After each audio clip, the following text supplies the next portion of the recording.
some building on like 20th Ave or something in New York. It's it was the Pfizer building, the 33-story Pfizer building. Yeah, it started bending or something. Yeah. Well, I think they did it on. I think that was done on purpose. I think that's what happened. They did it on purpose. Because like we have the real estate market crash coming up soon.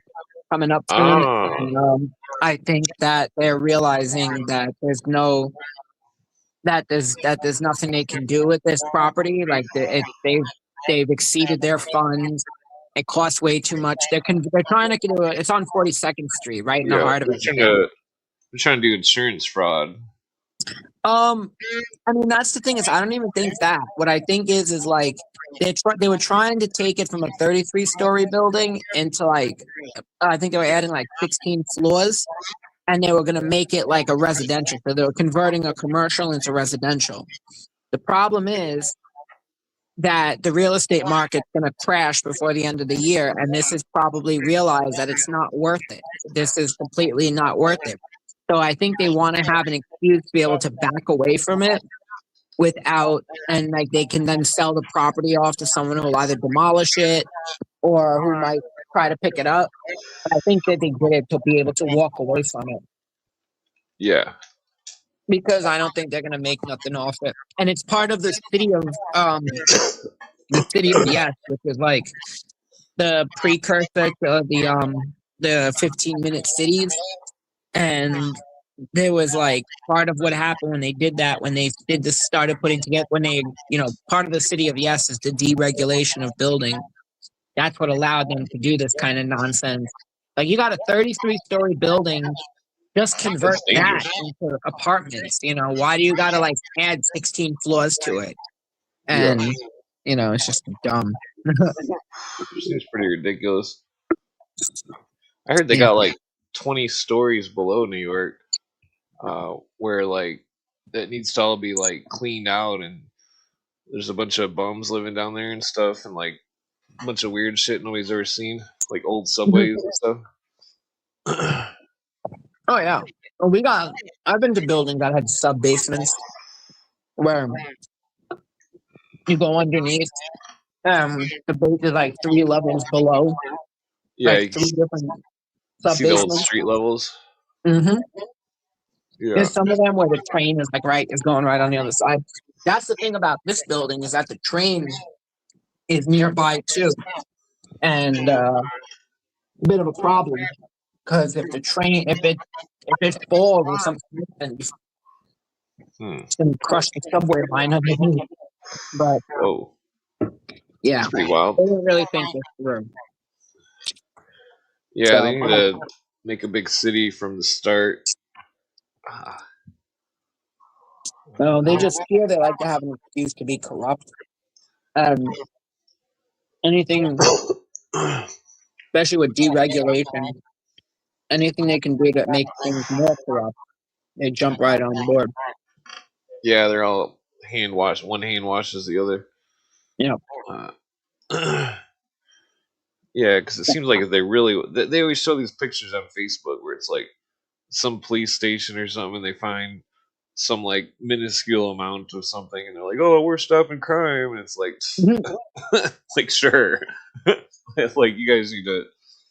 They're just, I don't know. There's like massive crime lords and shit they're probably buying their shit off from the CIA or something, or who knows where, some kind of cartels or something. Well, yeah. They're trying to say, pushing this whole thing that like murder is down. The problem is they're just not solving murders, and then they're also trying to say that like shootings and stuff are down, and the problem and like major crime is down. And it's not being reported.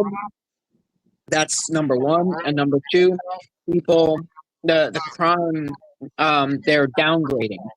So like if you shoot somebody and you miss them, it's not considered attempted murder anymore. That seems pretty ridiculous. I'd be pretty pissed if somebody did that to me and then they didn't get charged. Like, what the fuck? It's reckless engagement. Yeah. Not attempted murder anymore. Yeah, that seems pretty ridiculous. Yeah. Yeah, I see like nonstop on Twitter criminals getting away with all sorts of crazy shit. It's like, what the fuck? These fucking judges are all Marxists or something. Oh yeah. They're psychotic and monsters. Yeah. They've also made it that the police can't subdue criminals. You know, so that's why you have all these videos coming out of the cops like fighting guys because they can't just send them to the floor, with pressure on their back or on their like we call it the diaphragm law. They're not allowed to like put pressure on parts of the body that'll keep a person like subdued. That's Yeah. like pain compliance. So, Yeah. Hmm. hmm, Well, but, yeah. Uh, the world is definitely fucked. um, Well, most of it. mhm, I'm sure there's still some um, good spots somewhere. well, I think by November, I think that's when shit's gonna hit the fan, and Oh yeah. You hear about Mandimi's wife? What she said? who? Donnie's wife. Mandimi's. Yeah, she was praising the the seventh thing, the attack of the Islams. Oh yeah, yeah. Yeah. She's out of her mind. She's also. Well, there's a lot of good rumors going around that Mom Donnie the homo. Oh yeah. Um. I think he's a racial socialist too, just like Oh yeah. Schindler. Yeah. Uh, Well, they're like racial communists. Like his dad is CIA trained. His dad, like I think Columbia University is a oh, that's big. weird. Yeah, Columbia University is a CIA, but definitely back to like Intel or something. Yeah, we were Uh, just talking about that the other day. Isn't Columbia University New York? hmm. Yeah, there was a New York chapter of Illuminati called Columbia as well. Oh, interesting. Yeah, I was trying to search them down in Grok, and I couldn't find the addresses or anything. It wasn't giving me any leads. I gotta Mm. dig in some books and find some more leads. Uh, yeah, Yeah, I gotta look into that because that's an interesting little, you know, that's a little interesting tidbit because I've noticed that a lot of this racial shit and a lot of this like communist shit is all coming from um is all coming from people who from Columbia University.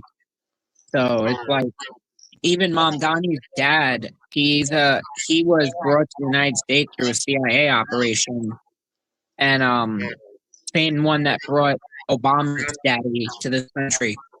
It was called the Kennedy Airlift, and huh. he got a job teaching at Columbia University.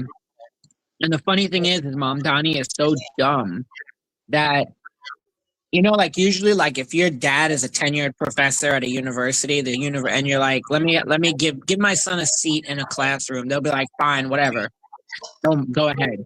He was too dumb for his tenured professor dad to even get him a spot, and he had to go to Bowdoin in Maine because that's the only place he could go because Columbia was like, nah, this kid's way too dumb for us to even just let him in. You know, Huh.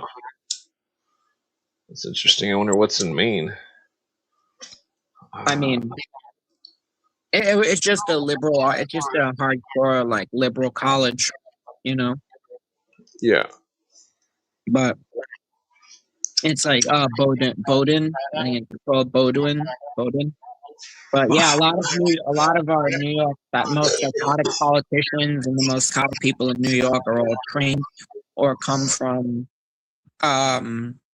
Columbia. So There's something up there. There's something up there. Yeah. Something about it. Yeah, I speculate because you know the Statue of Liberty was originally supposed to be the Suez Canal. I Wait, speculate that wait, what? oh, excuse me. It's supposed to be originally at the Suez Canal. I'm pretty sure, Hmm. but I think that the French and the English and the whole Grand Orient thing. It's like my glasses got foggy. It seems like okay. So you know how the British Israelists think they're Aryan and they think that they're the true Hebrews, quote unquote. Uh, Hmm. I I think that the French Grand Orient also has something like that going on, and that because they were going to put it at the Suez Canal, but then they switched it to New York. Because it's like they think that it's their Exodus type of thing. Hmm. Uh, but it's just a very bizarre. Seems like a lot of mental illness going around. Yeah, I mean, well, wasn't there like at one of was it? Damn, I don't remember where it was, but I thought there was like there was It's some waterway. It wasn't the Suez. The Suez was built in the turn of the century. But there was some like ancient waterway, like at some point that had a giant Statue of Liberty type thing on it somewhere in the Middle East. oh I'm wondering, yeah, the not the. Statue of Rhodes. I Yeah, think it's yeah, yeah one of the seven wonders of the world. yeah. And then they got rid of, and then they got rid of, it was torn down, I guess. But I wonder if that's connected to the Rhodes scholars. Anyway, mhm, anyhow, Equal roads. yeah, Yeah, that whole Cecil Rhodes. What was his mentor? Wasn't it Clinton Roosevelt or was it?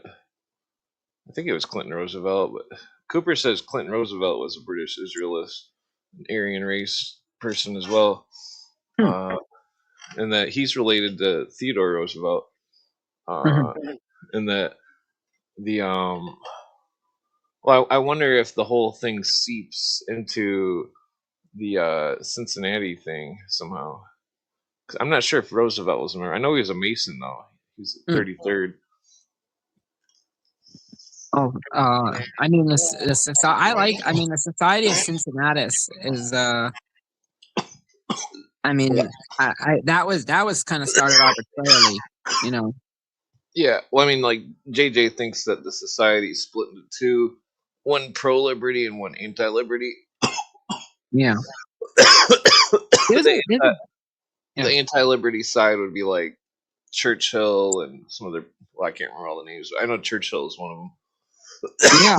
But there was an interesting thing I was listening to. It's a channel. It's a Facebook, not Facebook. It's a YouTube podcast called Dad Saves America, and he like talks about all these like what's going on. And he was talking. I was listening to something today about like the similarities between like the people of the French Revolution and and like and like today, like the Mamdanis and the Yeah. DSA. And he was saying like people like the Marquis de Lafayette Yeah. was like pro constitution, like pro individualism and private property and self sufficiency and whatnot. And then they had like I think it was Rousseau and the Robespierres who were like against individuality, like they were against religion, they were against like everything, Yeah. and they are very similar to like the DSA, how they are today. They're collectivists and anti-individual, and and hierarchical, but like in like racial hierarchy. Yeah. Pretty fascinating. Yeah. I ran through those names too. They're all Illuminati. Oh Even yeah, Marquis de Lafayette, but I think he might have been good Illuminati, but it's hard to yeah. say. Well, that's why I think too. I think it was like good and bad because it's like these people all came from privilege. These people all came from, like, they it wasn't as though, they were just poor peasants who worked their way up. I mean, a lot of these people, I mean, he was a marquis, so he was nobility, and a lot of them were nobility. They were of noble descent and, from all sides. And even in the Bolshevik Revolution, it's always, and even in like the Chinese Mao's revolution, it's always like it starts off a lot of times with like young, educated, land owning, like people from the, from the upper classes who suddenly take on this cause of like, we need to take on, like, it kind of becomes like the rich man's burden, like they have to, or the poor man's burden, so to speak, where it's like now we're gonna use our privilege to make things better for the people below us. But it becomes like, you better accept this or else, we're trying to make it better, god damn it, and Yeah. it's like, no, you're not. You're trying to get people killed, You you know. accept our gifts that will fuck you over. Yeah. Damn it, And then this it's book is crazy the whole thing cursed. with Islam too, because like even out here, like these like Islam, I don't know how it's like like Mom Donnie runs around with like trans and homo people, even though I think he is a homo himself. And and I'm just like, why are the Muslim people accepting that? And that's why I always like, when people talk about the Republican Party and actually believe in it, I'm like, listen, if the Republican Party in New York was smart, they would recruit the whole Islamic community into the Republican Party to vote Republican, but they don't because they're like, and so that means that the DSA becomes the only ones. But they did that with the black community too, because the black community typically was like very homophobic, very conservative, and they were always voting Democrat, who was the opposite. And now it's like it's seeped into their community too, where it's like now you have all these like hardcore, where you have like like they've turned like the black trans woman into like the pinnacle of like the oppression Olympics, like the gold medal. The You know, oppression Olympics. true. Yeah, it's definitely true. The oppression Olympics. They're like running through an obstacle course of oppression. Yeah, Ah!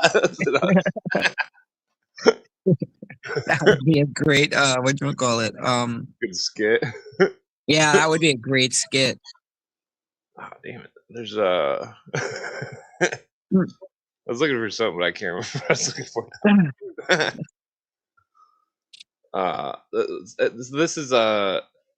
This is a book that was found on the Illuminati in Bavaria.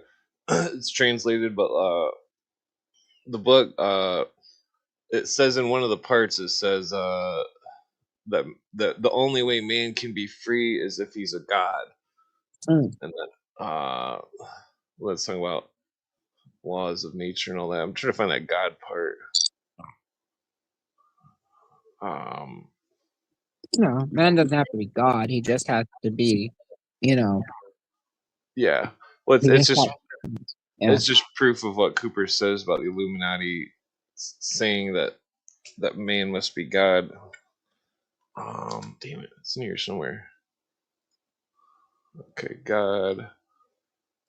You can tell by the doctrine of it too. They're talking about like, oh, if God was so perfect and He made man in His image, then why Hmm. is man not perfect? And why did God want to smite man? It's like, well, maybe God's not perfect and He made us in His image, and we're perfect because we're not perfect.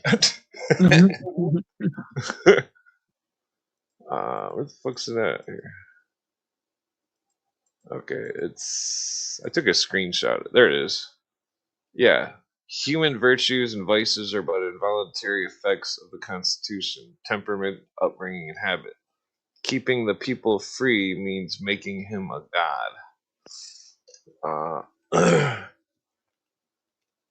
think that just probably means like doing, you know, not like having the ability, to create, and you know that's why Yeah. it can be like something like from an illuminist perspective. It could be both one of two. It could be both ways. It could be like the ability to create, the ability to do good and evil, and the ability to like the Amish, they believe that's why they have the craft, because they believe like craftsmanship is godliness, is like doing God's work, because you're. And then you can feel like in the same sense like a god, in a way of, I am the ruler, I rule, every man is a god, and he's the god of the universe, and like everyone has to bow. It's like I'm trans. Yes, you are. You know, I'm this. Yes, you are. You know, it's like, yes, you are. Yeah. It's like everybody has to, you know, kind of could be like a form of like collectivism in a way. Well, I think it's like the first step to their hypnosis. It's like it seems like they're running hypnosis and animal magnetism, and that it's like once the whole God thing is just a trick to like make the person enter into like a group state of mind because everybody in the group is thinking the same thing. Yeah. Uh, They all think they're at the top, you yeah, know? this is another book. I gotta go through this page by page and translate it. It's all in old German, but it was an Illuminati book that I found. Oh, yeah. Yeah, hopefully I was. Well, hopefully I can get Ellie on here sometimes to translate it too, just just in case it's because Put maybe it through the AI. what's that? Put it through AI. Yeah, I was gonna do that too, but I still wanna get some eyes on it. Oops. Well, so there you can see the circumpunct right at the bottom, right there. Oh, interesting. Die. What does it say? Let me. I'll just translate that page right there. See what it says. The, Um. Yeah, it's probably saying something about like this is the only sign to be known. mm,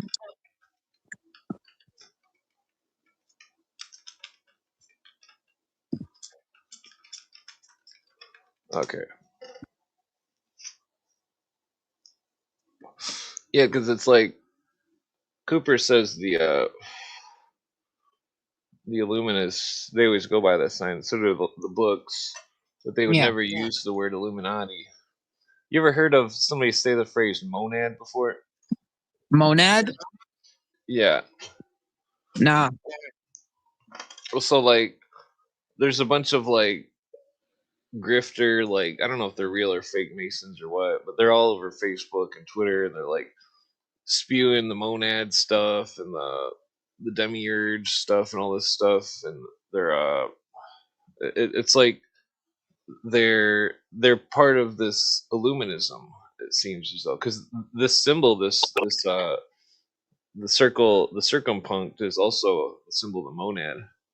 Yeah. Uh, okay, so it says it must be unknown to both that they are guided by the male order and the superior of each. Something must believe in that he has the higher lodge from which he receives orders, but however, in reality, the men give both dafts must through instruction both mutual as well as proposed male teachers who would be something order members, but unknown to themselves and to them, through the provision of good books, and the latter through the gratification of their passions in secret. Through the gratifications of their passions in secret. Mm. Sounds like some skull and bones. Well, passions, I think, has another meaning because it's used in Freemasonry too. To subdue your passions. Yeah, I think that's I think it has more to I think it has to do with like personal beliefs, you know. I think in that sense, which is why like around when I got annoyed and I didn't go back after the pandemic because I felt like, you know, they were letting their passions get a little too, you know, like I think I told you there was like a French guy who put up something about like Islam, like back in like the 2017 or something like that. He put up something about like Islam in Europe and how it has to be and how it's, you know, like I forgot the name of the organization. And people criticized him, oh, there's Muslims, you represent us, yada yada yada. And then after that they're like, get the vaccine, you fucking fuck, you know, and it's like, whoa, chill, what are we doing? You know, like I thought we're supposed to be subduing passions, you know? Like I think it yeah. has to do with like around people, but yeah. I think the real masonry is always about the hidden. Think of it like imagine like making a map where like or a blueprint where like it's operative, but you're not literally doing the work. You're just simply building the plan, Yeah. or and so like the archaeology of it seems like the more relevant part, where it was like the whole thing about continuing the doctrine without books.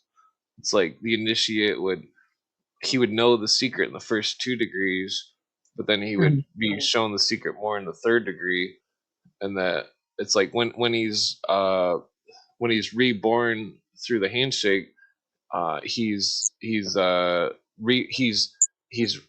it's not him that's reborn. It's the doctrine is in him, so to speak. Whereas he knows the doctrine, and that but he doesn't necessarily know it, which it's hard to. It's like just imagine if you couldn't write something, all the stones, anything you wrote it on or chisel it on or anything would be gone in 5,000 years. So it's like Yeah.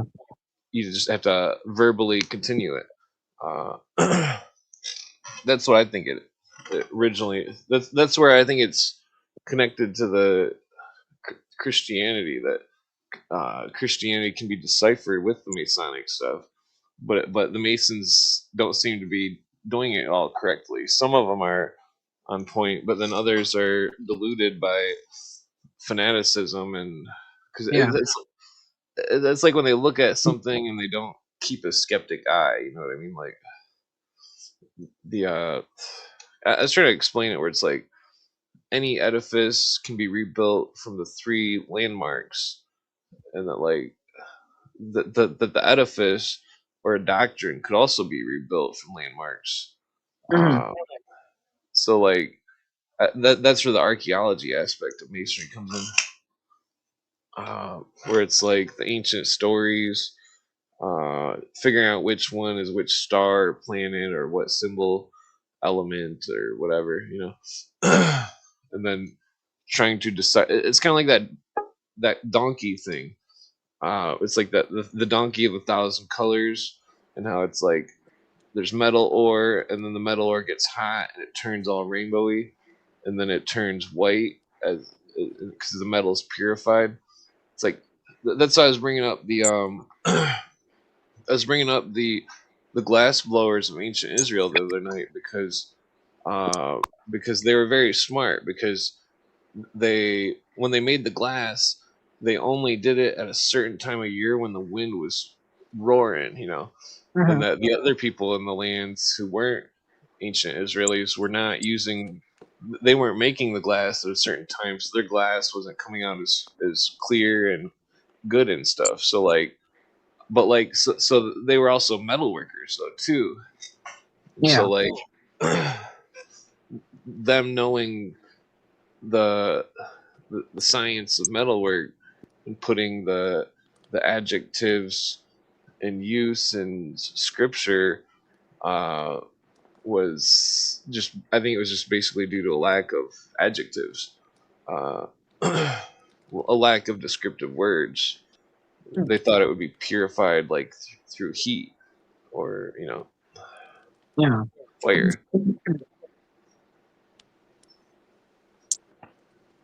Interesting. Oh. Yeah, I think it's relative to why Joseph had that coat that was many colors. It was a symbol of his pre-purity, uh, Mhm. in like in the alchemical sense, but not literal metal or anything. Just symbology. Yeah, you should look up you could probably Google what the Kabbalistic interpretation of it is, you know? Oh yeah, they had something similar. It was, hey, what's going on, Spark? Hey, Yo, what's up? what up? Just smoking some weed. Uh, I think I did have a note on that somewhere. My dab pen is like not charged, so I'm taking the dab out of my pipe. It's kind of rough. First Oh world yeah. problem. Hmm.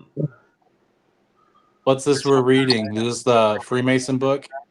This is Illuminati. I gotta translate it. The square. It's like 500 pages. What's it written in? Old German. I might as well just learn German here. The I don't know instrument. any German. Something. The Bible.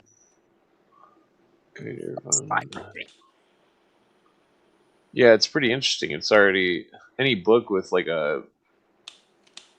any like caricatures like that, like a circle and a square would be, it would have cost a lot of money to print back then. Mm. Wow, they're using the symbol a lot. It's like in witchcraft. Okay, so imagine you're in the center of the dot, and that you're holding a dagger, and that you draw a circle around you. It's a symbol of a circle of protection, but like Mhm. then in masonry, it's like the compass. The compass draws a circle, so the circle and the dot and symbology would also be relevant to the compass. Uh, but it's like in masonry and witchcraft, they either use the compass or a dagger, and they point it at your heart, and then Mm. you take the obligation. Which it's all very interesting. It's like I think that the Illuminati, because how like Weishaupt's a trained Jesuit.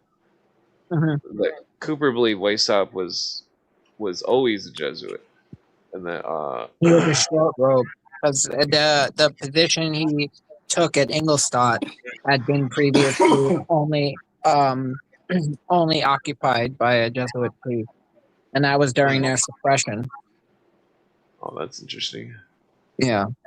What was it? The philosophy? I forgot what it was, but that position had only been, and then they were suppressed. So that's when he came in. He came in during their suppression, right as they were suppressed, and they lost that spot, so they put him in, and he's the Jesuit of the short robe. Yeah, he was trying to destroy secret societies. Uh, that's what I think he was doing. That's why he was so interested in Freemasonry. 'Cause it's like Freemasonry was against Rome. Uh, Mm. Well, that's the thing. It was it's a different, it's liberal universalism. It's like liberalism, but it's like universalism. And I think that's one of the big reasons why they had such a problem with it, because okay, so that's why that, and it's like there was a place, it was like, universalism of and liberalism. It's not like, men can become women, but it's like we all sit together in the same, it doesn't matter what religion we are, or how, like what race we are, or what our status is, we are equal here, you know. I wanted to say Definitely. one of the reasons why Freemasons wear white gloves is so you can't touch you can't shake the man's hand and know if he's what he does for them. If his hands are soft, or if his hands are like calloused. oh, that's interesting. Yeah, So then there could be no judgment. exactly. You're all in the same. You're all equal in the lodge, and that's why they had such a problem with it, because it's a form of like kind of, everybody had different statuses. Everybody had different. That's why that's why the French Freemasonry went to the point of admitting atheists. But the English lodges allowed, you have to believe in God, because it's what extent you brought it, because and then Yeah. you go to the Swedish Rite, and Swedish Rite doesn't even accept, you can only be Christian, Hmm. because they never got it, which is weird for Scandinavia. I would have thought they would have been Well, more. I think Sweden's been harboring Nazis and stuff, so it would make sense why they would only allow Christians. Yeah. Because they still got one of Borman's or Mingala's or some kind of bank bank account that can't be looked at, or it can't be known whose account and stuff, where the money went until 2040. Uh, and it's a Nazi's account with like $1 billion in it or some shit, Maybe not that much, but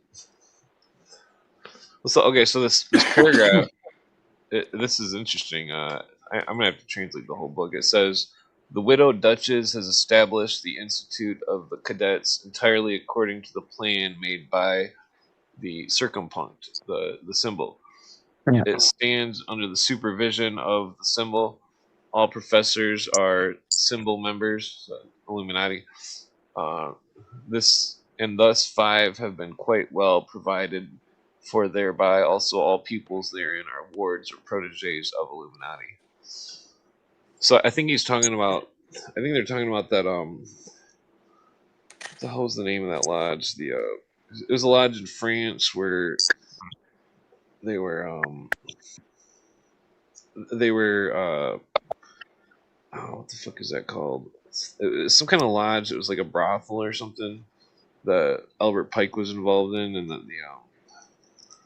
it seemed like it was an Illuminati lodge that they were doing purity through sin by having the people, go through a gauntlet of hookers, and then not wanting sex because they had sex with all the hookers, and that so it's like that purity through sin thing. It's very similar to that Frankish thing. Yeah. Because I think that Frankish dude was Illuminati.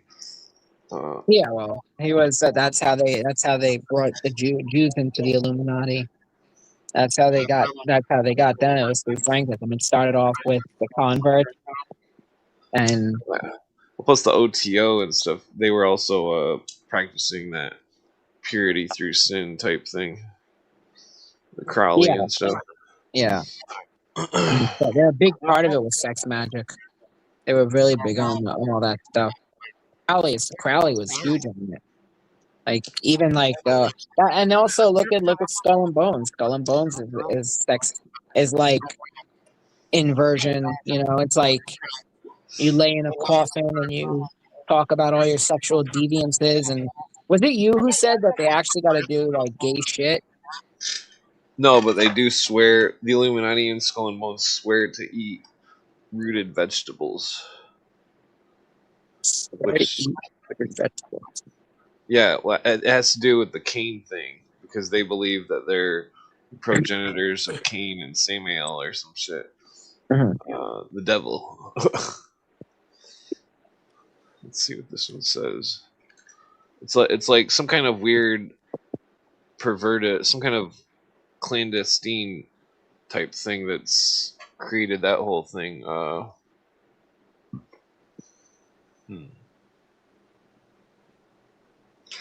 Okay, so this seems like it's just a Masonic constitution. It was saying that line was like, though the recommendations of Mr. Brother Pila, the spiritual council's fiscal prosecutor treasurer, was appointed, and the Illuminati has the church funds at its disposal, and thus Church fund, that makes sense.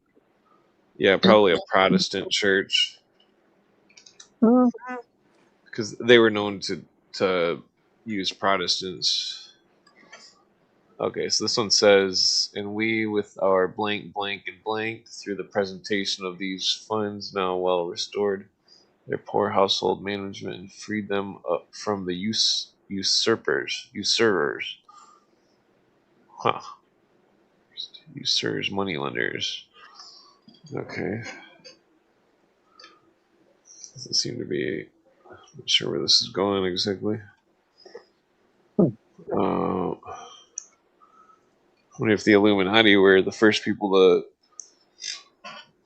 well, maybe not the first, but the first people to just start some of the anti-Semitism. I mean, that's what I speculate. Spiritual members benefits. I have to send you that Yeah. article. That's been a while since I read it. I found it years ago and I read it, and I have it saved. I saved it to Jesuit World Order, but it was like a lot of it came up during the dissolution of the Jesuits. A Yeah. lot of and I think it came from underneath from like Illuminism, from a form of Illuminati, I guess. Yeah. In Pike's books, it's like Scottish Rite has at least 5 degrees, which are mirrored Jesuit degrees. Mm. Uh, they even say it right in the books by Pike and the other dude.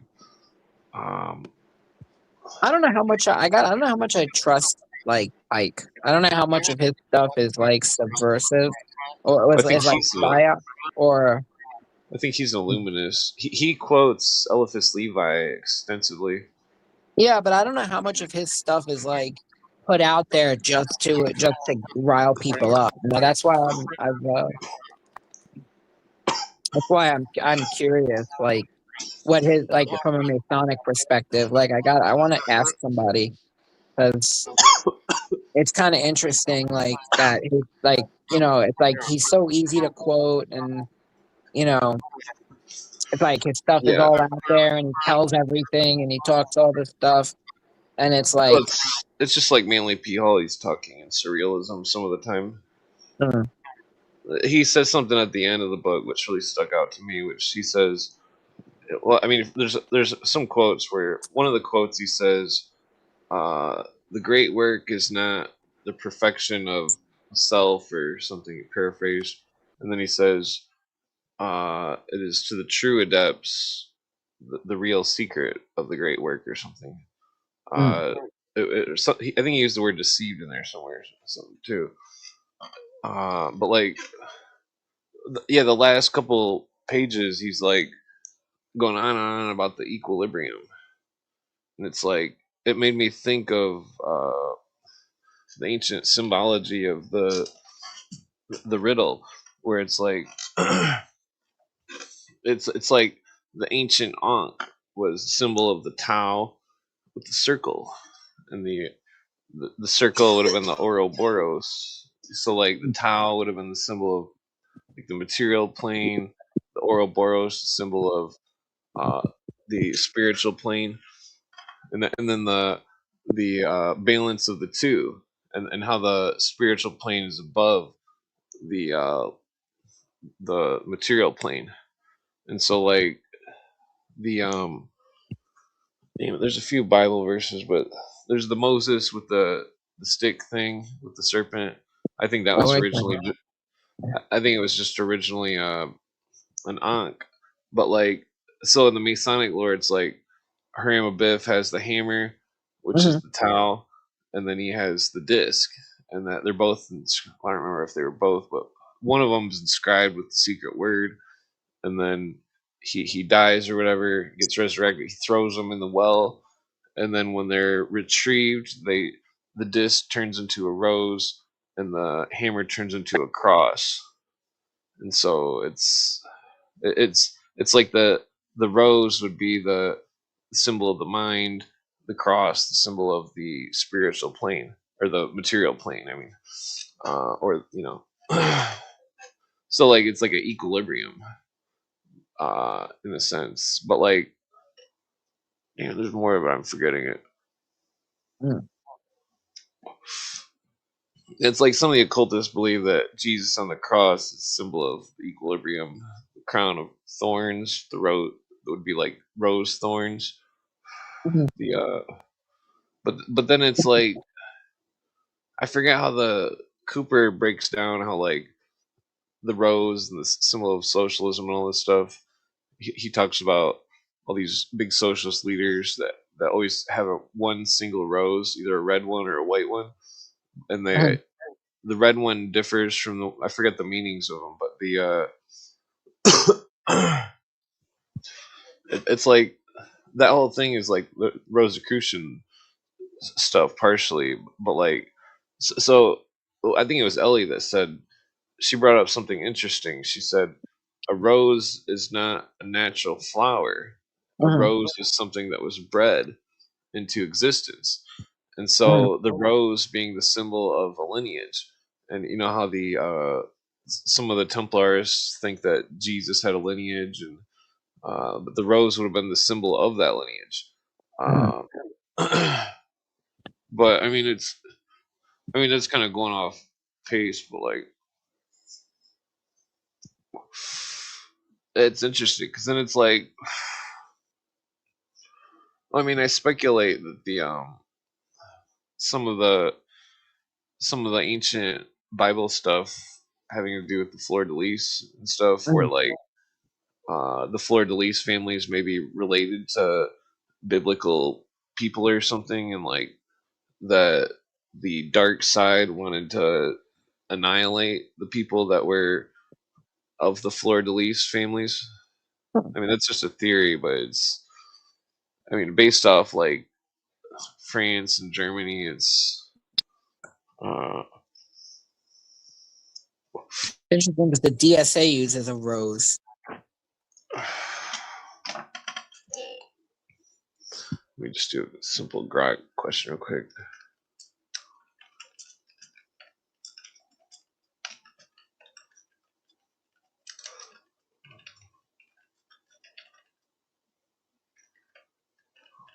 Okay. Yeah, like the there's many different like that French Revolution thing. It's like the one guy that wrote Scarlet and the Beast, he thought that the Illuminati started it and then the Templars finished it. Uh, but in modern times, France still has uh, the liberty, fraternity, equality thing for their coat of arms or whatever. Let's see. And that I found a book about the Orange Society which elaborated on the meaning of liberty, fraternity, equality. Can't remember if I brought that up last time uh, that you were on. Even Scrog's taking forever. I'm asking Grog how many families in the Holocaust had fleur de lis as their heraldry, because I speculate that that may have been some kind of significance of the yeah, like the liberty, equality, fraternity thing was like it is liberty to. Well, let me just bring it up here. Um, it is liberty to do death or something weird. It was something like Cain or something, which I think has to do with that the clandestine masonry, which is has the belief that Cain's father was Samuel. What the fuck's it at? Interesting. Yeah, it was up more. Here it is. Okay, let me just bring it on the screen here. Yeah, here it is. This was in that Orange Society book. Oh wait, I didn't bring it up yet. Okay, so it was liberty to do evil, equality in the wretchedness which evil produces, brotherhood such as Cain showed towards Abel, the motto of the anarcho-socialists. Well, I guess that's a separate sentence, but No, it's duality. It's all, you could do liberty, equality, fraternity. It could be positive, or you can find a negative way to make it too. Such as King. Yeah, it's just weird because the Orange Society was all about getting William III back on the throne. But see, saying the motto of the Reds, they're up the top right, talking about the Illuminati. Because in France they raised a red flag, Germany they raised a red flag, Russia they raised a red flag, China they raised a red flag. Uh, they're literally raising red flags.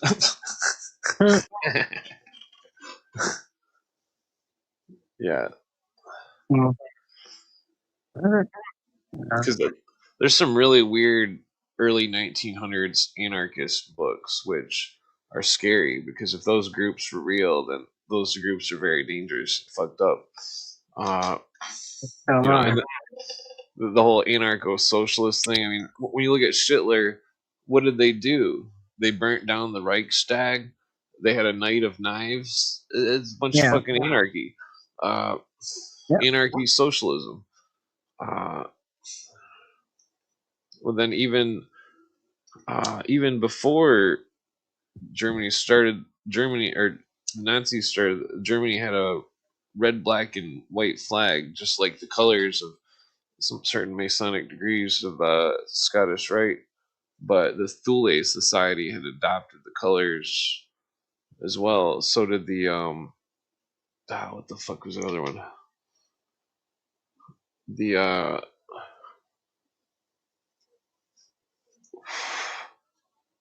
but like, so I think Blavatsky, she was rumored to be a Hussards de la Mort, which is a skull and bones knight, or what is that word?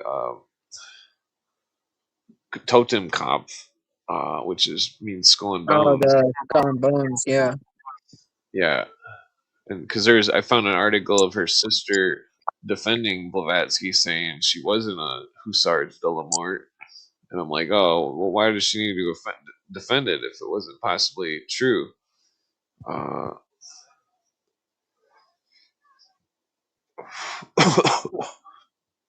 But then, like, so I found that Blavatsky, she wrote pages about that Keeley dude that made the supposed levitation thing, and that the okay, let's see, the Grok finally answered.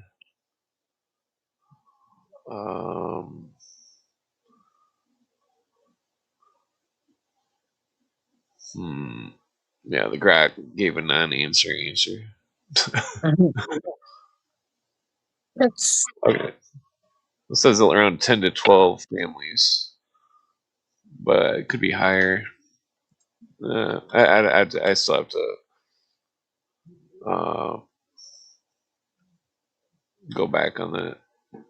Check. I still have to do more research on that theory.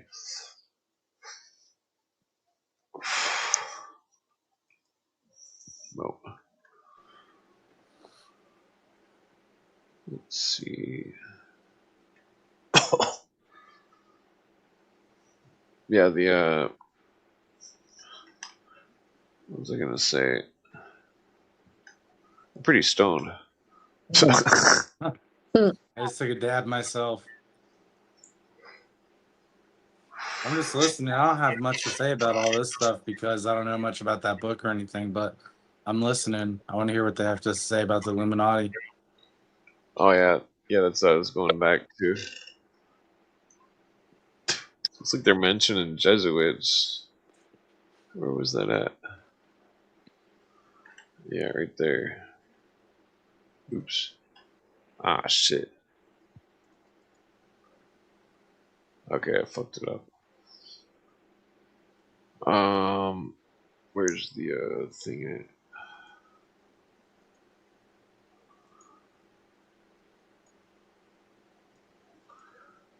How you doing, Danny? Yeah, I'm all right. How's New York? A shit show. I'm gonna go away for the weekend. Get up early tomorrow and head down to Pennsylvania for a couple of days. It's pretty quiet at work, so.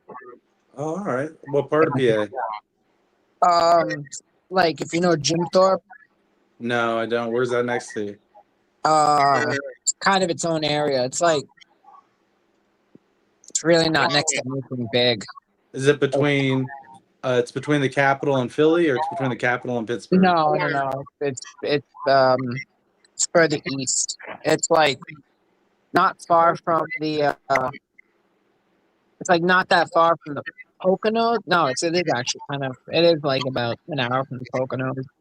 It's kind of in the Pennsylvania's middle of big. nowhere. Yeah, it's in the middle of nowhere. It's coal country. It's There's a lot coal of country. Amish up there too. In Lancaster, yeah. Yeah. We have to actually go over this. It's been a while since we went to the Lancaster area. We got a nice couple of nice flea markets and stuff. The Amish show up at all the flea markets everywhere. They're cool. They get caught all the time buying Pathmark brand cookies and putting them in boxes, claiming that they're Amish made, or That's like terrible. or like vegetables and stuff. I buy like carrots and from that are on sale at the grocery store and put them in I was like, we're fresh Amish grown, and it's like, no, straight out of Key Food, and they'll charge you like $10 extra. Ugh. That's fucking Hmm. jit. Yeah, Okay, The Amish were honest. yeah, honest until money comes into the picture, and then everybody's the same. okay. So this partial paragraph here says, just now when the Jesuits wanted to blow up the spiritual council, we, through Illuminati institutions, tireless efforts, and the entanglements of various through blank,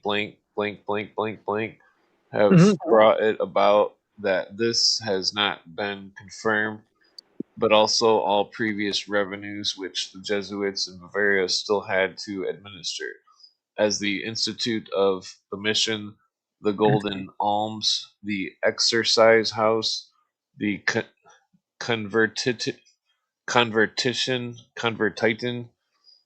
Casa, have been transferred into the Spiritual Council, the school, university, and German school funds. Mm. That's weird. Wait, no, I don't know if this is funds because it's crossed off there. Oh shit! Damn it. Damn, it's really a good time to get Ellie on to translate all this. Yeah. Damn it! It keeps not screenshotting. Can't you send that PDF to Grok and have him translate the whole thing? That's a good idea. Okay. Blah blah blah. Wait, there's funds where the extraction and the use is already taking place. Furthermore, the larger illumined 6 assemblies were held, and some brought whole nights without sleeping among them. Okay, I'm not sure what it's. And then it says and blank. Yeah. Okay.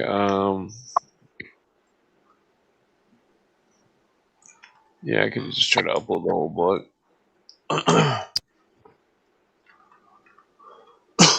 Statutes of the Illuminati. Since the society does not intend to dissolve the rational bonds by which one is bound in the state, but rather to strengthen them even more, this is its will, that all shall be treated with love, respect, distinction, and accordance with their station.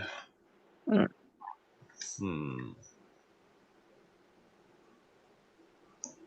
see.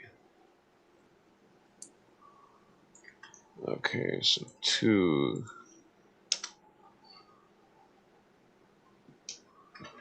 Therefore, everyone always remains within the bounds of etiquette, all the more so when members find themselves among profanes, non-members. In such cases, every nobleman, even if he should be of lower rank in the order, is to be shown the proper and station appropriate respect. And because it is important to us that our members are honored by the profanes, our people must treat them with even greater honor so that others will also esteem them highly. Huh. That's interesting. Let's see here.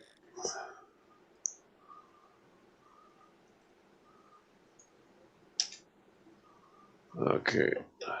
It's number 3. Among the order's brothers alone, however, all distinction of social rank that exists in civil society disappear, and only age and character which one possesses in the order shall count.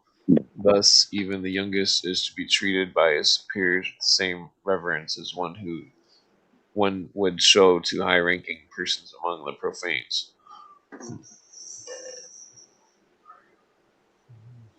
Wait, there's more.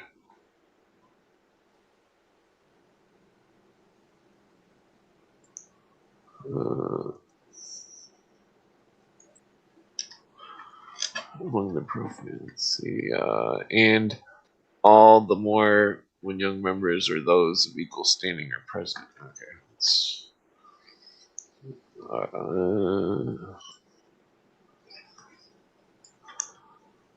yeah, it makes you wonder about this whole thing, because we're gonna have to go over all of it to know the whole Illuminati conspiracy. Mm. I guess maybe I can just skip to the good parts. What is this? The greater of politeness, which superiors are treated to treat their subordinates, the more the latter must take care not to use this politeness as familiarity. Subordinates shall not, in all that a trusted friend may do, presume to act on their own authority, but shall let themselves be invited to it by their superiors, so as not to behave with a friend in an overly distant manner. Okay. These Germans are complex. Mhm. Okay. Und. I know that means and.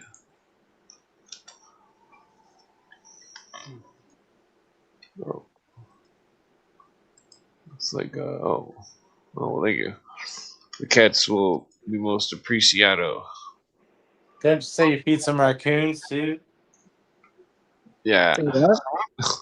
there's a bunch of raccoons that eat the cat food all the time too. My friend says I should start a YouTube stream of the cats and the animals and shit outside. Okay, so number 5. And although this may have the appearance of coercion, which among friends should be unknown, and seems to exclude all brotherly inclination, our dearest brothers should nevertheless know that the order demands it, and that we intend to love one another not for a time but for eternity, and that nothing so much endangers the strongest and the most intimate friendship as when it degenerates into familiarity. Therefore, take heed of this, dear brothers, and your reward shall be lasting friendship. Okay. I forgot the und part. Or maybe that's. It seems like that's. Oh, God damn it. Okay. Okay, well, this is a lot of pages. Maybe I should skip to the end of the book. Okay. Do not refuse strangers and the rights of humanity and hospitality. Okay. I'm just gonna ask Greg if he knows what this book is, because if he already knows, or if it already knows, whatever the fuck. Variant Illuminati specific collections. Okay.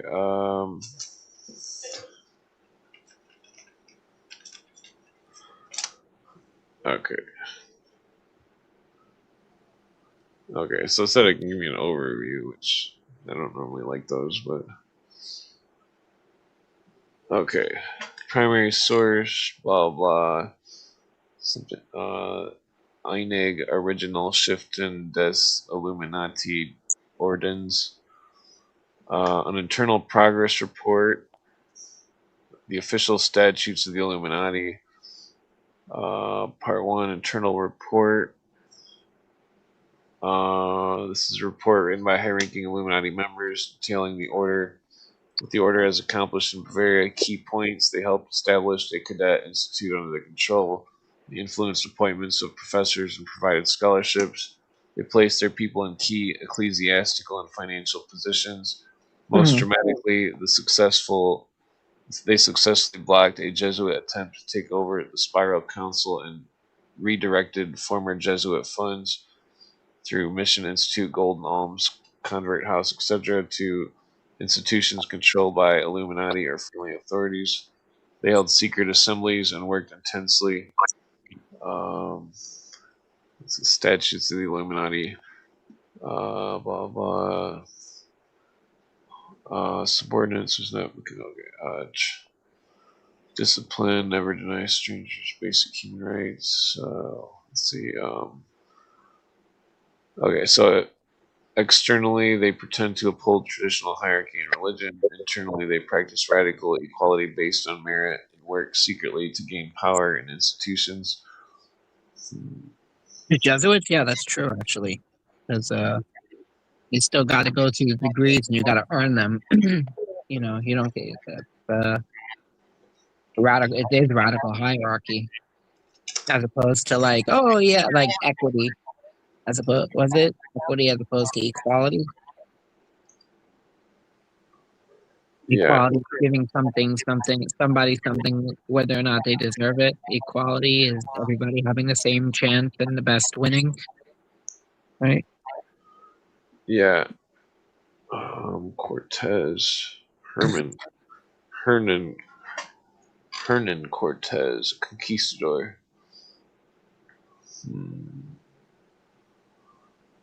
Um, well, I got another. This widow duchess is not named. It says very noblewoman who supported them. Damn, I need a cigarette. I got a bag of tobacco and these tube things. Nice. Premier tubes. Oh, so I can roll my own cigarettes. When you That's smoke them like this, it's weird because it's like the paper is so thick on the cigarettes. You can like it like makes the cigarette taste completely different. Like I don't even really like cigarettes smoking them like this. which tobacco? Which tobacco? It's just the light, Oh, the light. yeah, I have the dark blue one. They don't come with papers anymore. They used to come with papers. They come with papers by you? No, I bought some zigzags. Oh, okay. Because yeah, I used to buy a pack of American Spirits and it would come with a pack of rolling paper. Hmm. I remember that. I know the They used to buglers. pile up. Hmm. Oh, they probably have the same thick papers as the buglers. Yeah. Try the black raw papers. The raw black. That's what I use. Oh, yeah. But I roll my cigarettes like this. Oh, So, you roll like a fat cigarette. yeah. Well, yeah. It's how I use a filter, but it's not a real filter. It's just a roll filter. Oh, I see. Yeah, they sell the books of them, so I just You're getting buy. like a super buzz off that cigarette. Yeah, yeah, that's why I clip it. That's why I clip them. You know, Right. that's what's nice about it is that you clip it. Oh, you can just clip it and put it out. Yeah, and then just start it again. You know, when you need a smoke. But I can't smoke the whole thing in one shot. Oh yeah. You know. Yeah, somebody was talking about that jungle tobacco or something, some kind of I forget what they called it, but they said it tasted really sweet. It's really strong. What is it called? It's like jungle tobacco or some shit from South America. Huh. Yeah, they're I know mentioned they in eat that. Waysop. Oh, Spartacus is Waysop. Mm. Um, well, so when they found the Illuminati's spot in Bavaria, they found that the Illuminati had uh, like booby trap instruments and stuff to do abortions, and they also Mm. had all sorts of poisons and stuff. Well, the Jesuits are big on poisons. Yeah, They part of their oath says aqua tofana, which is a poison. yeah, poison dart, I think they say. Like you should use like different ways of killing people. I'm smoking spirits right now. So Mhm. guess what word the Illuminati use in this book right here? They use the word protocols, which makes me believe that the Illuminati forged, or had something to do with them, like with Russia and stuff, like what you're saying. Yeah. It makes sense why they made it a Judeo-Masonic conspiracy. That's why it's like a lot of people when they talk about like Freemason, I'm like, you guys don't really know what you're talking about. Like, people really just don't. Even people who have like a good understanding of things, like they still bring up Freemasonry as if like nobody, not every, like as if anybody can't join it. It's like Well, nothing that's open up to everybody is controlled for anything. that seems like it's just a recruiting ground. It's the shallow pool. It's the shallow end of the pool. I mean, but if you get into something other than that, it's like, and even like the Jesuit degrees, I don't know. I don't know about that. I'd have to really. They say, the writers say that in France and Russia, there was only like 13 Master Masons that were Illuminati, and that they misdirected their lodges to do stuff for the Illuminists.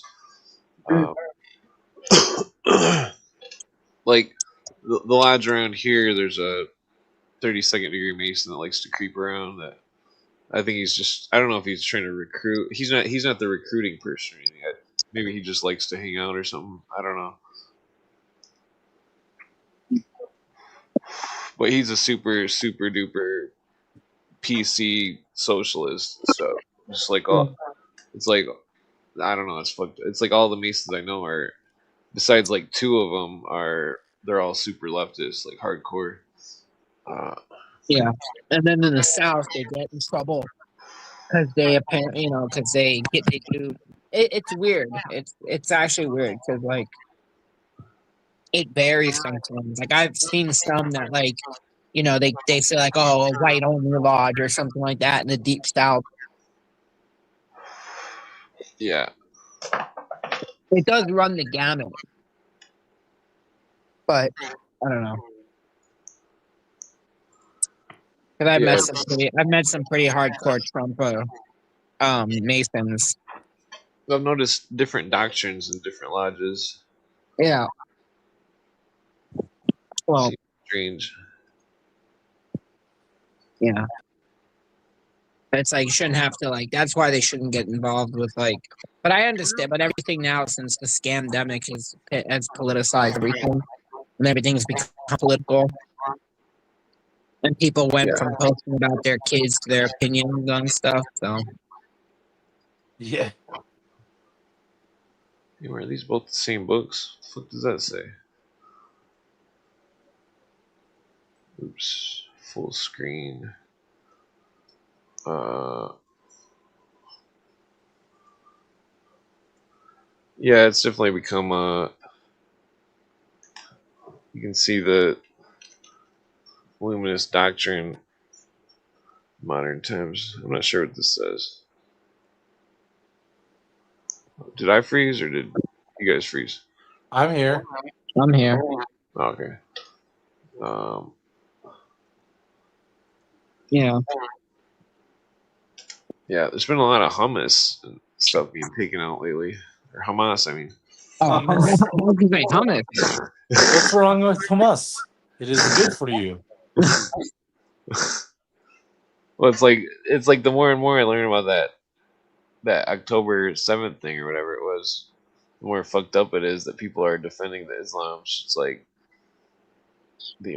that's because they only focus on what they're told to focus on. They're not original people. If they really cared about something, it's like that's why I always say they don't recognize their own cognitive dissonance. It's like you hate Islam, you hate what Islam's doing to the world, and yet why don't you guys focus on places where but you never complain about them killing Christians in Syria or what's they're bitching about Lebanon, and the funny part is that if Lebanon and Israel went to war, the Christians would do what they did in 1982 and ally with Israel. Yeah, because the The Islam's their goals are to destroy everything, basically. Oh, I don't have the book on the screen. Doing a good job. Yeah, they chant death to America, and it's like that. Then they put a bunch of AI people at Khomeiни's funeral. Nobody wanted to go. Supposedly in Iran, there's a lot of conversions back to Zoroastrianism. Like Zoroastrianism's picking up a lot. Yeah, I've seen that.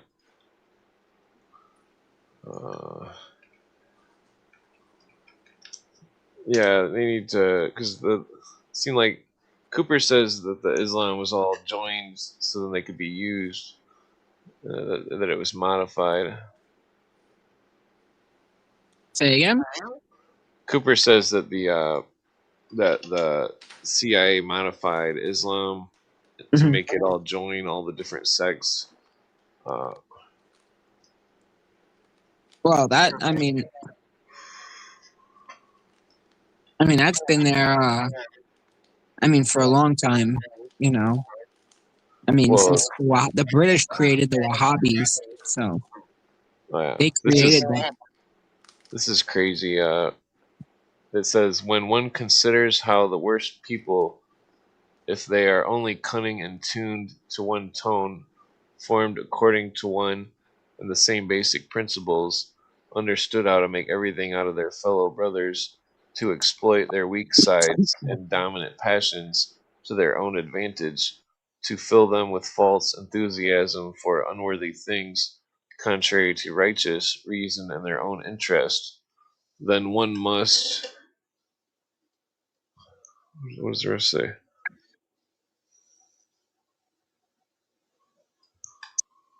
One must. Is it? Then one must rightly mourn. Blank blank. Huh. That's weird. Oh, Philo. That's a Philo quote. So that's Philo, the illuminist, I'm assuming. Okay. That's weird.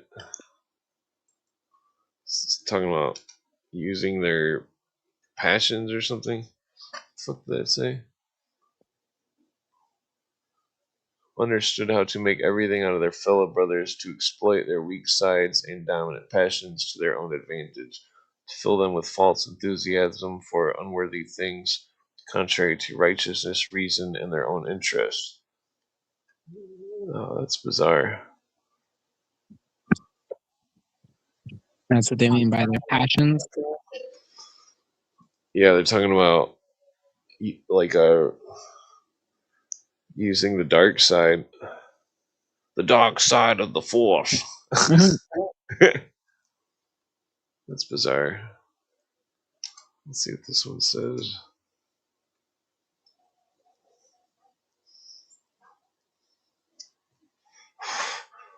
It says, these writings, as well as the others that are sealed here in these 3 drawers, were sent to me by Professor Weishaupt exactly as they are, with the request that I keep them until he has collected them again.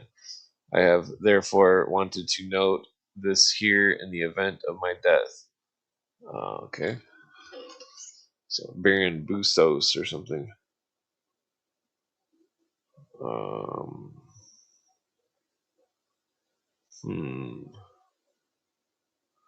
What is this? Correspondence, I think.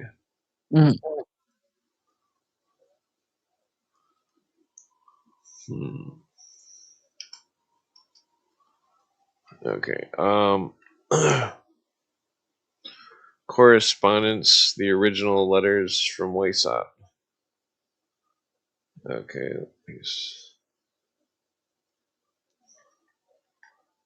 Okay, this is kind of slow.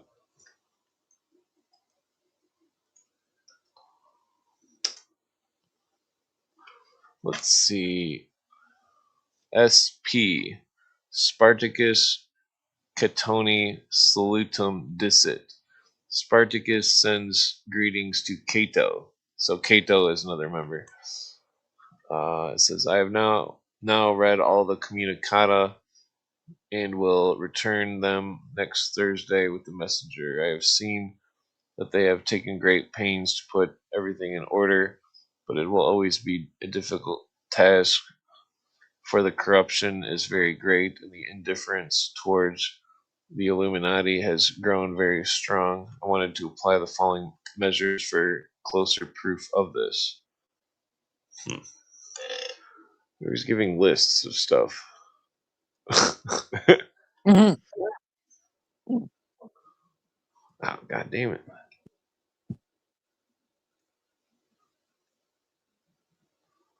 Okay.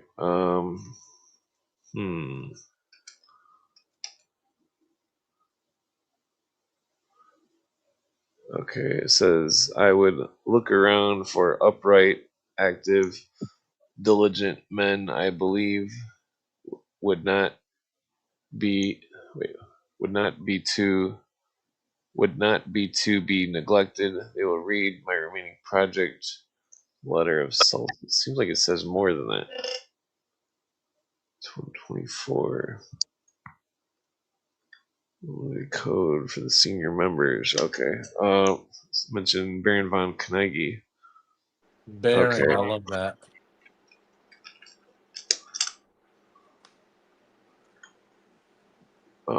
This is original writings of the Order of Illuminati.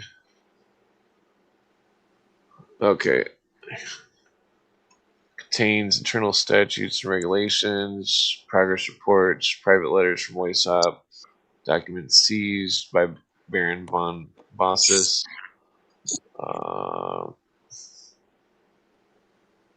Okay, so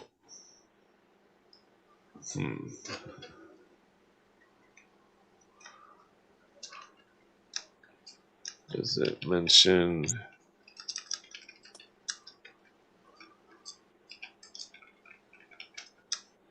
Okay, I'm trying to see if it mentions the goals. Okay. Also asked if it mentions man being God. Okay, What's the name of this book? It's the original letters of the Illuminati from.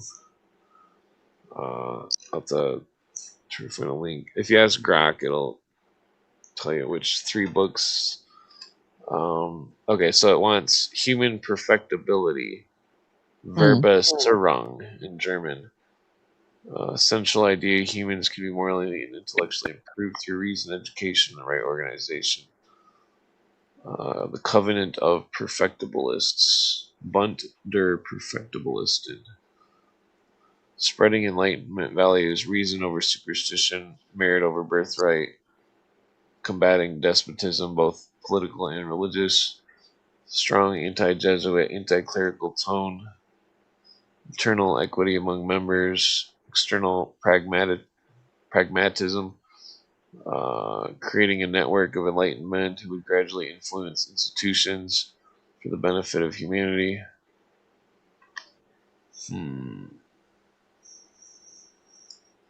I think that other book had more. I don't think that Grok is reading this very well. Alright, so heavy use of Who's it secrecy. by? That's by Weishaupt. Redactions of names and the circumpunct used for the name of the order. Instructions on how to recruit people without telling the full truth. Where's that at?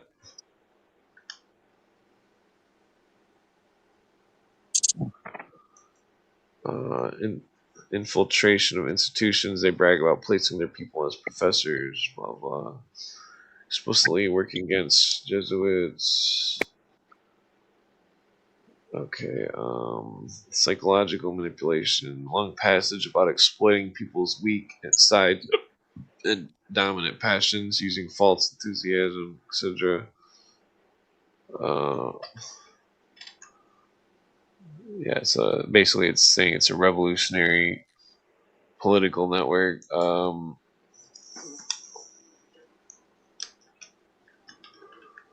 gonna ask it about. Okay, so it says if someone is identified respectable subject has proposed to the order and has received permission to proceed with the matter, then this cannot happen all at once. Instead, he must first seek to win the person's love, trust, and high esteem.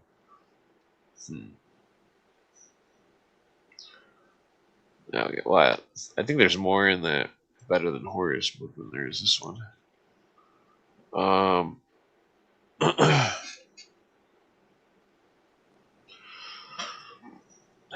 Damn, that cigarette sucked. Hmm.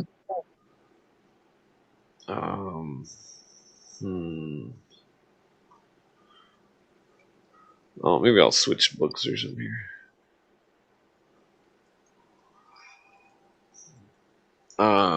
Trying to think about the news. I don't remember what happened in the news recently. What happened recently? I don't know. Hmm. I thought it was funny that okay, so this one says but mainly it depends on which people they admit into the Illuminati class. If they were well chosen, then things could go quite well. But I believe they must bring new blood into the ailing body. If new, previous, unknown, respected, and reputable persons appear in this class, they will experience the most pleasant consequences from it. That's a weird choice of words. Consequences.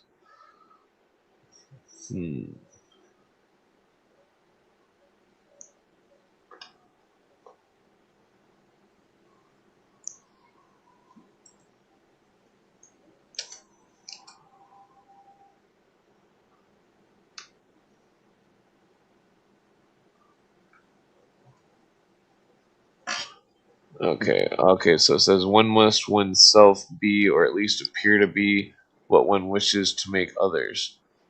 Nothing harms a good cause more than when words do not match deeds. They must honor and respect one another, speak well of each other, treat people kindly and lovingly, blah, blah, blah. Okay, well, yeah, maybe I'll just go over this book and it's mentioning Pythagoras. Hmm. That's interesting. Oops. Oh, shit. Where'd it go? Oh, he's famous for saying the end justifies the means. That comes from him. Oh, that's interesting.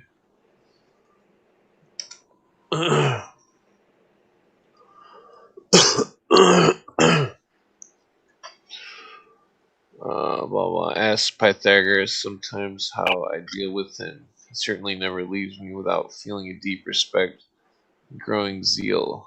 Oh, Pythagoras is another nickname of one of their members. Uh, hmm. Does that say Mort?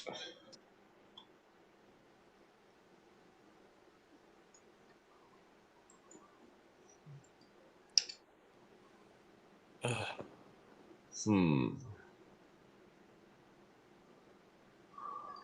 Um. Okay, so before I give an order, I must first make him willing to await my commands. Governance and manners is of a completely special kind. It has its own entirely unique principles, and without these, our whole undertaking is a chimera and will be nothing more than a beautiful dream.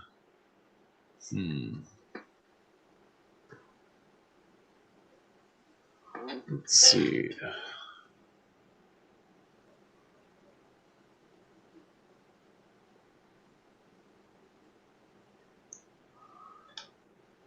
Um,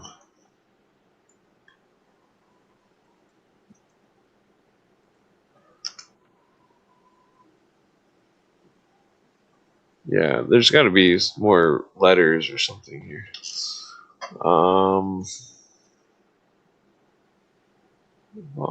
Talking about concealing their names. How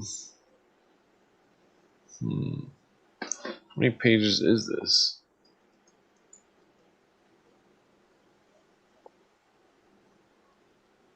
I think this is like 500 pages.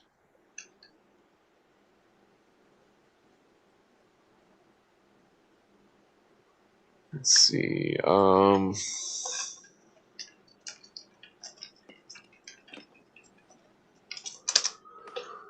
Okay, I'm asking if the book mentions a ritual.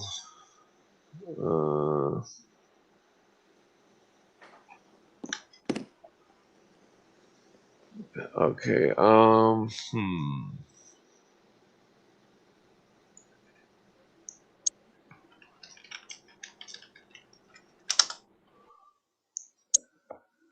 Okay. Well, I guess it doesn't have this book, so I'm gonna have to just upload it real quick. Which one is this?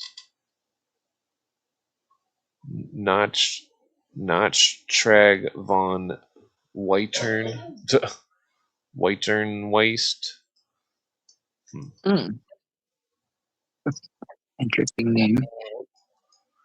Yeah, I linked it the other night in the podcast and I brought it up, but I can't remember what the links were.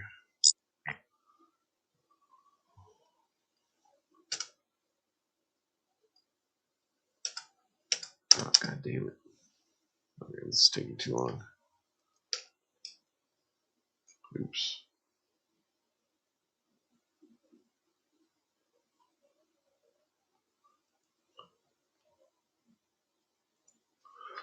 Let's see.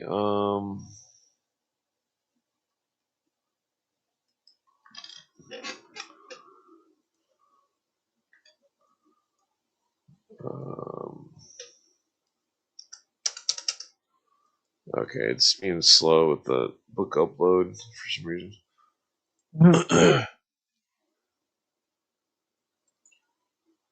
What is that called? Natch Trag. Okay, I should be able to find a link to it on the history here. Let's see. I'm probably gonna call it a night soon because I gotta get up early tomorrow. And I'm getting kind of exhausted. But let me know tomorrow if you're going live because I'm gonna be in Pennsylvania and I'll be free. So Oh yeah, yeah, I'll probably be on tomorrow. all right, I'll let you know what's going on. I'll let you know when I get there and what my schedule is looking like. But I should be free at night because I think my friend is going to be staying at his girl's house tomorrow, so I could talk loud. I don't have to worry about waking them up. Oh yeah. All right, cool. Oh yeah, yeah, I'll be around. All right, cool. Take it easy. Have a good night, Clint. Thanks for the invite. Good night, Sparks. Always Good a night. pleasure. I'll talk to you guys again soon. Peace out. Peace. Okay. I got the grok. I fed the grok the book. I did too. I sent ChatGPT the book. Okay. Yes, this is the book. Natrag von Werten, Original Schriften des Illuminaten Nordens. What about it? Supplement of further original writings, the Illuminati Order. Damn it! It doesn't contain any. Doesn't contain any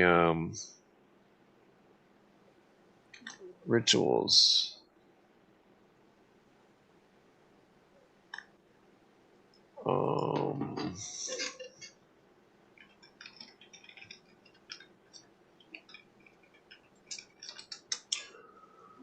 Okay. The Okay, so it does mention Freemasonry. The central theme of the book. The true Masonic system will only appear once the caterpillar, i.e., the previous impure people, has been cleansed. Weishaupt talks about using the lower grades like Minerval to filter people before revealing the real Masonic system. With Freemasonry, it is highly necessary that the whole order stands under their direction. Weishaupt insists that the Illuminati leaders must direct Masonic lodges in higher degrees, e.g., third degrees, Scottish Rite. References to Masonic grades, apprentice, Scottish Rite, Rose Cross, etc. Members are instructed to recruit in lodges, copy Masonic documents, and use Masonic structures while subordinating them to the Illuminati's goals. Whoa. Criticism of the impure or money-focused Masons. Yeah, this is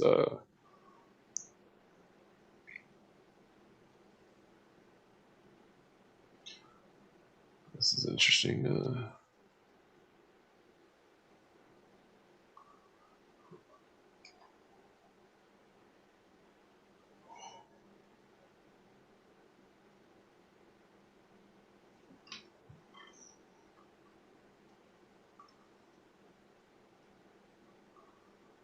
Okay.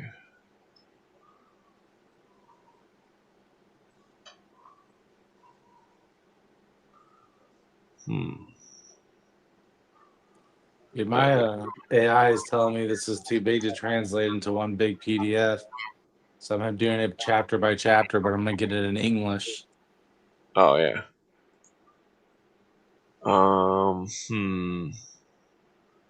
So it says Weishaupt viewed Freemasonry as a vehicle useful for secrecy, recruitment, and influence, but ultimately to be reshaped or surpassed by the Illuminati. Many letters discussed infiltrating lodges, promoting certain members quickly through Masonic degrees, and ensuring Illuminati control over Masonic chapters. This well matches the well-known historical facts. The Illuminati were founded in 1776 and rapidly expanded by joining, influencing existing Masonic networks in Germany. Hmm.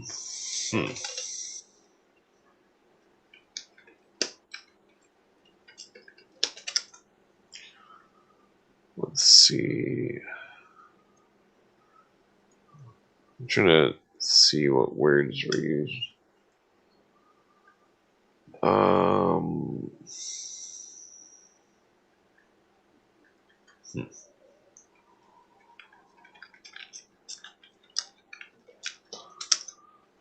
Okay, well, I'm asking it what the goals are. Maybe we'll just.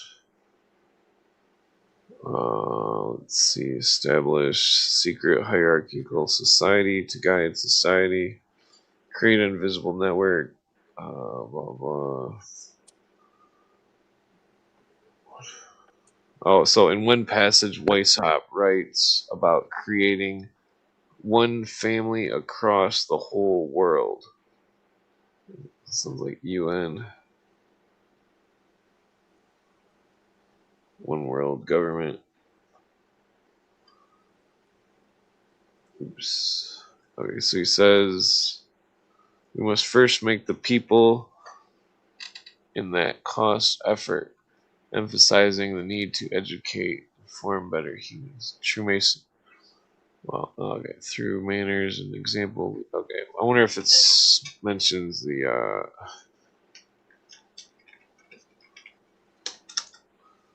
I wonder if it mentions socialism. Nope. Okay. This is interesting. In the letters written by Philo, talks about a difficult situation where he finds himself with Spartacus, who is Weishaupt, Yeah. and it's an internal conflict. Have you read this? They're saying that Philo and Weishaupt were having a conflict. Yes, and he says, Philo says to Cato, in the difficult situation in which I now find myself with Spartacus, through no fault of my own, it was a heartfelt comfort to receive your kind, encouraging, and friendly letter, my honest and beloved brother. I'd be the most ungrateful of men if I did not answer you without openness and pour out my whole heart to you. Neither Mohammed nor anyone else is chiefly responsible for my separation from Spartacus. This is where it gets interesting. Rather, it is this man's Jesuit like methods by which he has so often set us against one another in order to rule despotically over men. Through others may not possess his vivid imagination, subtlety, or cunning, they are no way inferior to him in goodwill, sound judgment, or honesty. Yeah. Philo is Baron von Carnegie. He left the order, so he's saying that Lysop was a liar. That makes sense. Because Carnegie was he was more of a Mason. He wasn't an Illuminist. Uh, I was trying to figure out if it was mentioning any class war type stuff. It does criticize the rich. Um, hmm.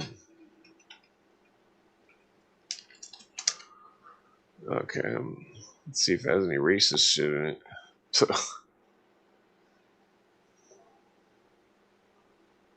He even says he feels it became a machine of tyranny, Hmm. and he wants Yeah. people to know he was deceived. Yeah. That makes sense.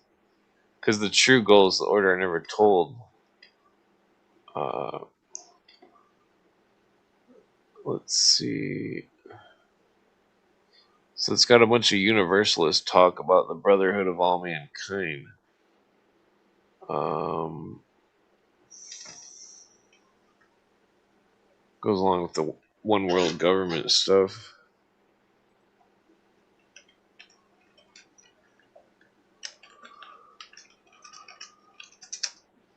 Um, let's see. Yeah, so there's a lot about destroying religion in this Illuminati book. Yeah, and then it talks about the ranking here and how they rank people. If a man is suited for nothing higher, he remains at his current rank. That's interesting. There's Yeah, even more. yeah, they never go up in rank if they're not doing the goals of the order. If he proves to be an especially diligent collector, observer, and worker, he becomes a priest. These priests are the custodians of the accumulated scientific knowledge organized according to their various fields. If among them there are minds of greater philosophical ability, they become magi. These magi gather together and organize the higher philosophical systems and prepare what the order intends one day to present to the world as a religion of the people. Hmm. If these higher geniuses are also fitted for the government of the world, they become regents. This is Yeah, the highest degree. According to their instructions, they serve as consultants, provincials, national consultants, or nationals. yeah, that's definitely secular humanist in nature. Um,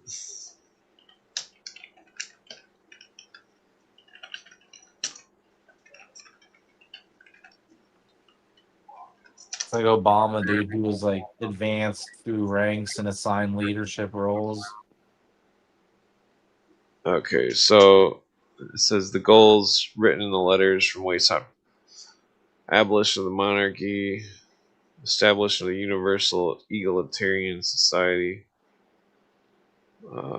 secret control by an elite, moral and social revolution, abolition of private property and inheritance. Um, yeah, Grok agrees it parallels with communism.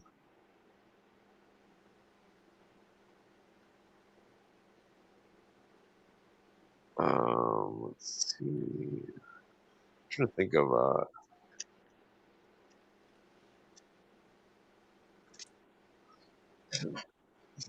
okay, does it mention skull and bones?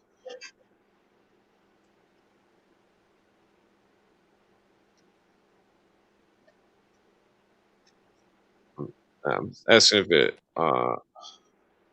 mentions the rooted vegetables or aqua tofana, which is the poisonous drink that Socrates drank. Um, no mention of either. You know, it's interesting because like the Eye of Horus and the obelisks and pyramids and all the Egyptian-inspired symbols the Illuminati use. Yeah. Makes you wonder what is in common with the Egyptians. Why do they love the Egyptians so much? Well, I mean, like the Illuminati seem to be the Egyptian rite of Freemasonry. It's like I think they took over Freemasonry. They made the Scottish Rite. They made the Mizraim, and let's see. Okay, so it doesn't mention Haram Abiff. Yeah, it's like they said that Illuminati was Freemasonry without religion. So it's like atheistic Freemasonry. The order kept detailed psychological profiles on their members. Huh. Oh, I should ask you if it mentions Swedenborg. Yeah, these reports included their strengths and weaknesses, their ambitions, their temperament, their habits, family background, finances, and whether they could be trusted. Hmm. Sounds like some mafia type shit or something. CIA type shit.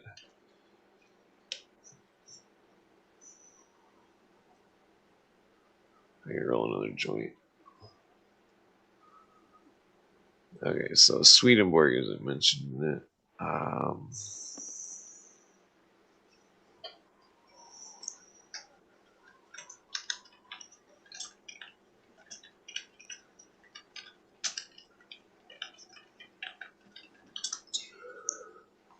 Okay.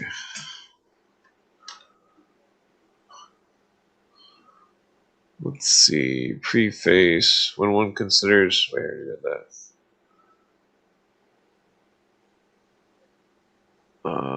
Okay. Correspondence. I've now read all the communicados. We'll send them back. Wait, I already read that part. Okay. Next chapter.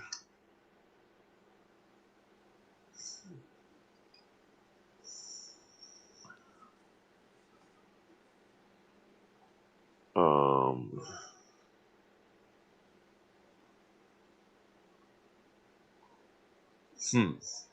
Okay, so it says, but it mainly depends on which people they admit into the Illuminati class. If these were well chosen, things could go quite well. I believe they must bring new blood. Wait, I already read that part.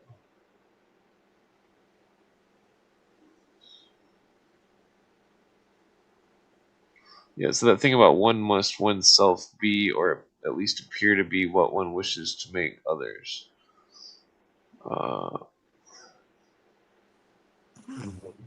Hmm.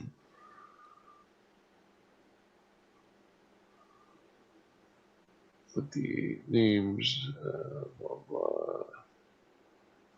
Okay, so this is going pretty slow.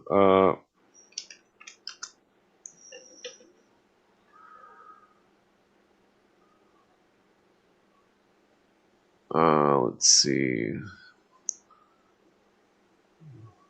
Here follow the remaining quibus licet. They are certainly not what they ought to be. Spiritus non spirabat. What does that mean? Spiritus. And I have far too much to do. Another time I cannot oblige myself to do this again. Regarding the letter to the assembly, I still need some time. Okay, so this is pretty slow. Oh, this is weird. He says, I have received an order from the spiritual council to propose an inspector for the local German schools. Let's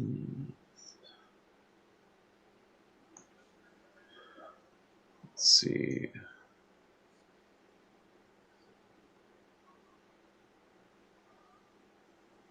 I'm about to read Adam Weishaupt's apology letter for the Illuminati.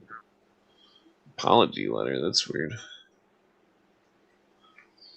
But it seemed like some of the people alleged that somebody else took the order and continued it. I don't remember who it was.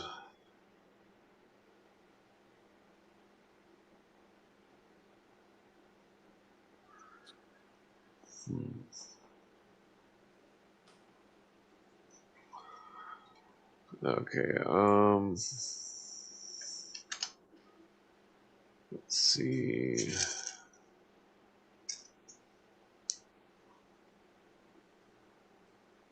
Yeah, a lot of these books read pretty slow sometimes. Okay, what does it say? Would it not be good if Socrates were ordered to recruit the eighth warden? I think he would not be a bad man. Do not enter into any proof that they are the true Freemasons. It is best proven when one does not prove it at all. Whoever does not want to believe it should turn elsewhere.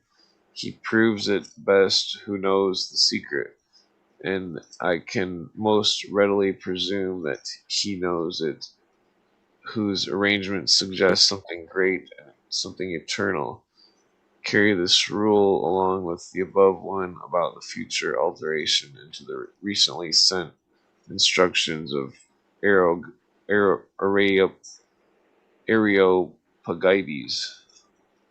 Hmm.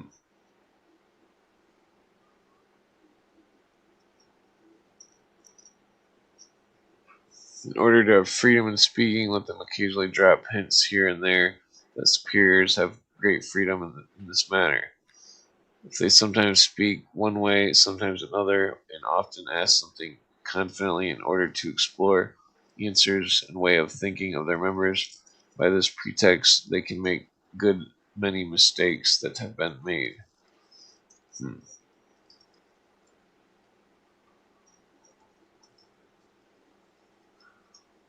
Okay, this is interesting. One must always say at the end which speech is the true one. Speak sometimes one way, sometimes another, so as not to give oneself away, and so that the subordinates cannot penetrate the true way of thinking. Etiam hoc inferitur instructionis.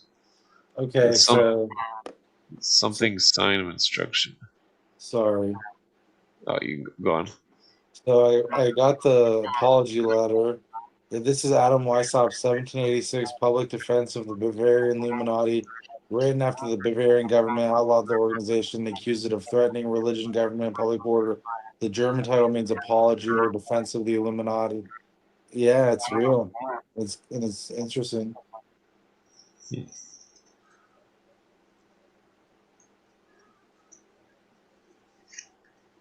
Yeah,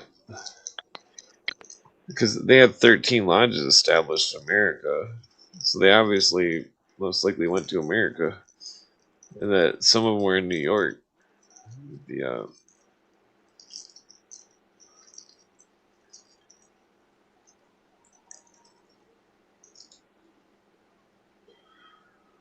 let's see here.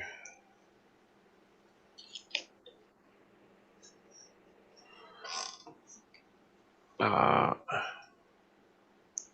hmm. Okay, so This is funny. He says here, he argues that society can be improved by quietly educating a small number of intelligent, disciplined people who will influence others. That's funny because he's saying he's not running a conspiracy, but then he's saying he should guide society without public fully knowing it. yeah.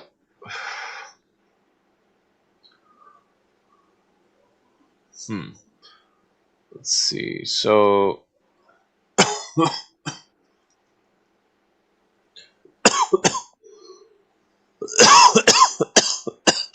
so about Athens being okay.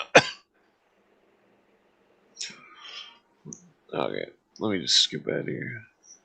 You ever heard of the Pythagoreans? Yeah, it's He compares himself a lot to them in this book or letter.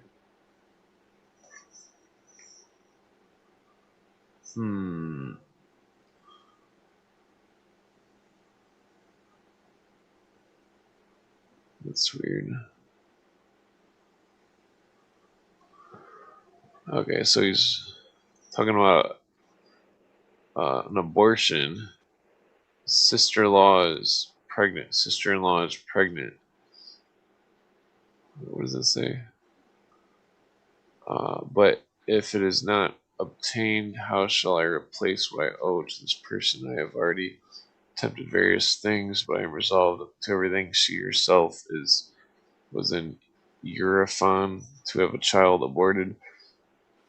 See now how the world views the morally noble man Spartacus, a fine founder of an order who has adorned his clean work with incest and attempted abortion of a child.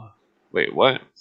Who has adorned his clean work with incest and attempted abortion of a child. That's fucked up. So Waysop had sex with his cousin or something?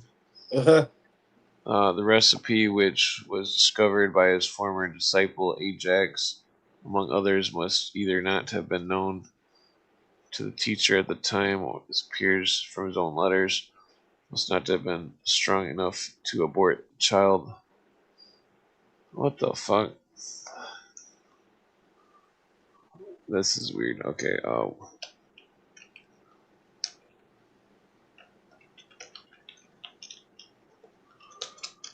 okay.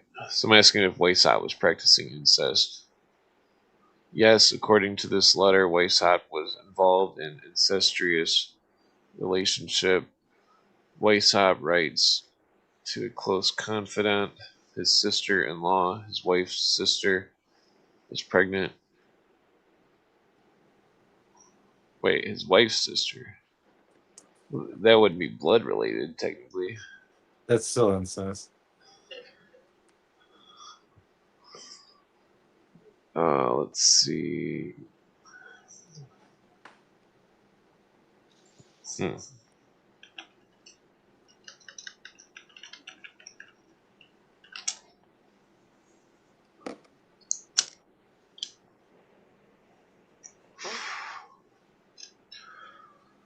Okay, blah, blah, blah. He's talking about embarrassment. Blah, blah, blah.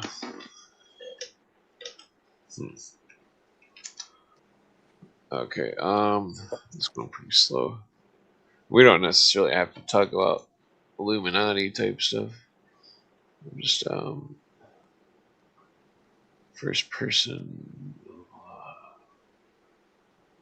Yeah, Grok's not very good at picking out anything that's relevant. I'm just having to go through each page.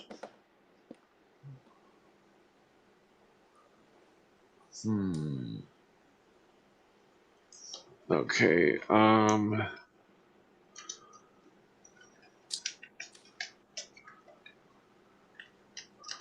gonna see if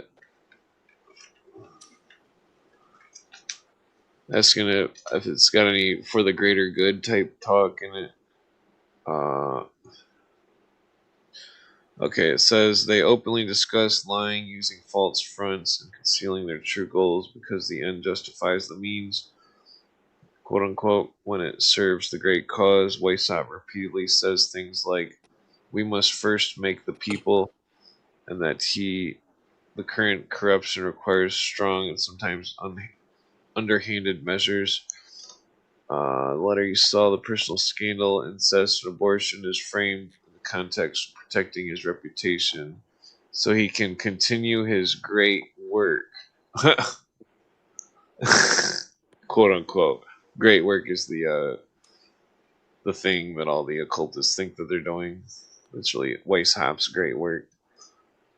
They instruct members to speak one way to outsiders and another way internally, all for the good of the cause. Higher grades are told that ordinary moral rules may need to be bent or broken when the conflict with the order's grand objectives. So he's saying they gotta reject morality if it conflicts with the order's goals. Okay, so it says Welt ver Besserung, which means the greater good. Actions are justified because they serve the improvement of the world.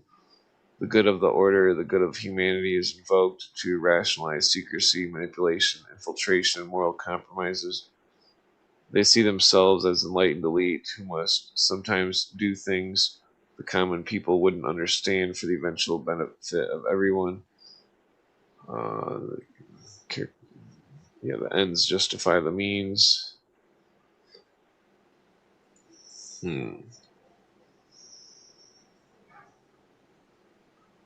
Let's see.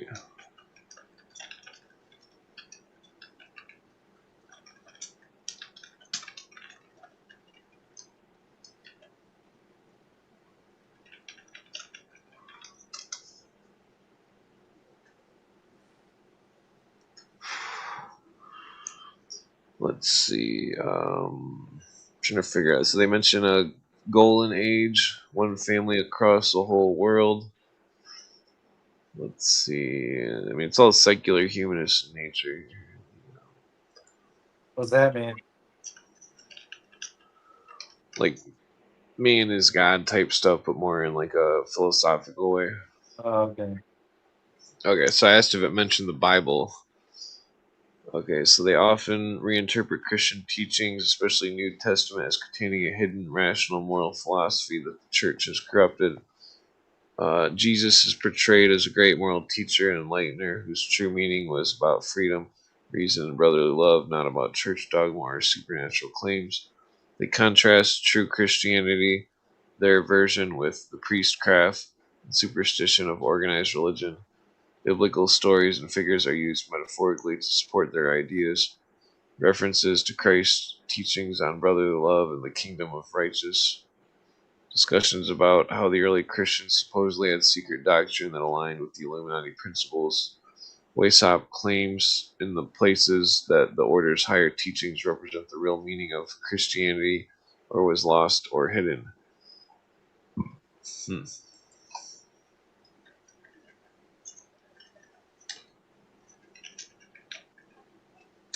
Okay, someone asked if he said Christ consciousness.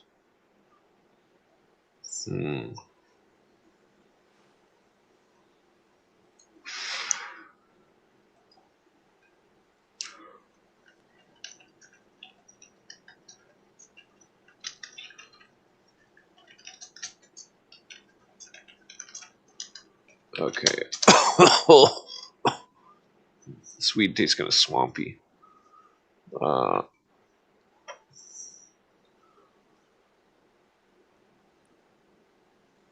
Let's see.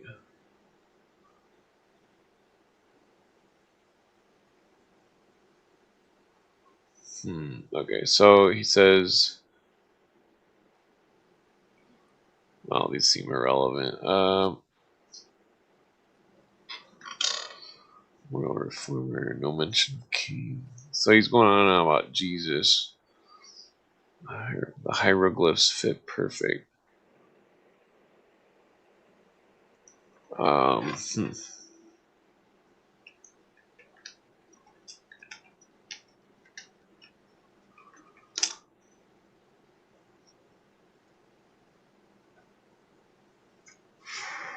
I'm trying to remember everything that Cooper says about it. I mean, it all seems to fit.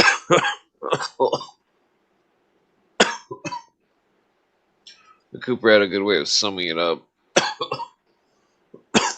Well,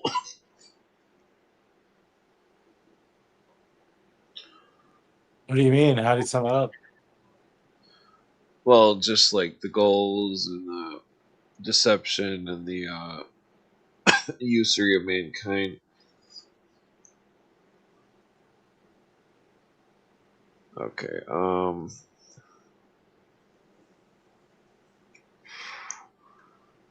So it seemed like he thought Masonry was some kind of Christian secret or something. I mean, technically, I think similar stuff, but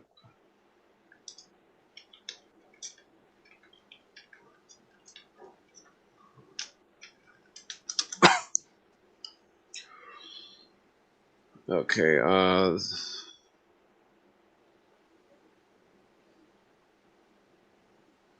Okay, so he basically looks at Jesus like a revolutionary leader or something. Okay. Blah, blah, blah.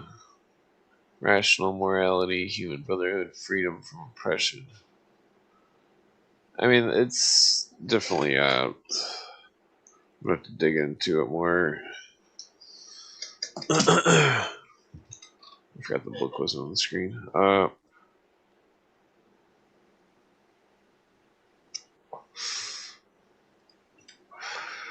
Yeah, the the sweet is like swampy, but kind of good.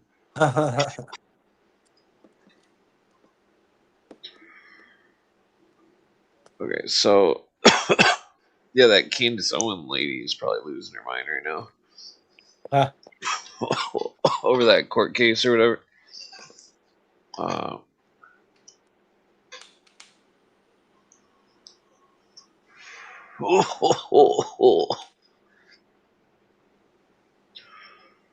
Let's see.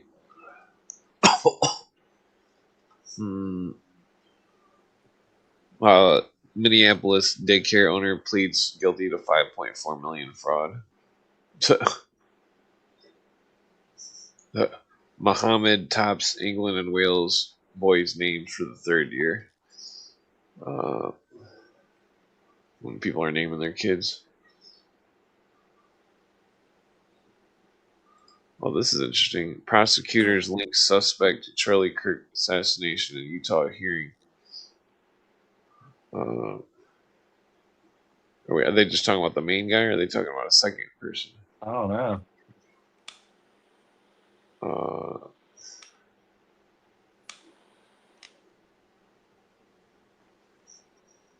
It says his roommate received immunity. Was found nearby. Though ballistic analysis remains inconclusive, defense challenged evidence quality and missing footage. Kirk's widow attended. His family called for full evidence release. Online theories from figures like Candace Owen, blah blah. I speculate that his boyfriend did it, or not did it, but aided and abetted him. Yeah, right. The letter that was supposedly left at their home was a letter to try to make it look like that they weren't aiding and abetting them.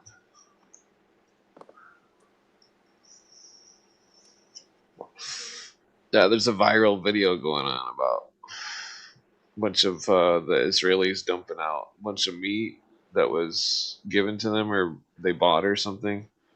I don't know. Let's see, what else do we get?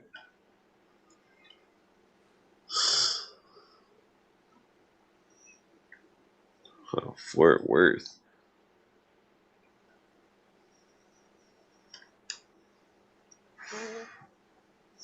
I don't know why that's trending.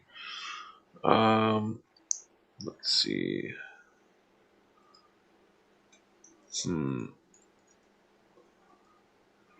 Yes, there's a lot of craziness going on right now, I would say.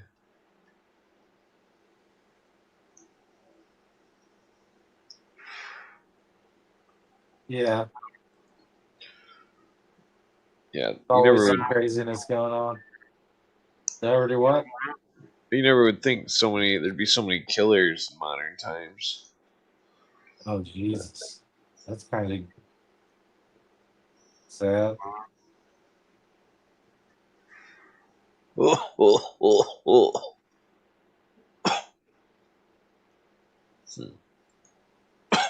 Ba-da-ba-ba-ba.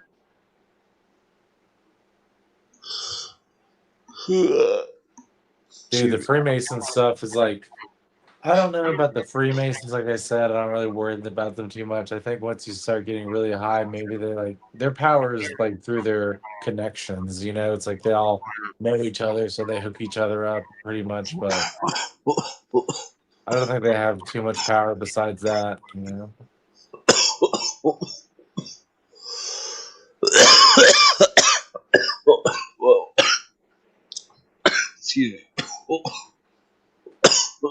Yeah, so like Twitter just full of the these AI videos of that. I forget the lady's name. She's a dude now or something. Supposedly the Elliot Page, I think.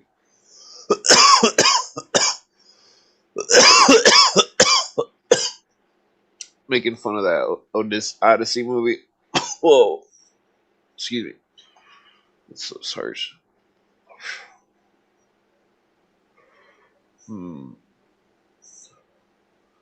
I guess there's gonna be a typhoon going on. Oh, no way. China. Yeah, maybe it'll wash out some of the communists there.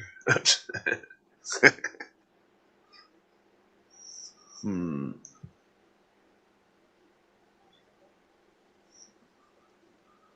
Let's see.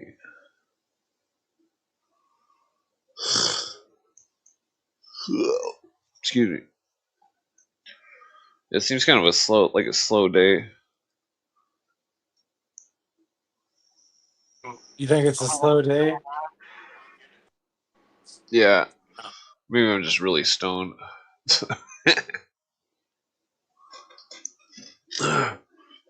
Ouch. Yeah, there's. I feel slow. I feel like I'm getting like tired. I lift weights. Lifting weights. Oh yeah. Oh. Yeah,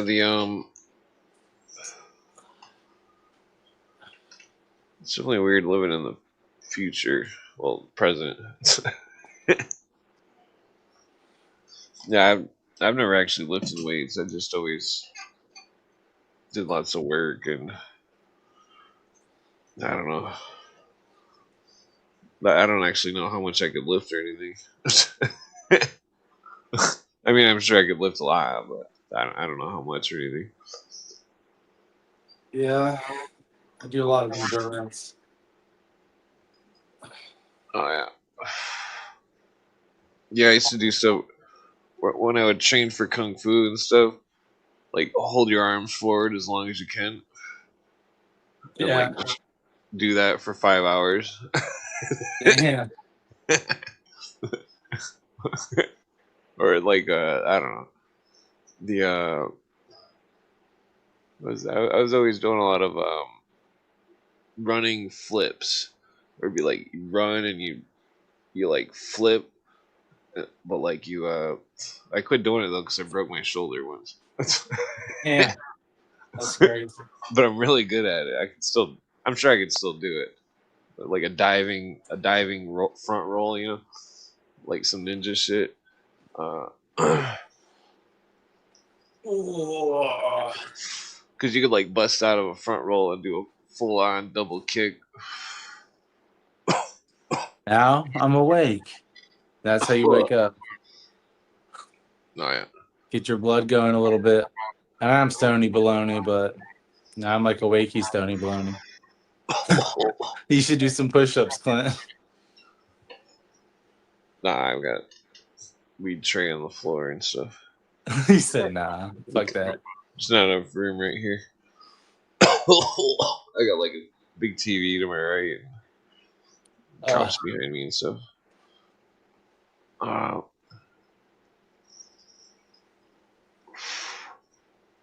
yeah, I need to like mow a bunch of brush down in the backyard and make like a training type area to practice kung fu type shit.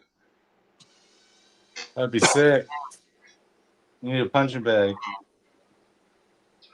But I used to do more like it's more about like the I trained for like a long time before I got a girlfriend, and like the I'm trying to think how many. It was like at least like 3 years I was training, and it was like, but like at the end of the training, it was like it seemed like less.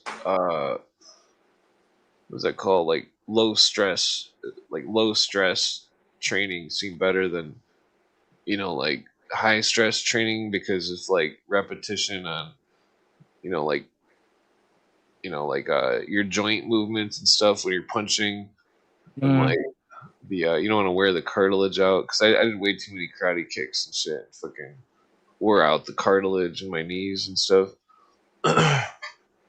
plus the plus the well, plus I was a skateboarder. That probably didn't help. I'm sure it didn't. Yeah, like ever since I broke my elbow, I still haven't been able to like fucking recoup my arm in a way. So it's like, I don't know. It's funny because like I could beat quite a few people at martial arts, but like I'm only using my right arm.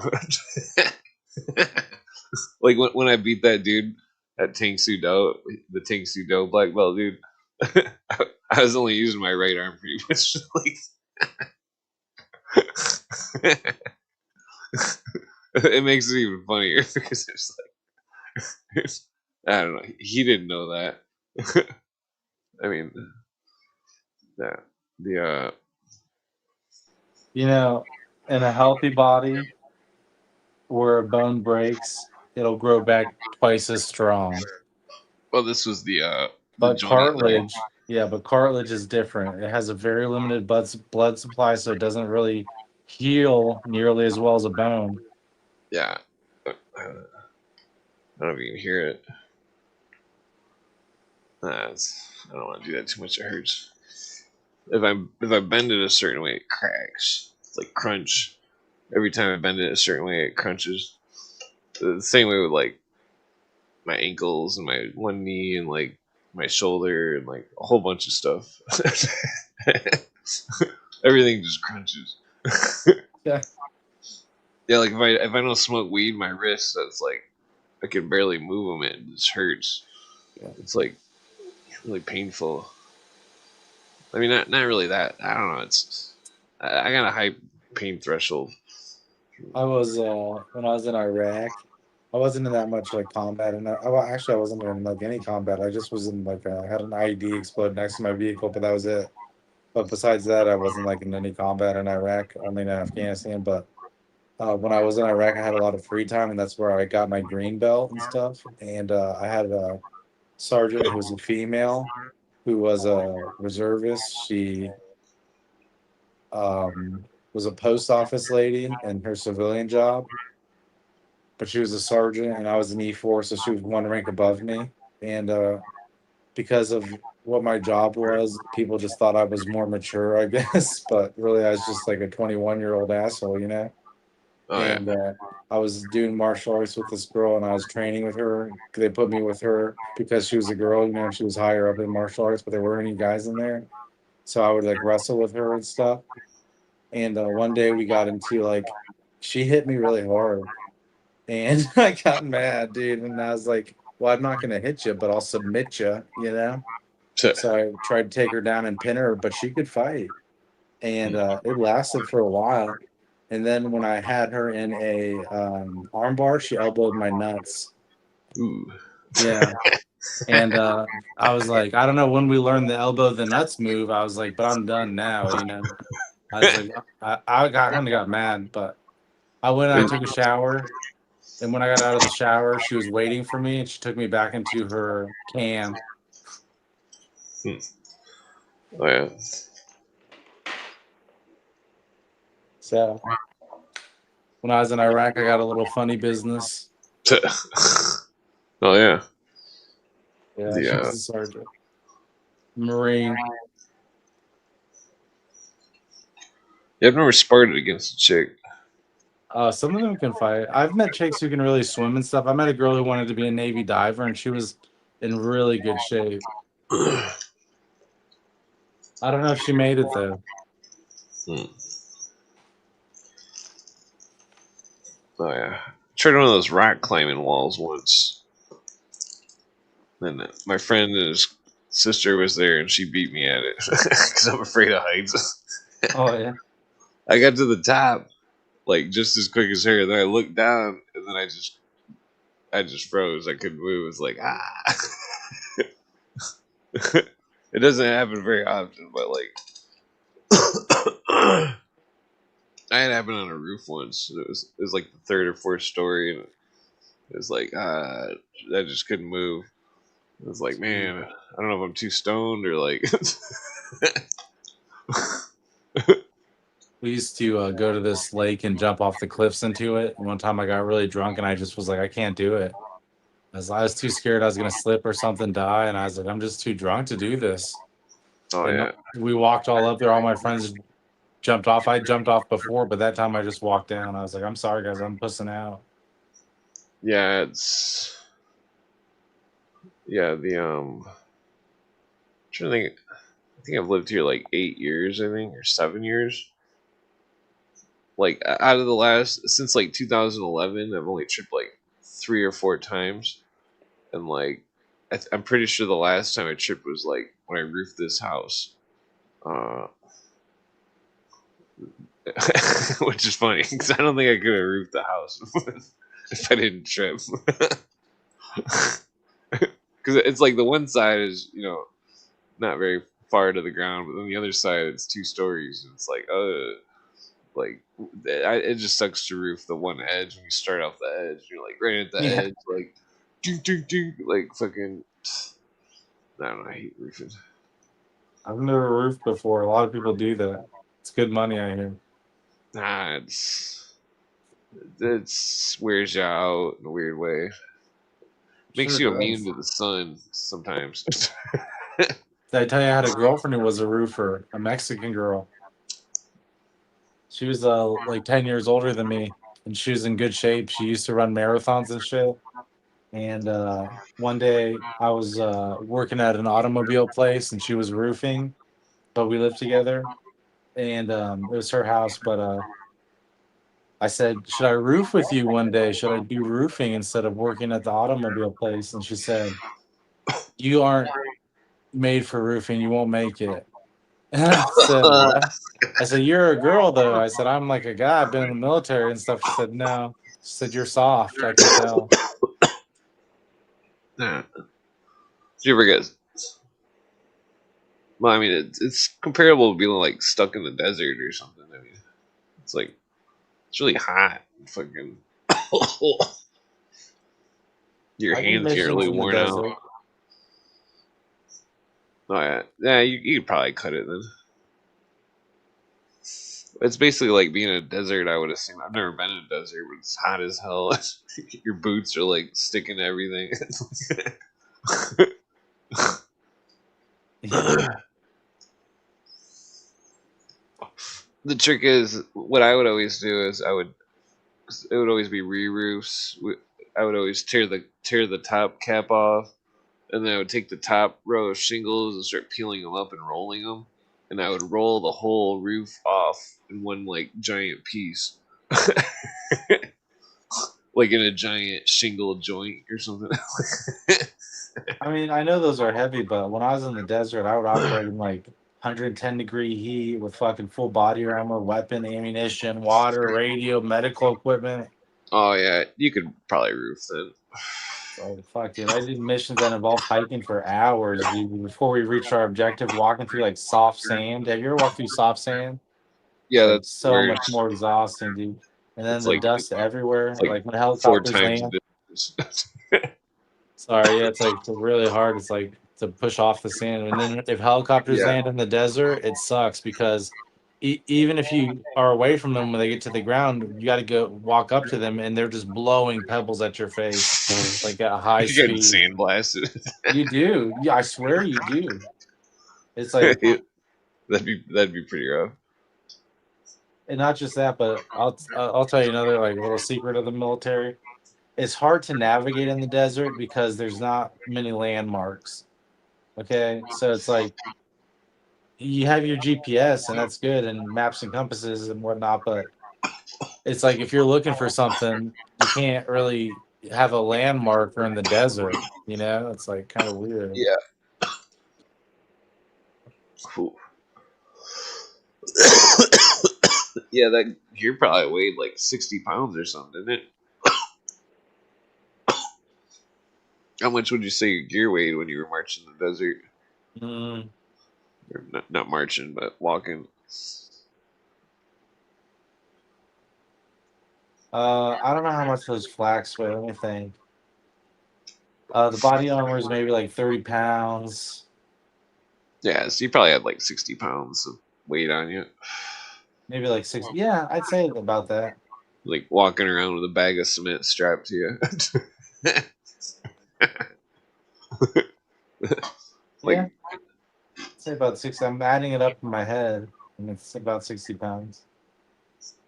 yeah, I used to do a lot of cement with the stairways and stuff and decks, where it's like somehow we'd always get like a job where it's like you had to walk up and down a hill, and you had to carry every bag of cement to every hole and stuff. And it's like a really steep incline and stuff. So, It's kind of fun. I never got any ticks back then, ever. Not once. jeez, I've never had it. Oh yeah, it sucks. Once you get one, you see them everywhere. The fucking they're fucking evil. Like they fucking I had one jump on my thumb and it started going around in circles on my thumb and I flicked it like full on flick and it didn't let go and I'm like what the fuck, flicked it off again and it like they fucking I was driving, I had one bite me right in the armpit and fucking like I was like and I couldn't stop because I was driving and I was like I didn't know what it was. And then when I got home I was like there's a fucking bug in my armpit. I'm like, what the fuck is this? There's a big ring around it and shit. Fucking like the those fucking bastards. That's probably why I Can't, can't eat beef. I mean, I like beef. I just you can't eat beef. well, it seems like it makes me have like an allergic reaction or something. So does a bunch of foods. It's like fucking. It's like really fucking annoying. I can't drink coffee. I used to live off coffee. Fucking like. It might have You been the can't tick. drink coffee? Yeah, it, like makes you like swell up or something. It's like because it's got oxalates. The same with like chocolate. I can't eat very much chocolate. The I think I'm part dog.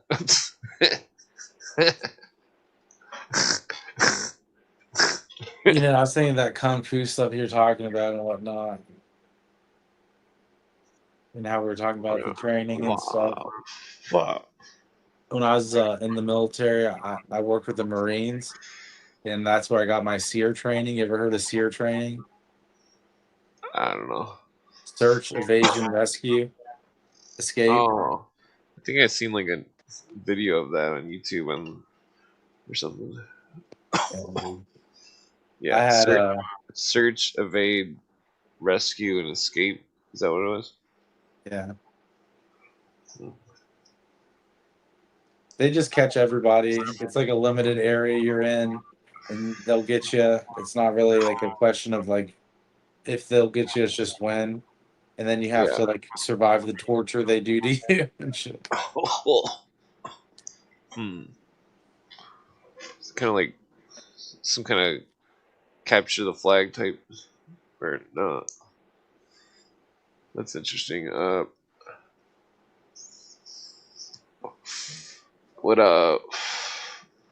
would you do? Like dig a hole and try to hide or something, or what's? I mean, I would say the best thing to do would just be keep moving. Uh, just keep moving. When I was a kid, when we play hide and seek, I would always move, thinking that nobody could ever find me because Oh I was yeah. always switching hiding spots. You know. Like I'd go to a spot right after they searched it, be like, I was always pretty good at hide and seek. Well, when I was a kid, I don't know how good I am now. I'm like a giant.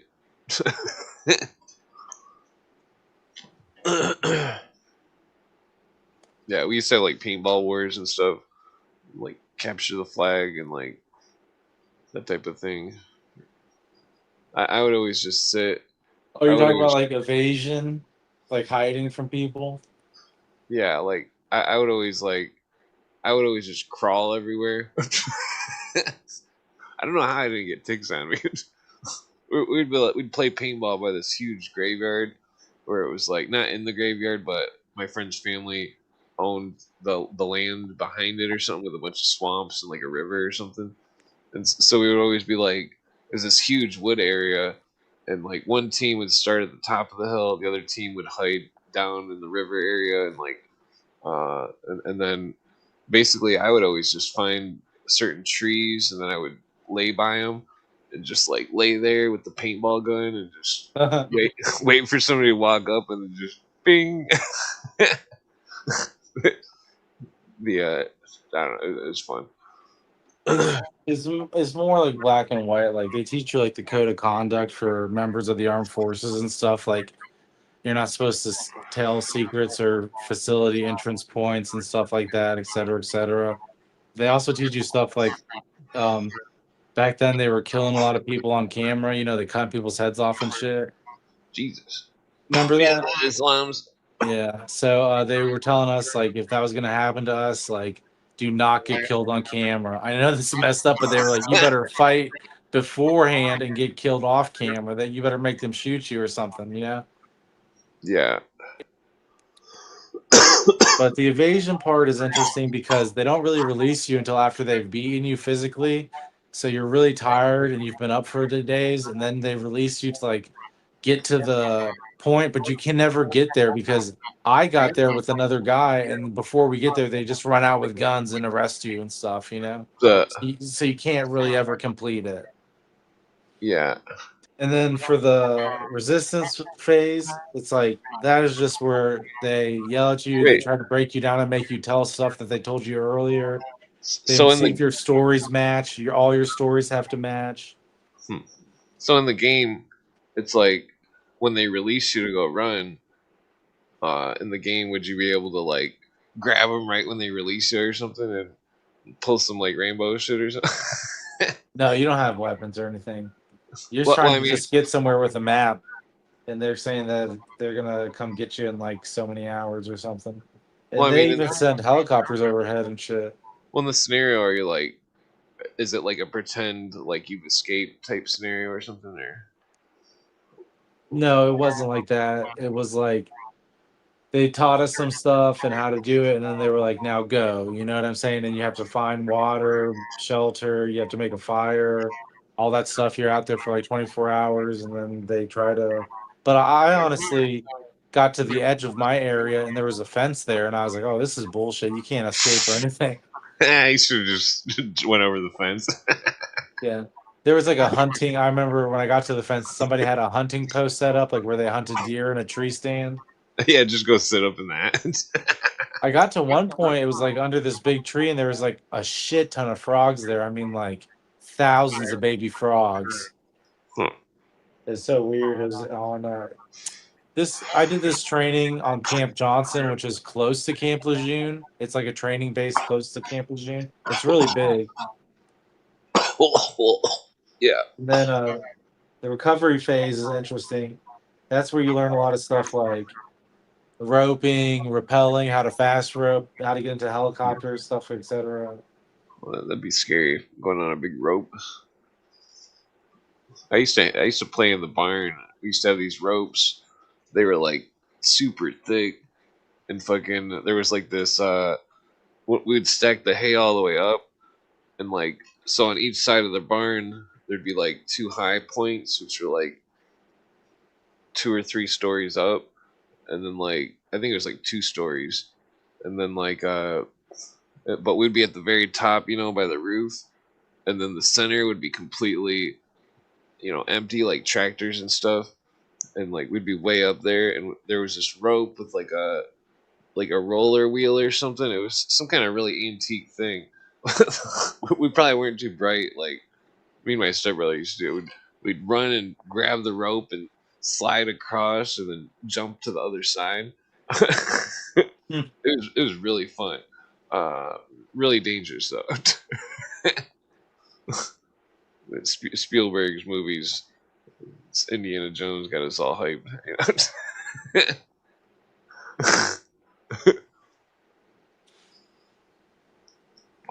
I wish I would have done Navy SEER. They do a lot more stuff with the fast boats and whatnot.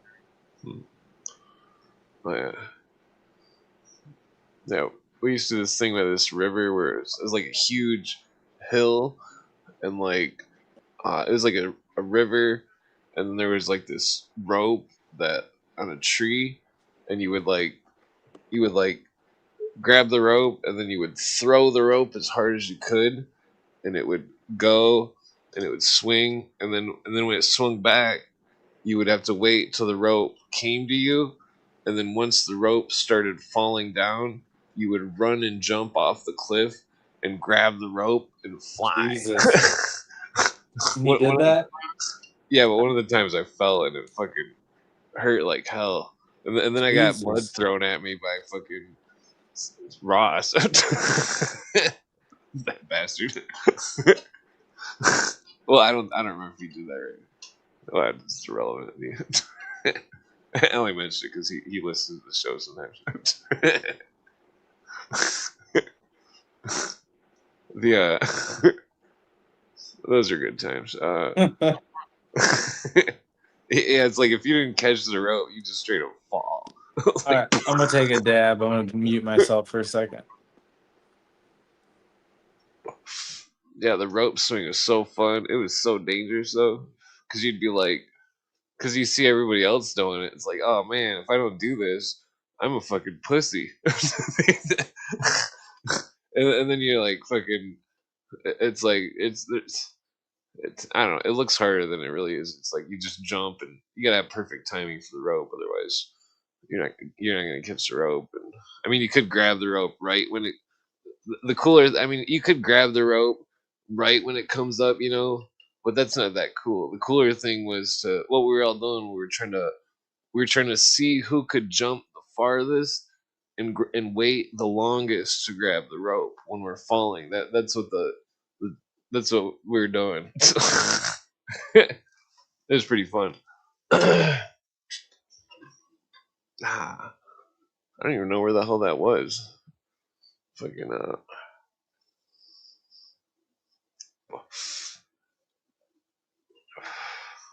yeah, it's like a massive rope swing. Because it was like a just straight up. If you fall off, I mean, it was really steep. Like fucking, it was probably going down like 50 yards or something.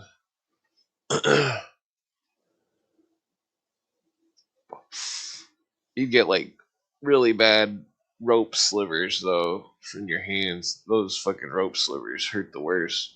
Damn. Yeah, like fucking I hate rope slivers.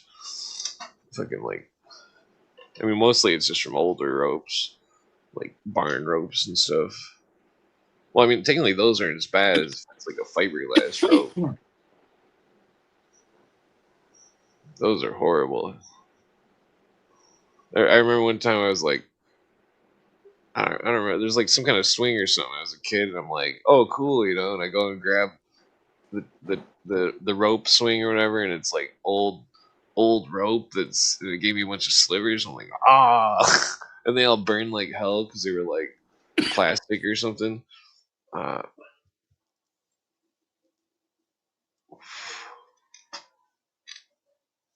oh, what you saying? Are you talking to me or Sparks? Uh, what you saying though? uh,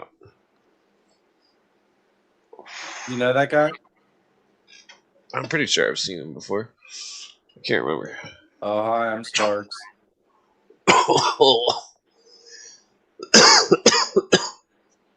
whoa, whoa, excuse Sorry. me. Whoa, whoa. Name of the swampy weed is. Uh, whoa, whoa, excuse me. Whoa. The swampy weed is good.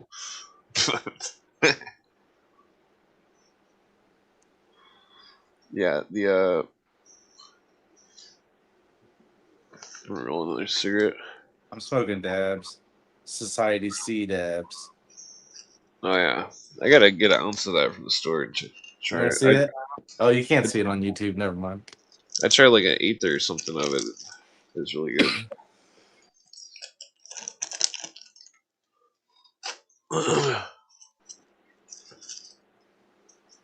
Yeah, it seemed like a pretty good weed. I got to get up early tomorrow. I gotta be at work at 9:30.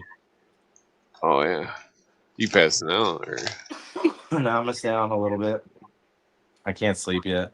I work tonight, and then I gotta go in tomorrow and work 12 hours. Oh, that sucks. Yep, it sucks. It's part of my promotion. Oh yeah, that's how they get you. Sucks, dude. I want to get out of this job like so bad. I don't even know why I'm doing this. Hmm. I Seems know like it's you so could. weird. I bet you could get more pay at like a psych ward or something. Yeah, I got a better offer at a rehab center. Oh yeah, But that I would just, probably be more fun. yeah, dude, Uh, being like a mental health tech. yeah, I don't know. I think I want to go back to Pizza Hut. Pizza Hut. What? Yeah, I Be a worked there manager? Or before. something?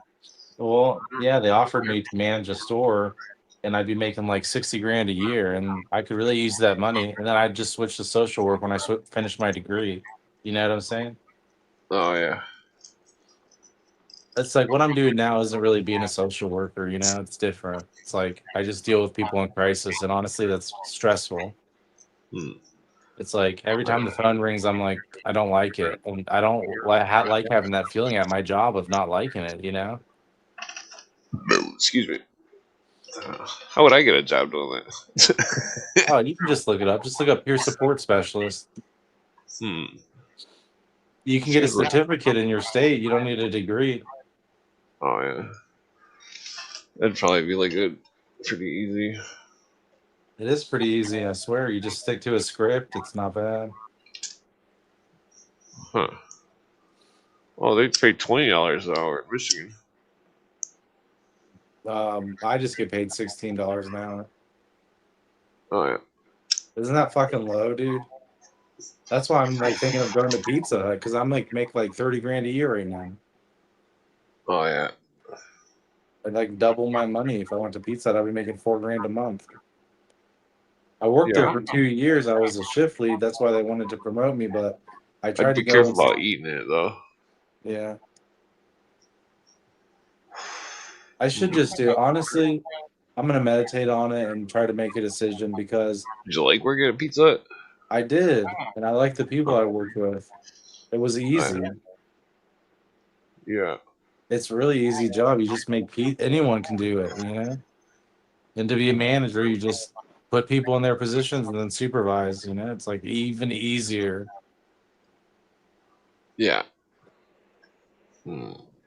See what I'm saying? So I don't know. I kind of need to think about my family and put the money first. Yeah. Seems like it'd be fun.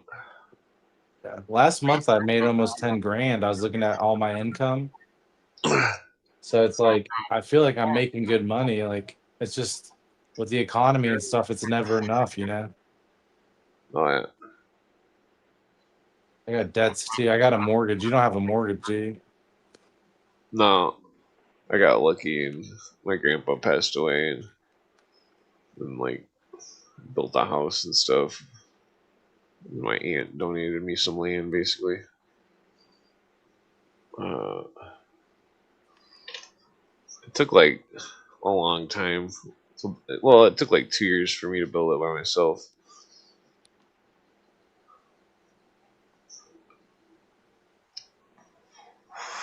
I had some people helping me sometimes, but like I couldn't afford to pay them and stuff. And plus, they were horrible workers. I was always giving them all my magic cards and like music equipment and shit. I gave away bass guitars and all sorts of stuff music equipment and stuff that I saved up over the years. It was worth it though. That's what's up. Yeah, I mean, I still have a bass guitar, but it's not as cool as the other one.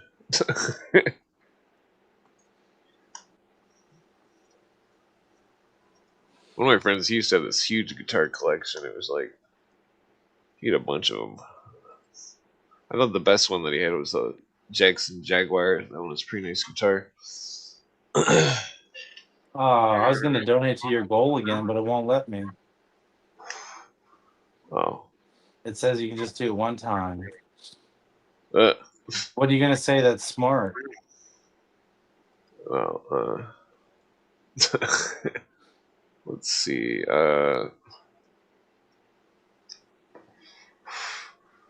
What is that one thing? Fuck. I'm too stoned. I'm not smart. No. Dude, my new thing is I said this the other day and I looked it up to make sure that I was original. But Original. yeah. Hmm. If you remove the devil from history, history abhors the void and will fill it. Hmm. Because everyone always complains about bad and this, and we need to change things. And I'm like, I feel like it'll just be filled with something else, you know? Hmm. Like, even if we got rid of the New World Order or anything and we just had peace on Earth, after time, something else evil would rise up, you know? It's just the nature. Yeah. Well, I mean, like, I think of like people. I think that's why psychedelics are good, because like psychedelics can make people feel feelings that, you know, feel empathy in a way that's real. That's not some kind of, you know. I mean, I don't take psychedelics anymore, but it seemed like there was like, because some people like they can't visualize putting themselves in another person's shoes. Uh, that's where all the hate comes from. You know what I mean? Like people hating and stuff. Like, uh, like bullies and stuff. Yeah. Uh, well, I guess I can answer better. Okay, so,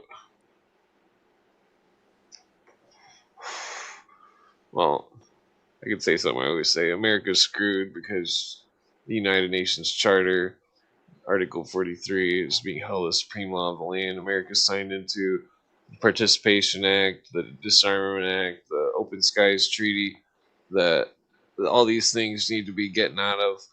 They all need to be abolished and nullified. That that Congress hasn't waged war since World War II. That the Constitution is not being allowed to exist by usurpers and people that don't know how to read. Because I mean, you see all these politicians and stuff. None of them are like saying we want gold and silver for money. We want that.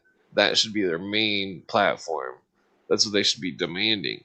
Gold and silver money for everyone, not this paper money.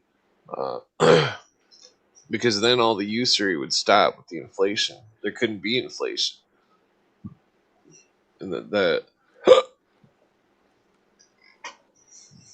it's like we're it's like some of the old timers. They said it's like there's creditors and there's debtors. And that America has became a debtor to creditors. The creditors are who enforce the international laws. Uh,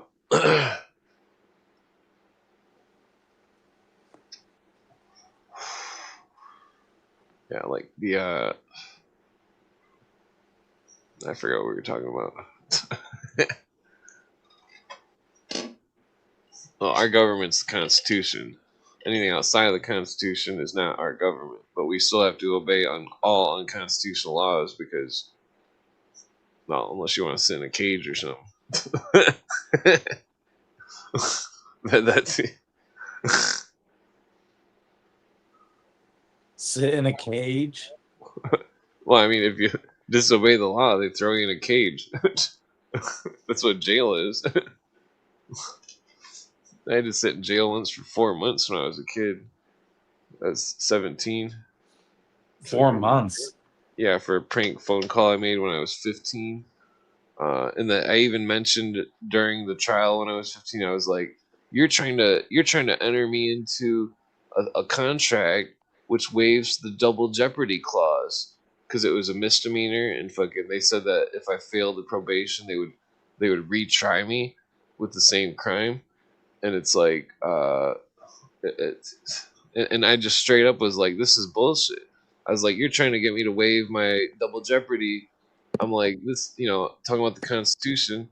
The judge is like, "There's no Constitution in my courtroom," and fucking and he was the same judge that over the years that drunk and drove repeatedly, and fucking continuously drunk and drove, and that his kid used to bully me in school and stuff with all his dirt bike friends because they are all rich and had dirt bikes and fucking bunch of fucking fake preps.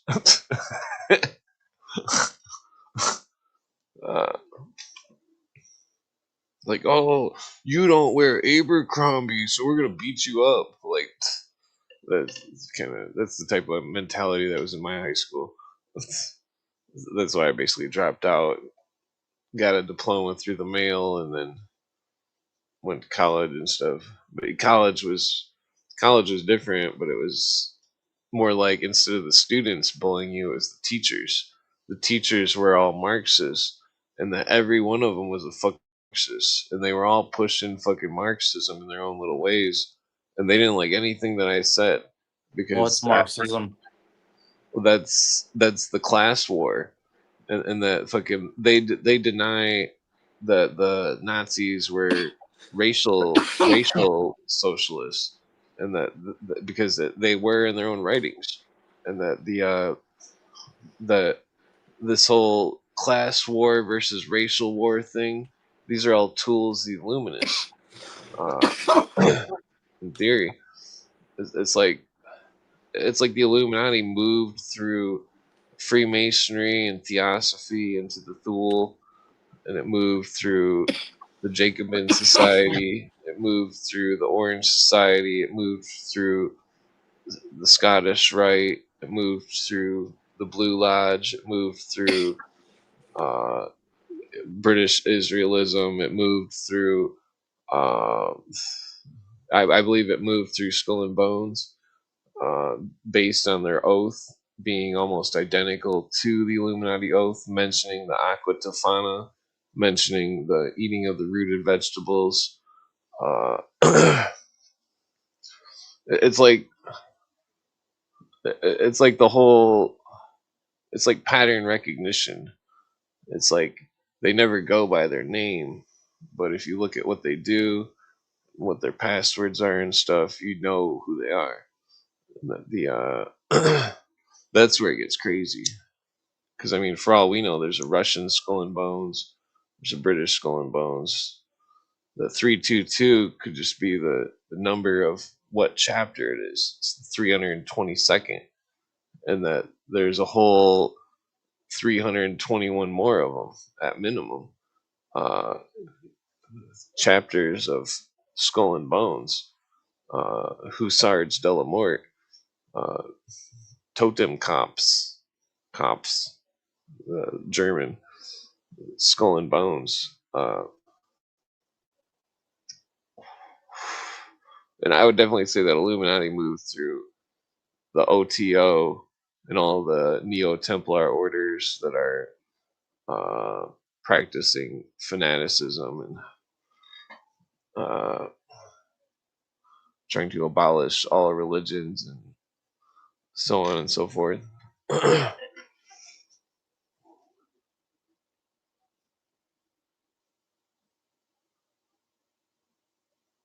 Yeah, I'm not sure what's going on in the chat. Um, Here's an invite if you want to come on. Oops, wrong button.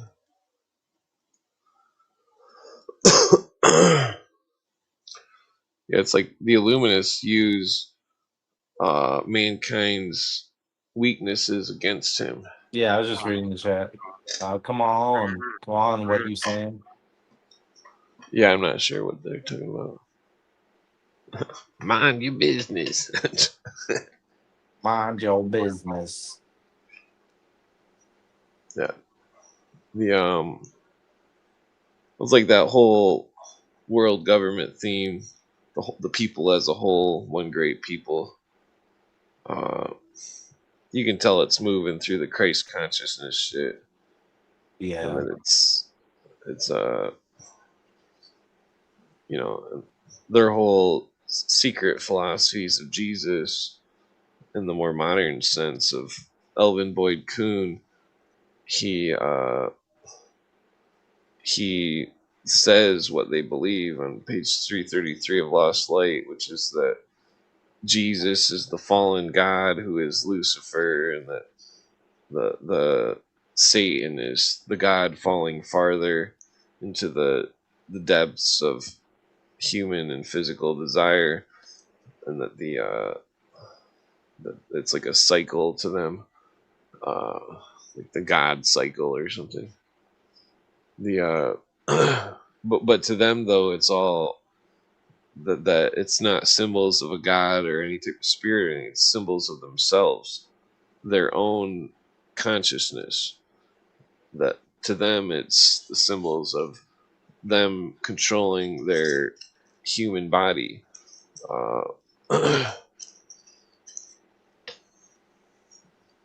It's like to some of them, it's like they think that it's a curse to be human, to be alive. Jesus. They think that this is hell and that this is the punishment. And like it's pretty wild. So that's just those beliefs aren't all necessarily the same order, but those are various beliefs from different orders. Uh,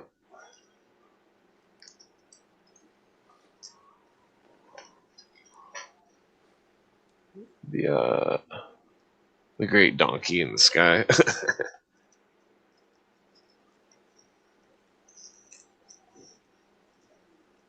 Good morning. What's up? Yeah, I got like one more joint. Check it So in. you're going to bed? I might smoke two, I guess. What's the name of your shirt, man? Let me see. Iran, Khamenei, Rotten Hell, ChatGPT AI, sentient, illuminati news. You know what my wife asked me? What's She that? said, "Do you guys think you're the Illuminati?" And I said, "Why do you say that?" She said, "Because you say Illuminati News live stream." And I said, "No." I said, "Plant reports on what the Illuminati are doing." And Hmm. she said, "Oh, okay." Uh,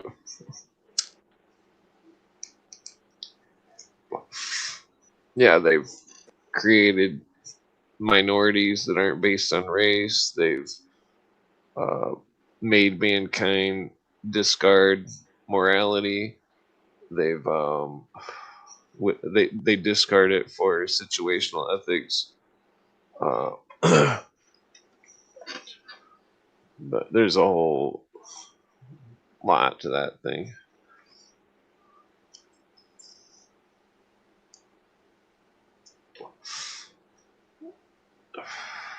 I mean, on top of it all, it seems like the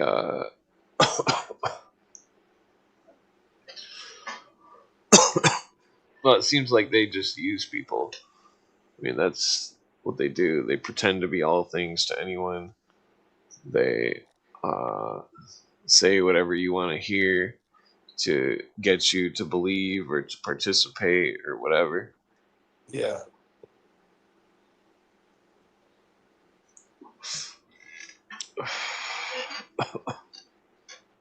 I mean, these days, the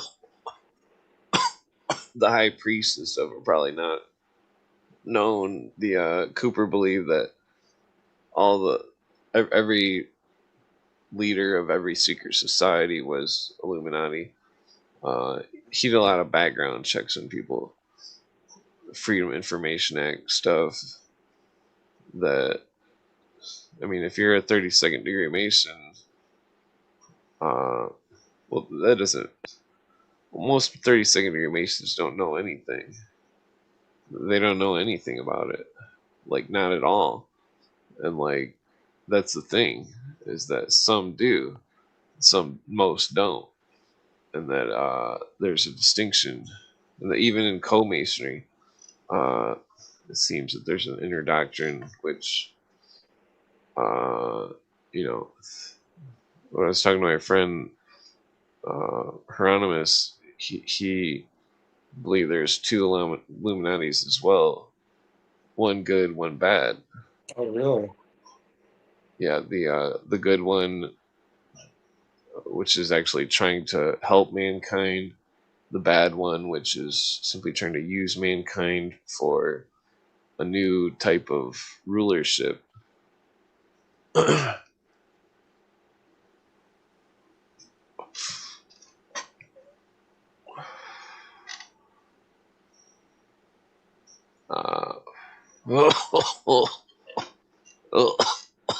Where do aliens come into play with the Illuminati?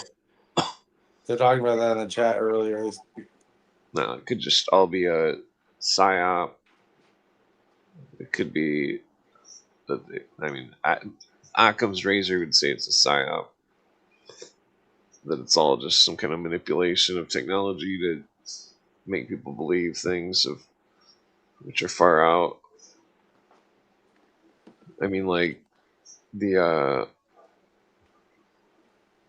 I mean, if it isn't a psyop, that's where it's spooky. If it's like some kind of spirits or demons or something. Uh,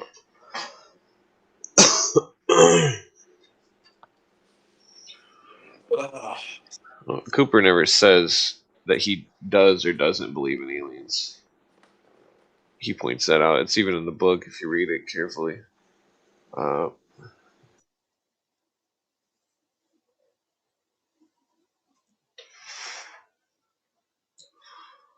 the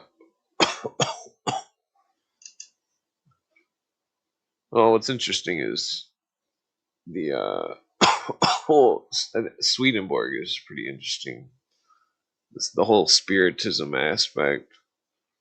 The Illuminist book was talking about a spiritual core or something, spiritual something or other.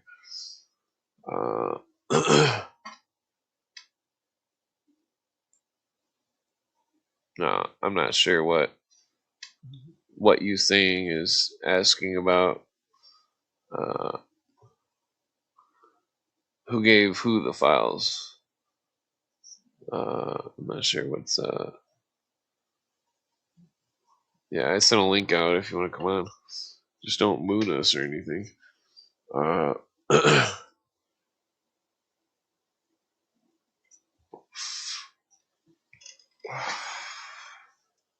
oh, oh, oh,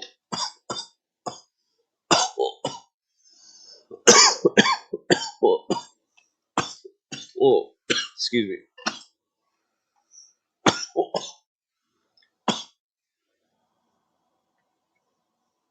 yeah,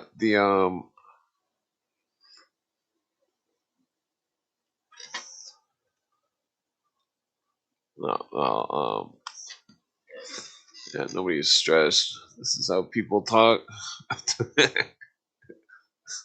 Simmer down now. Okay, I can't remember where I heard that from.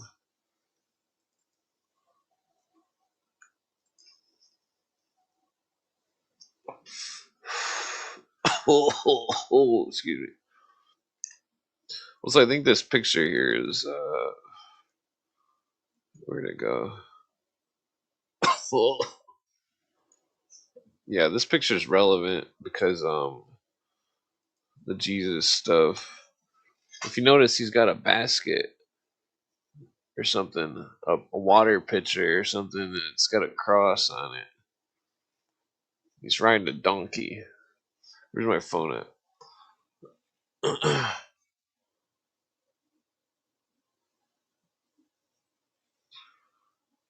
Yeah, well, technically I'm always stressed because I'm in constant pain. Because I refuse to take any pills or anything like that. Okay, so I think this is Shmuel or Samuel speaking to the Persian king. The king mocks him for the delayed Messiah. Shmuel replies that the Messiah will ride on a special donkey, one of 1,000 colors. In Persian, Farsi influenced phrasing, Kar Hazar Ghana. Uh, let's see, it symbolizes the extraordinary, most miraculous nature of redemption. Was there more to that? Okay. Oops. Yeah. Okay. Let's look at this thing. What's up with the snake? Oh, that's just a ribbon, I think. Oh. I'm not sure what the ribbon would represent. I wonder if that's relevant.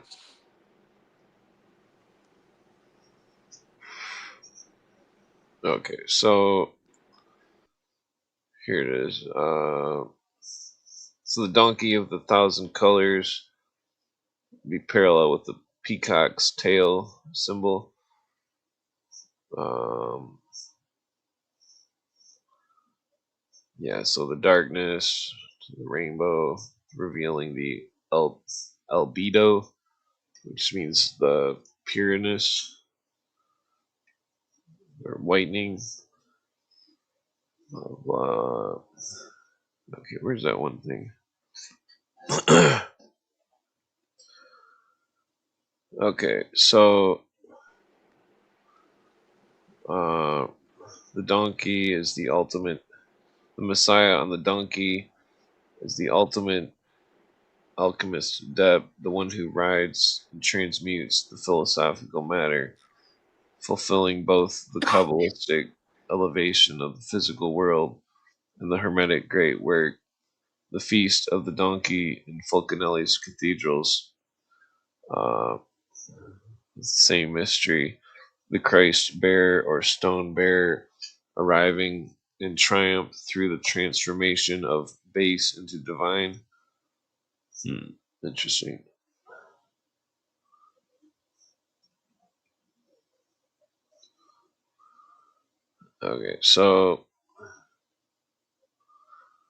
Okay, so donkey is chomer,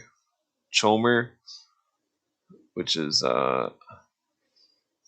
philosophical ass. It is the raw, gross, or Saturnian material world which must be elevated. Where's this? Yeah, so the Messiah riding it is the solve et coagula, dissolve and coagulate, the spirit descending and transforming matter, or matter ascending into spirit. It mirrors the Kabbalistic tikkun, rectifying and sanctifying the physical realm. Okay, interesting. What that Yes. means to me is like it's a mini colored working horse, I mean donkey, and there's somebody riding it and they've got the cross and that what is that, a jar? Yeah, it's like a jar with like a cross on Okay, so I would say this. it. That Oh, guy is this is before Jesus. this is roughly the same time period. I forget what it's. Oh fuck! I didn't label it. It's roughly the same time period. It's like a pre-Christian thing, which is relevant because they said that this guy was persecuted for following a Messiah that worshipped a donkey or that rode a donkey. Okay, so there's a thing in the Fulcanelli about the feast of the donkey, and that it had something to do with Zechariah. I can't remember exactly, but the alchemical triumph or the procession of the work reaching its goal. Let's see. Yeah, a donkey whose hoof once trod the streets of Jerusalem. The name being Master Alaboron, explicitly linked to the Christ bear triumphal entry into Jerusalem, directly echoing Zechariah 9:9 and Jesus' entry on the donkey.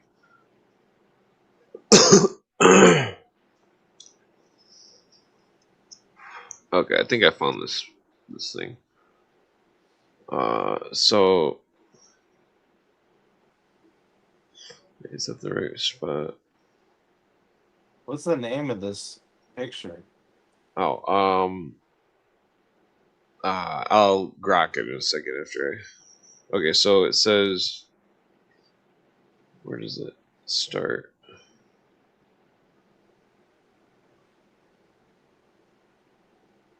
Okay, so it says a profound mystical interpretation. Wait, yeah, the Chassidic teachings, especially those of Lubavitcher Rebbe, uh, Chomer is donkey, or excuse me, I found it. Chamor, and then so donkey, and then it has the root word with chomar, which is matter. Uh, so it goes on to say Sanhedrin 98a in the Talmud, when the Persian king mocks the idea of the Messiah arriving on the humble donkey, the sage Samuel replies that the king's horse cannot compare to the Messiah's donkey, which is miraculous, a beast of 1,000 colors, or 1,000 hues. Bar Hivar Gavani or Kar Hazar Gavna in the original Aramaic Persian context. It is not an ordinary animal, but something extraordinary and multi-hued. So it says in some later interpretive traditions, drawing on biblical references to white she donkeys in Judges 5:10, symbolizing peace and shining brilliance, described as white. Talking about the donkey. Modern esoteric teachings sometimes emphasize the white donkey aligning with purity in the peaceful messianic era.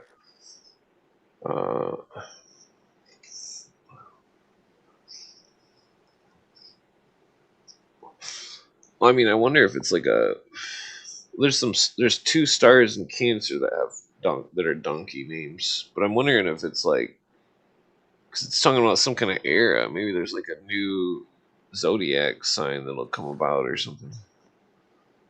I mean, well, that's kind of vague, but I don't know. So here's a Jesus quote to go along with all this. It says, Matthew 5:17. Do not think that I have come to abolish the law or the prophets. And then that's Jesus. And then Paul says, in contrary, he says, Jesus has abolished the law with its commandments and ordinances. So he's saying the exact opposite. So Jesus is saying he didn't come to get rid of the law or prophets. And then Paul's saying the opposite. So that's relevant to how modern Christianity has been like discombobulated. Let's see. Damn, I don't have any. What was the name of that picture? I remember it was some kind of some dude that was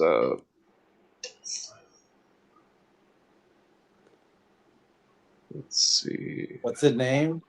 Disseltor Mosaic. Okay. Mosaic of the Acrobat.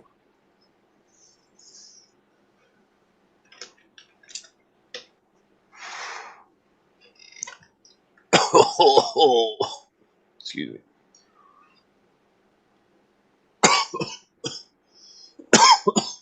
Oh,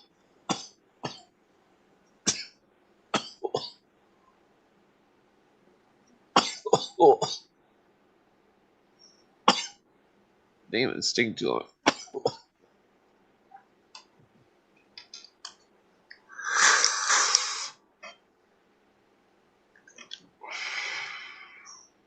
I was trying to remember what the story was with it. It's some kind of story.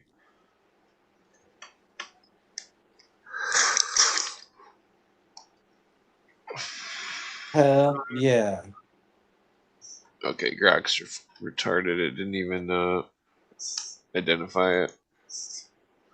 I'll have to get back to that one. It's like the donkey. It's like the donkey had 1,000 colors, and then Joseph's coat had 1,000 colors, or a coat of many colors. So you're saying they skinned the donkey? No. It's just a symbol of. I know, I was just kidding.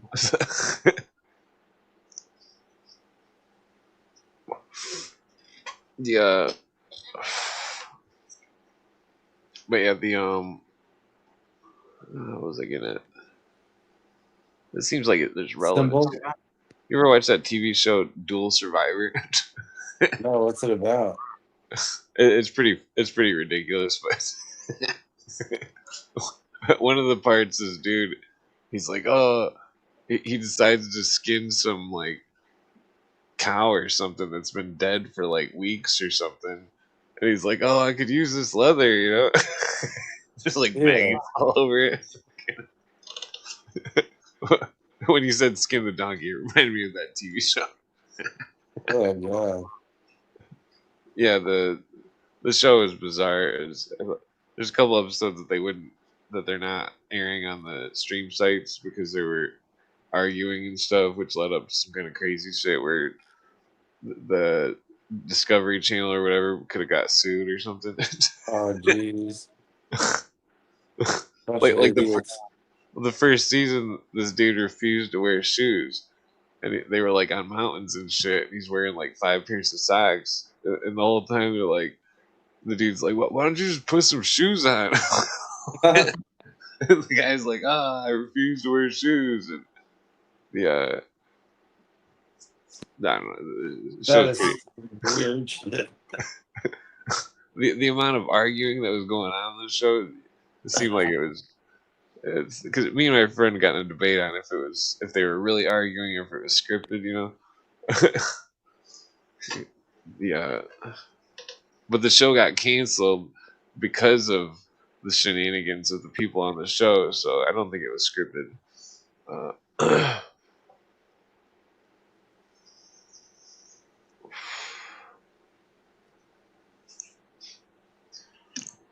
Yeah, basically the show they make them like go out in the middle of nowhere with nothing. And they have to like survive or something till they find someone to help them or something. Uh, Yeah, like they'd be like eating sounds like weird what I was stuff. talking about earlier. Yeah, it was a pretty entertaining show, but it seemed like most of the time they were freezing their asses off. Or like the one dude, he like decided to drink pee, and he's like, it's like what? And the other dude's like, no, don't do it. And he's like, I'm gonna piss in this helmet and drink it. And he's like, no, don't do it. He couldn't get him to not do it. If you Yeah. ever want to drink your piss, dig a hole. This is works in the desert. Dig a hole, piss in the hole, hang your shirt around over the hole so when the heat evaporates the piss, it'll go to the shirt, put a rock in the middle of it. So it goes to a point, and then put a bottle and it'll drip Oh, into the bottle, the condensation. And wow, it'll that's filter brilliant. the piss. Yeah. Learn that in that training. That's brilliant. That's fucking wow. That's impressive. If you want to survive. You evaporate the piss and then drink.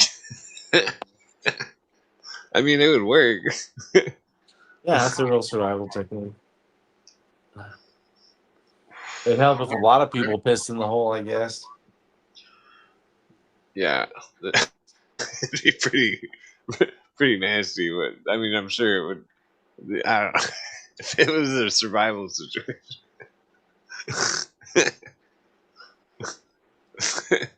I'd just make sure I always bring extra water. I would bring a root beer. Root beer.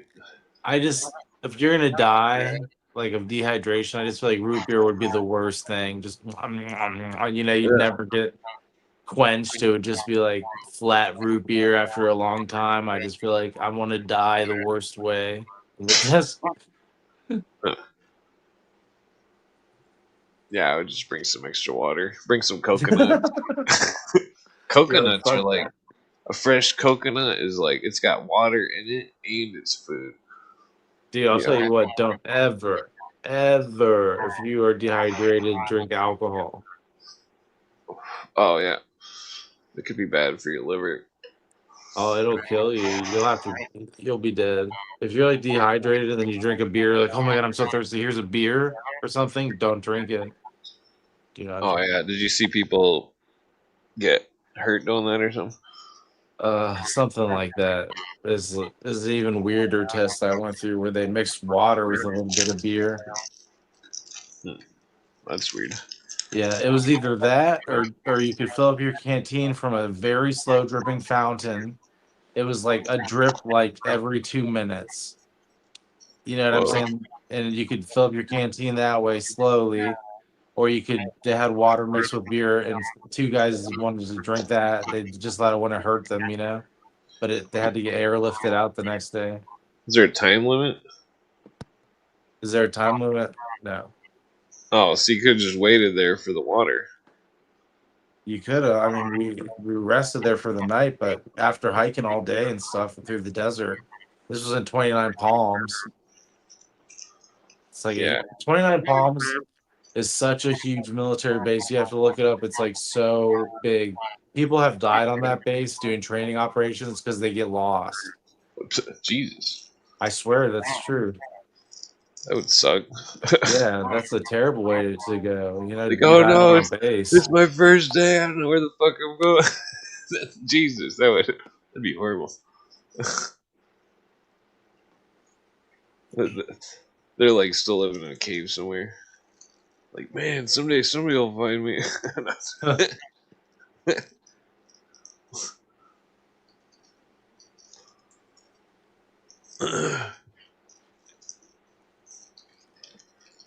Yeah, freaking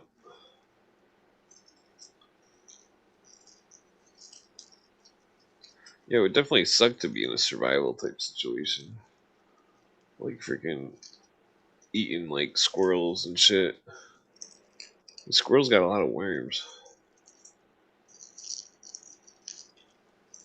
Uh-huh. Like I said, it depends on if they eat walnuts or not. Because I'm pretty sure the walnuts expel the worms.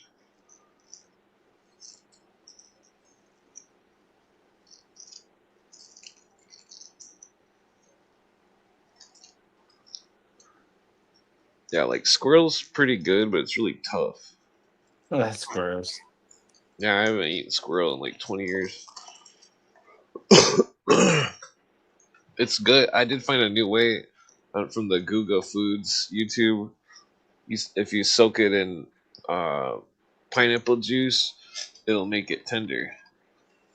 So, I mean, you could make squirrel gravy. I mean, rabbit tastes way better, but it's less calories. Jesus, I'm not eating that shit. I got meat in my freezer. Well, I mean, if it was like, like an emergency. CC wants to know what else I did in survival school.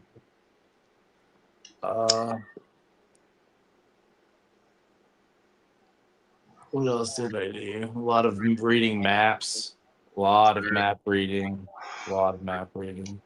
I can't even Uh, remember how to read a map. Isn't that funny? uh, I mean, maybe I could if one was in front of me and I had a compass and a ruler and all that stuff you need, but I don't know.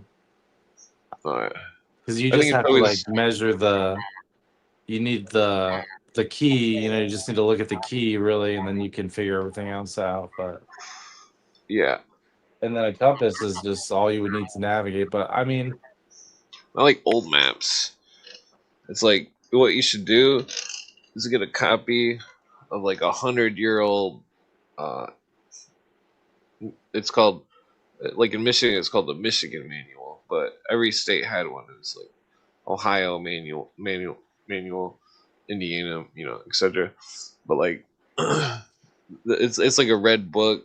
It'll say your state's name and then manual on it, and then it's got like all of the it's got all the constitution and stuff and a bunch of stuff, but then it's got maps of old railroad beds, and the old railroad beds, if like China or Russia invaded or something, we would want to move on the roads.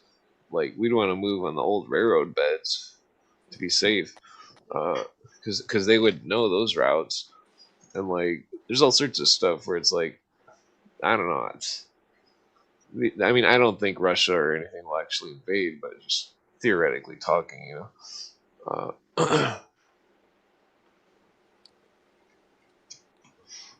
Russia or China.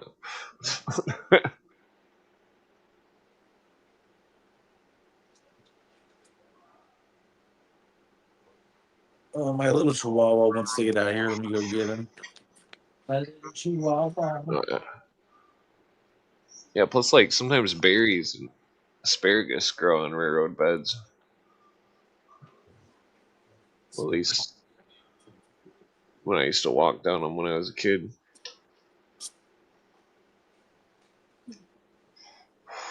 I had You like take that walk demon off the screen. the donkey. Let's see here. Yeah. When I Oh, was going through my red cell training, there was a guy who fucking was like Delta Force, and he was an Army Ranger before that, and all kinds of cool stuff. And he was very decorated, and he'd already been to war and stuff and whatnot. But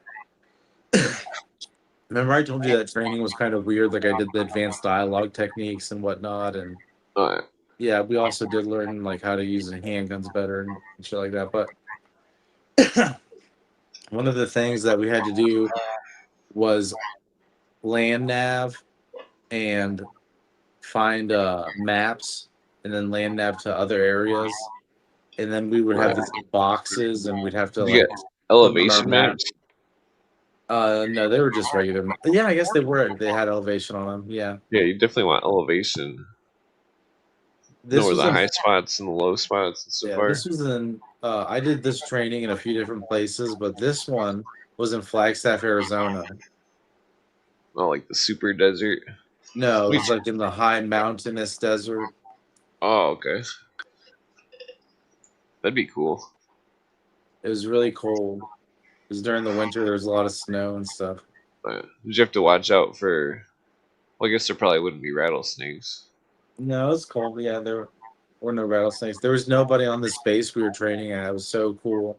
There was like one sergeant major who ran the base. It was like an army base. I can't remember what the name of the base was, but I'm sure if you looked up Flagstaff, it's probably the only base up there. But Right. um, it was cool because there was a sergeant major on the base who ran the base, but it was like a ghost base. It was so fucking cool. It was like he was the only person there. Like when we wanted to go to the chow hall, we had to man it and wash our own dishes and stuff. Oh There was yeah, like that's because nobody on the base.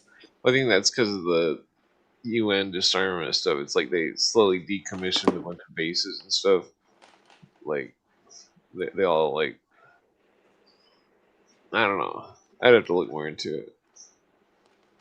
That's where William Cooper had a radio station there in Flagstaff. Oh, did he? I also did training at AP Hill in Virginia.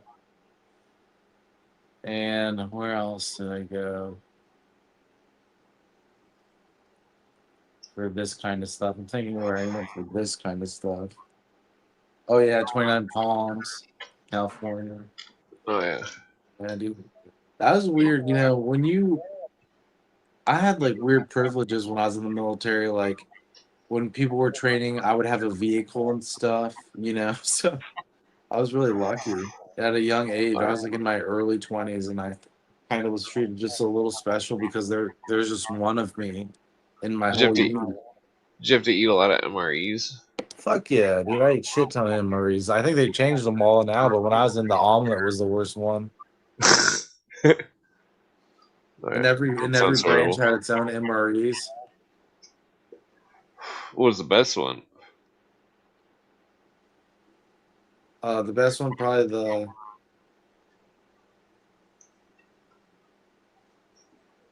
best one was probably the sorry, let me think.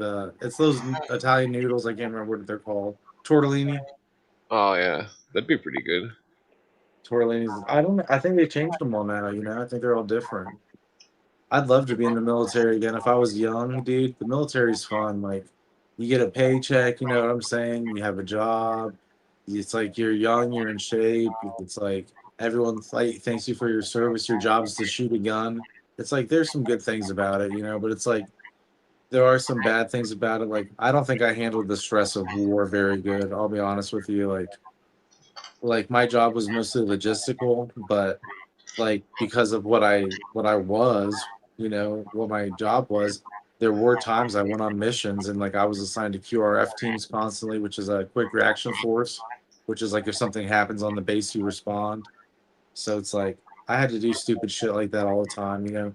When I was in Afghanistan, I was constantly going to forward observation bases because every time the Marines would set up a forward observation base, it would have to be red celled, which means somebody would have to inspect it for weak points and make sure it fulfilled all the right qualifications before it could get a red line, which means they could send secret information back to the Pentagon and shit. So it's Right. like Well, you don't I have to was, go into too much detail. oh yeah, well I'm not I'm like sure saying like you. it was a here, here, here, but you Yeah. know, um, I would send those reports back top secret, you know, because a report of a forward observation base is like, you know, very top secret. You don't want the enemy to know the base, but my Oh yeah. job was also had some stupid points to it, like they didn't have enough people to man um, the post constantly, so they would put up dummy men, and I thought that was really stupid. I Well, swear. probably worked. And then one time I was at a base and they told me they kept having problems with people coming up because there was a big tree line. There's a lot of trees. It was close to a river or something. And they were like, we don't know what to do about all these trees, SO. And I was like, um, burn them down. And they were like, what? We can do that? We're allowed to do that? And I was like, I didn't know. But I was just like, yes. I was like, yes. And they listened to me. They fucking listened to me and they burned all those trees down. I mean, it seems like it's be the only option. I mean, I'm sure you don't have chainsaws or something.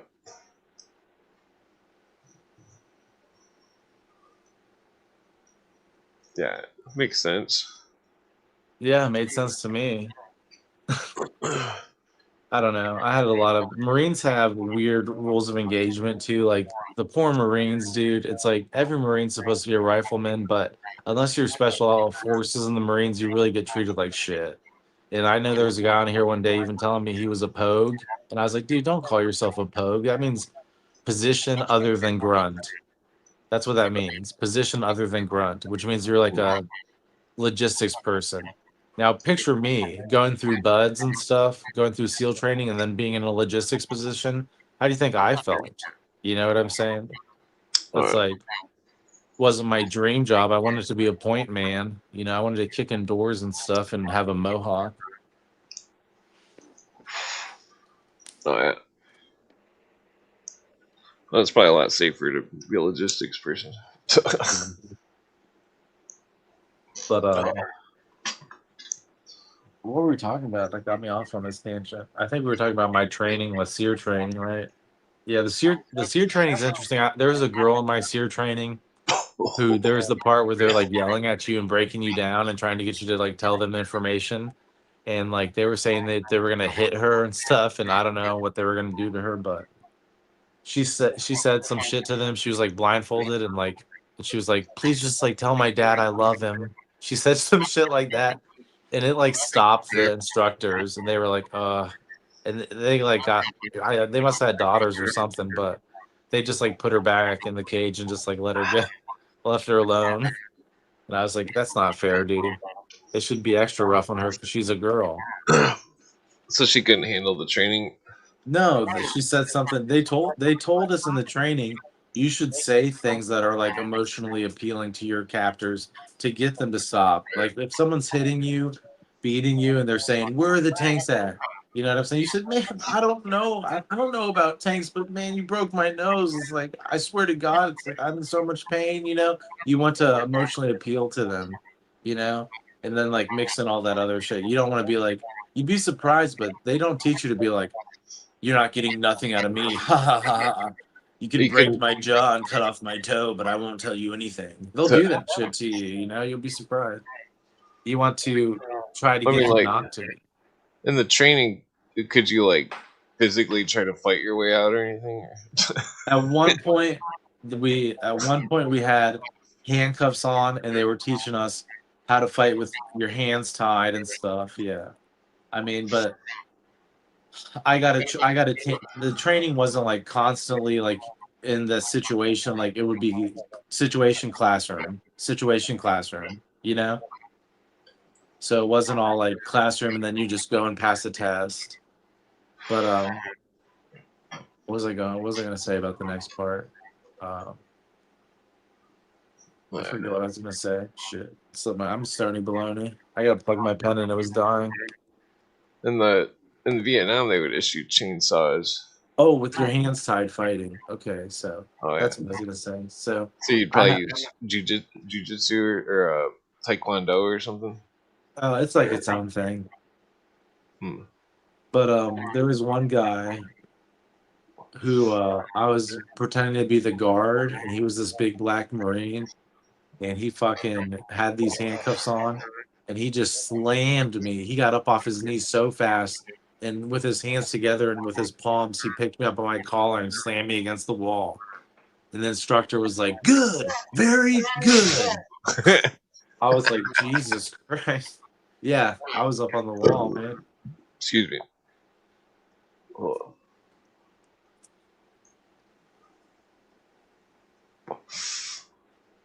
Yeah. That sounds kind of fun. I probably would have got kicked out for being mouthy and shit. Like just run and jump through a wall or something. Ah! I told you I did Escape. that. I did that during breakout in Hell Week when they the start of Hell Week. They shoot all these guns off and stuff, and they yell at everyone. It's just chaos, and they're just trying to. And when they bring in Navy SEALs who aren't even instructors to like help participate in that, to help yell at you and stuff. And there was one point this guy told me, he said, "Go get wet and sandy." So I ran to the beach and I got wet and sandy. And then I came back and there was a different instructor there. And he was like, "What the fuck are you doing?" He said, Get back there and get wet and sandy." And I had just come back. So I just stuck my hands up in the air and screamed, like, "Ah," and ran away. Like, ran in a different direction. And I just knew it was so chaotic that he wouldn't even fucking know where to find me. But I was like, I'm not running back in there. I was like, fuck that. I was like, Oh I'll yeah. go do push ups or something. Go hide in a tree or something. Something.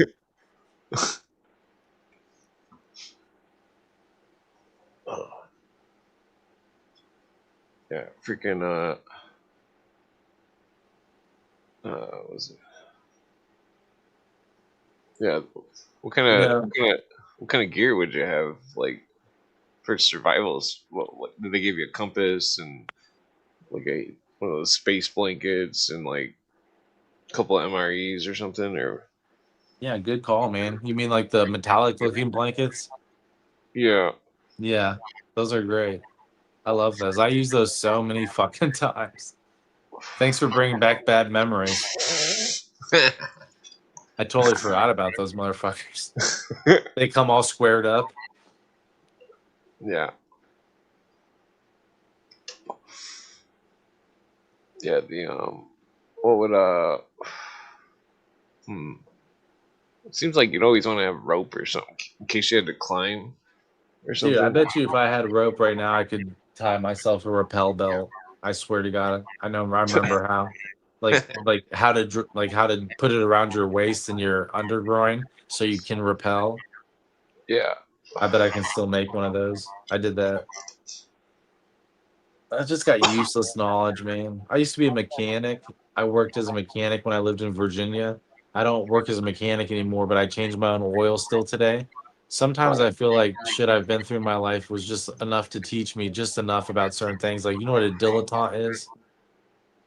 I don't know. It's like a jack of all trade, master of none. Oh Someone yeah. who dabbles in all things, you know? That's like how I feel. I've like mastered nothing, but it's like I know a little bit of everything. Like I took a Russian class once, but it's like just enough to say hello. Somebody came in one day to my work and they had a Russian accent, and I was like, "Privyet, как dela, как ты зовут?" Like speaking Russian to them. Everyone was like, "What the fuck? You speak Russian?" Oh yeah. Yeah, I only remember a couple words. The what was I forget what I was gonna say. I'm standing up because my fucking I need to stand up. That's how I feel about everything I do. It's like maybe I'm just like middle path everywhere. You know, I can't think of one thing I really Oh exceed yeah. in that I'm really I good remember at. what I was gonna say. Yeah, you want a project car? Yeah. Well, I mean, yeah, my mom's got one sitting around. That's fucking. Will it drive down here or do I have to tow it? You'd have to tow it. I mean, Okay, let me see how much. Maybe I could ship it. I don't know, towing because you'd have to ship. You'd have to get it there, you know. But oh, towing is more expensive.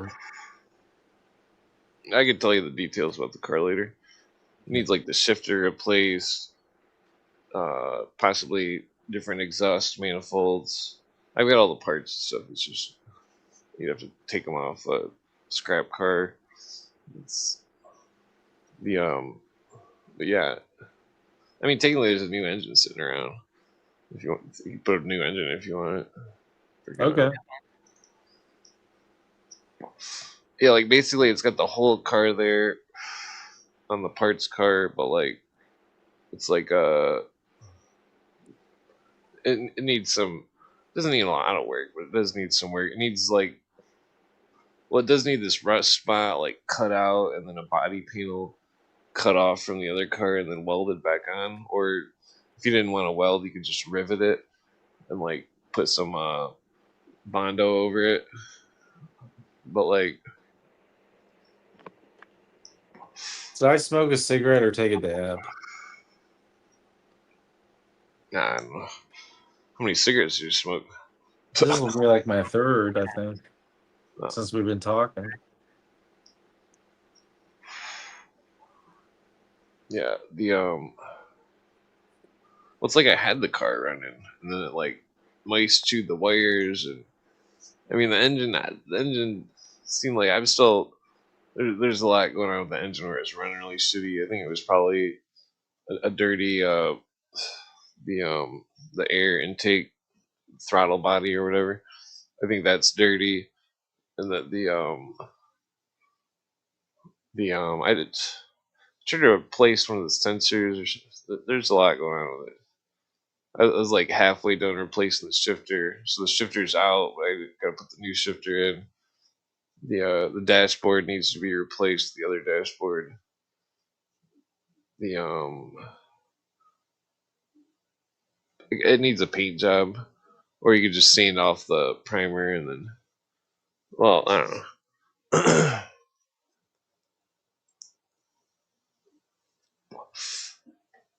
They're fun cars to drive. The I do need a new car. My youngest daughter is about to start driving. I'm giving her my car. I I think have a it's like nice 20 car. miles to gallon.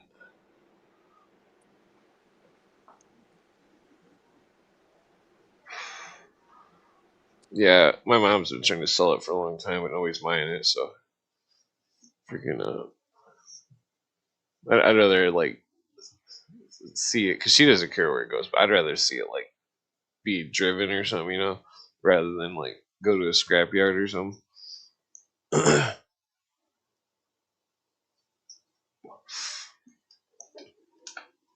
Yeah. Whoa. Yeah, it's freaking cold in here. I got the AC running.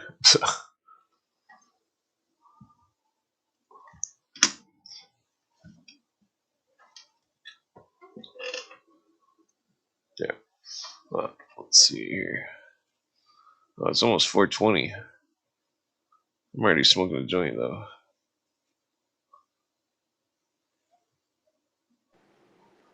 Well, I took a dab, but I can barely breathe.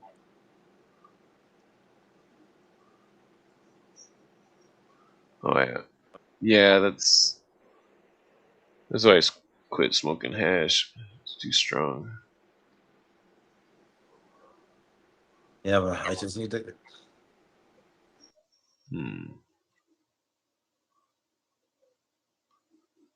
Let's see. I could have sworn I had a picture in here somewhere of the car. I'll send you a picture of the car later. Let's see. Feed the world. What's going on, Meta Joe?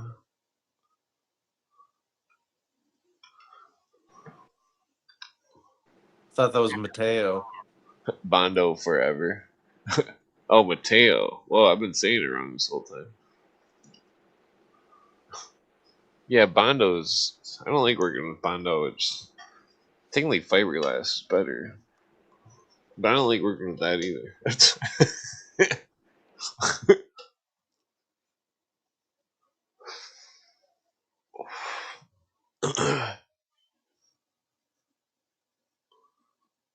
Yeah, like I don't know how smoky it is. I better turn the fan on real quick. I'm gonna smoke one more cigarette. Dude, I got a cigarette in my hand.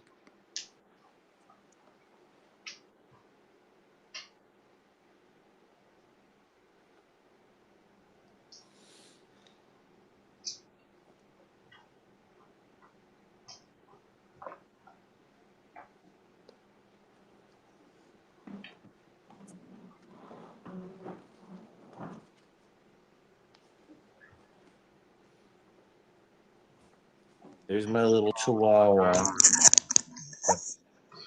Okay. It's hot as fuck outside. Went to open the window and it's like, whoa. I'll just suck the air out of the house. Sometimes I open my garage, but I trust my dogs outside. There's not people out there right now. They don't Oh, run yeah. away or anything. But it's just a pain because then I gotta go get them, so it's hot outside anyways. Yeah.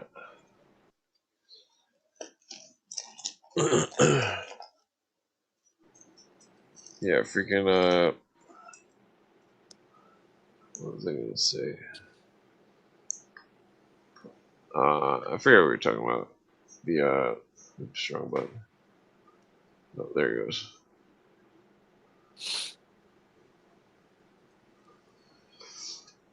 Uh, hmm. Yeah, I gotta quit smoking cigarettes too.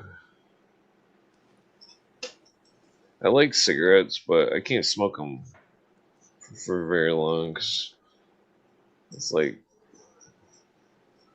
if I smoke them, then I'll eventually just get a smoke cough from the cigarette. How many years have you been smoking cigarettes?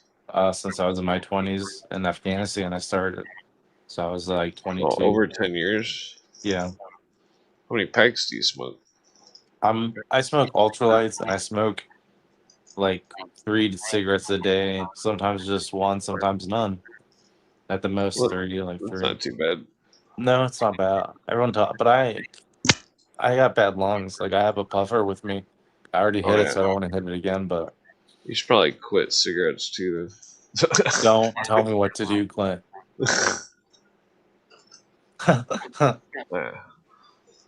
We gotta try to You need outlive to quit everybody. cigarettes. Come on. Let's quit I, I together.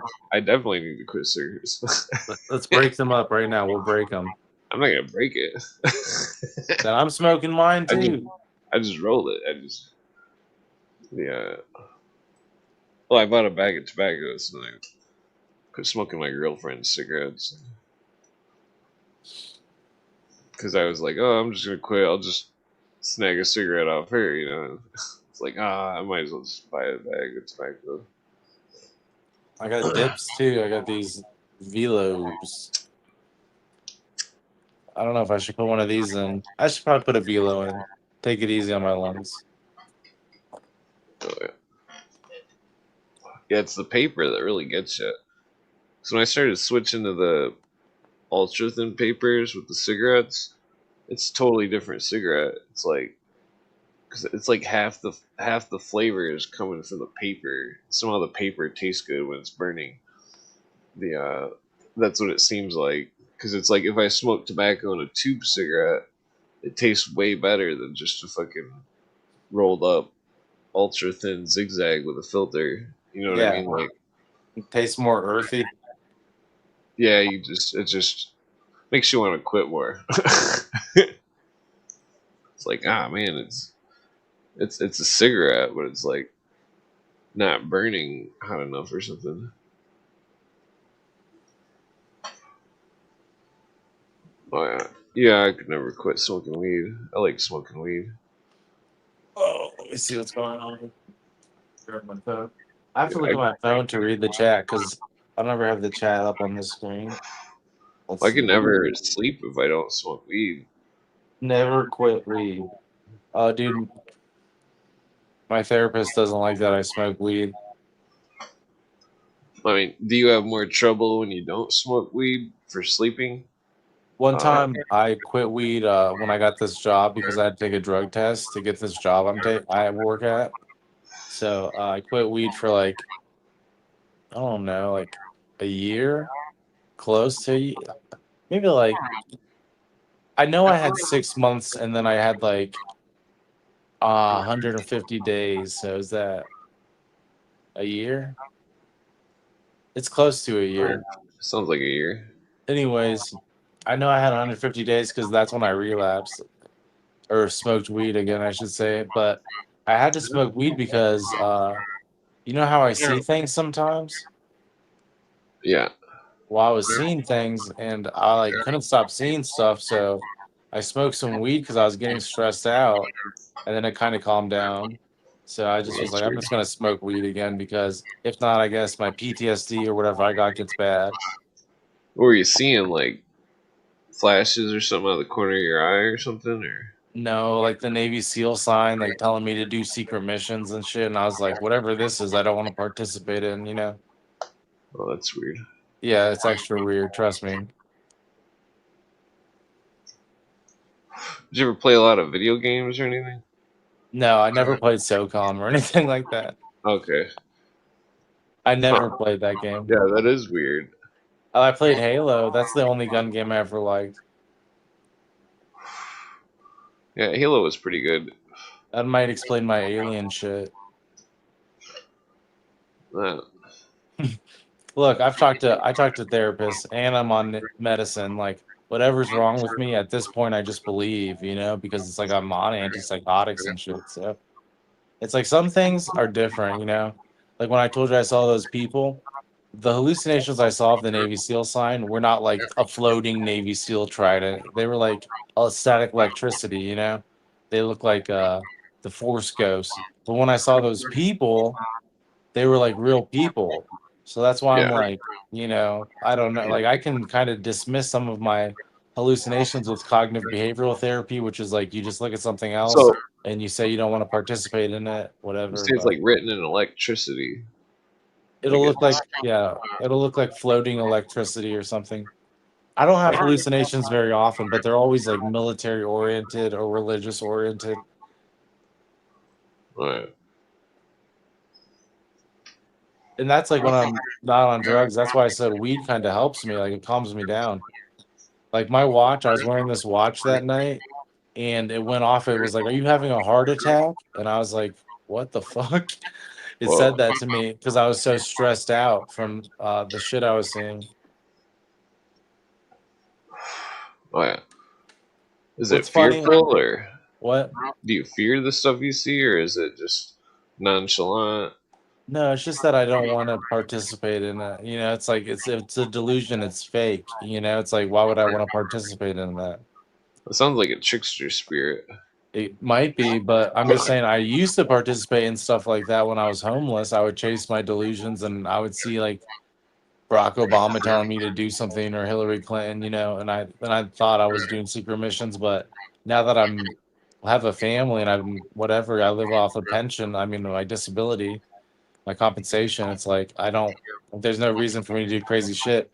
What's funny though is um that sign when I smoked weed and I calmed down and stuff, what the sign was telling me was that there was an alien invasion imminent, and I was like, well, what the fuck could I do anyways? Like, leave me alone. But it's funny because that That's day weird. was the day that that guy was predicting. Whoa. Remember that famous guy that recently predicted aliens were coming that day Yeah. online? It was that day, dude. And I was like, this is funny that this is happening because he's predicting an alien invasion, and it What, two, didn't happen. It was it didn't happen. 22, 26 or something? I can't remember, but yeah, it was a That's while weird. ago. Yeah, I remember that. I remember posting about that on Twitter, I think. Wonder if. Ouch. Yeah, I need to quit the cigarettes. I think this is definitely my last bag of tobacco.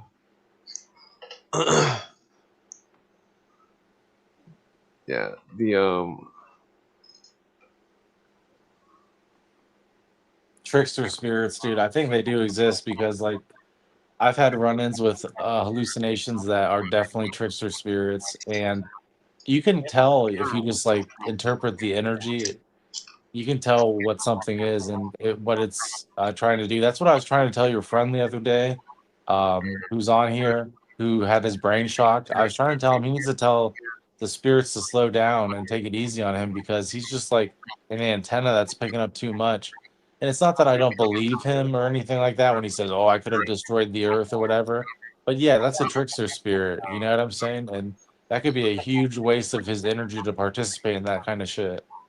It could be just a delusion of grandeur, which the trickster spirit wants to put on the person to entertain themselves. Yeah, definitely.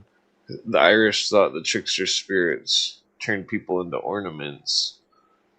Like, you ever see the crazy people on the curb dancing and shit? Like, on the street corner, it's like, what the fuck are they doing? They're like dancing on the street corner. It's like they've been turned into an ornament by um, interdimensional being, possibly.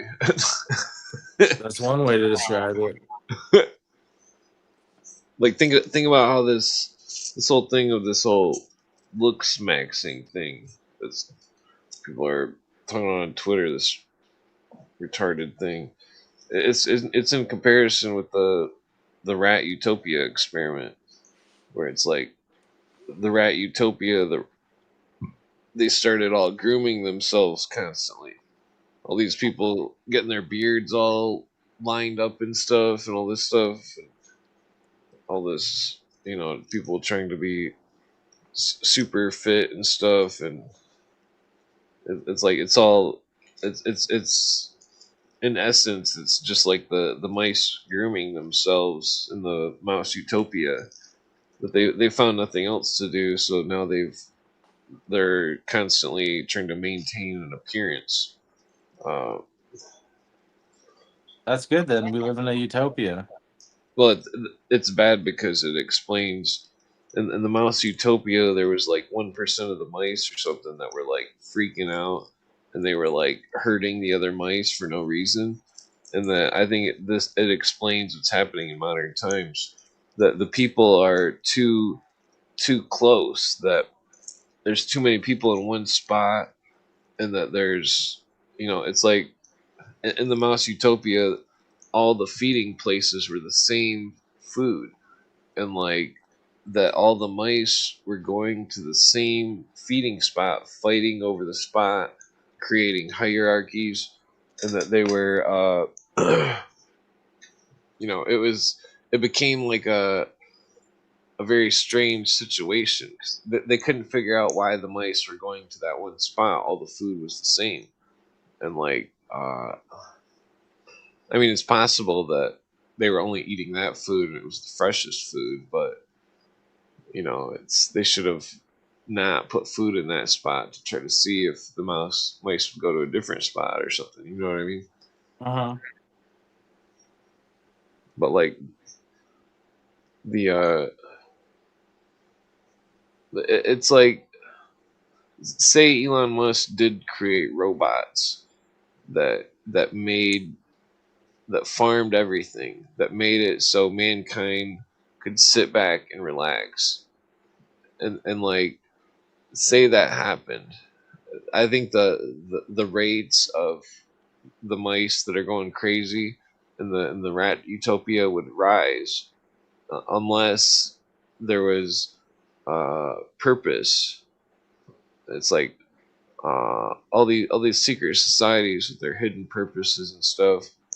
It's like that people can't adhere to anything like that because they need to know truth, and that what does it say? Truth is well,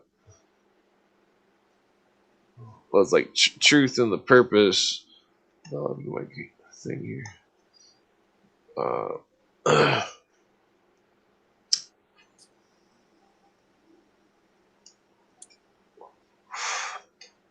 it's like truth is well, I mean, it's undeniable. You can't fake truth. Like, you can't. Uh, Truth destroys lies, and that like a truthful, honest purpose of actually trying to help the world in some way, with an open plan of how to help the world and save the world and all this stuff. It's like, I don't know. It's like they're all talking about going to space and stuff, but it's like they can't even make a city that is one of their utopias, where and that they can't even make a city that is self-sufficient, and that I think that's like a huge problem for mankind, because of how much farmland there is. All these skyscrapers in New York that are empty, they should be filled with farms with food and stuff, and like goats and stuff, and like, that there should be, uh you know it, it, I don't know. It's like it's like during the Great Depression, uh food staples became different, and that a lot of food staples during the depression are still adhered to today, such as, like having a lot of milk in your fridge, having eating a lot of gravy and stuff, certain, lots of breads and stuff. Like, it's like, before that the diet was different, and that the it's like mankind's been kind of like stifled by uh adhering to certain diets that were, ascertained during the depression, and that it's like some of the scientists and stuff, the doctors, they say that they say that most diseases caused from malnutrition, and that like even mental conditions, and that malnutrition is a epidemic in the whole world, where like it's like the big fields and stuff where they're growing all the corn and soybeans and wheat and stuff. It's like every year.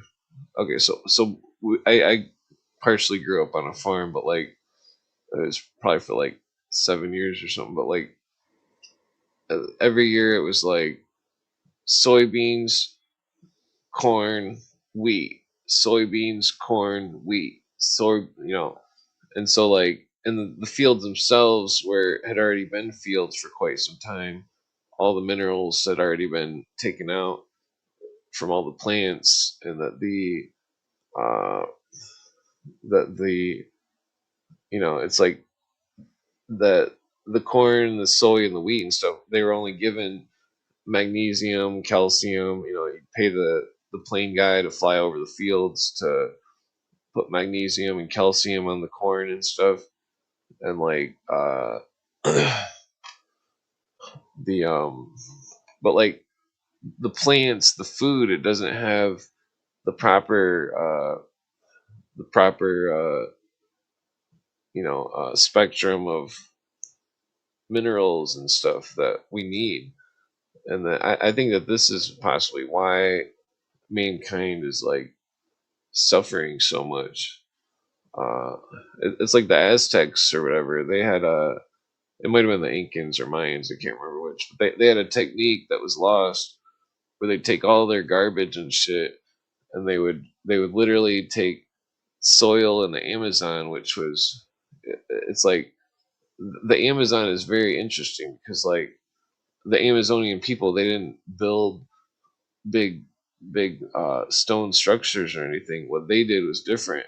Their archaeological imprint was uh, that they would literally dig up all the ground, and then they would make new ground, which was fertile, and that some people speculate that the Amazon rainforest was made uh, by these people who were engineering the land, and that they were uh, it's like other cultures, they all mastered in sailing or various trades, beer making, whatever. But like it's like the Amazonians, they mastered in farming, and that they it's like their ecosystem had 50,000 plants per acre, whereas American ecosystem or anywhere else in the world has only like 2 to 5,000 plants per acre, plant species, and that it's like their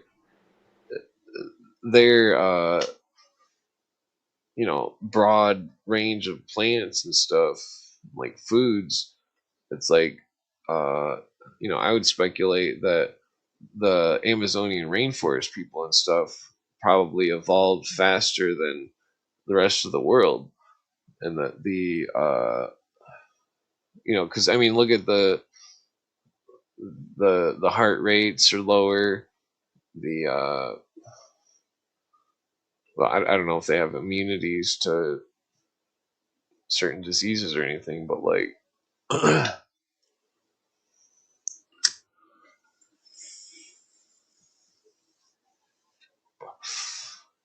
don't know. It's interesting because all the alien people say the aliens tell people that we need to cohabit with nature. But interestingly enough, it seemed like that's what the Illuminists wanted as well. Interesting. I just ate some tuna. It was delicious. Oh yeah.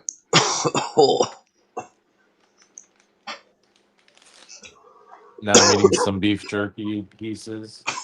Oh no, yeah, yeah. I quit eating beef jerky, even though I like it. Too much salt, something about the beef or something.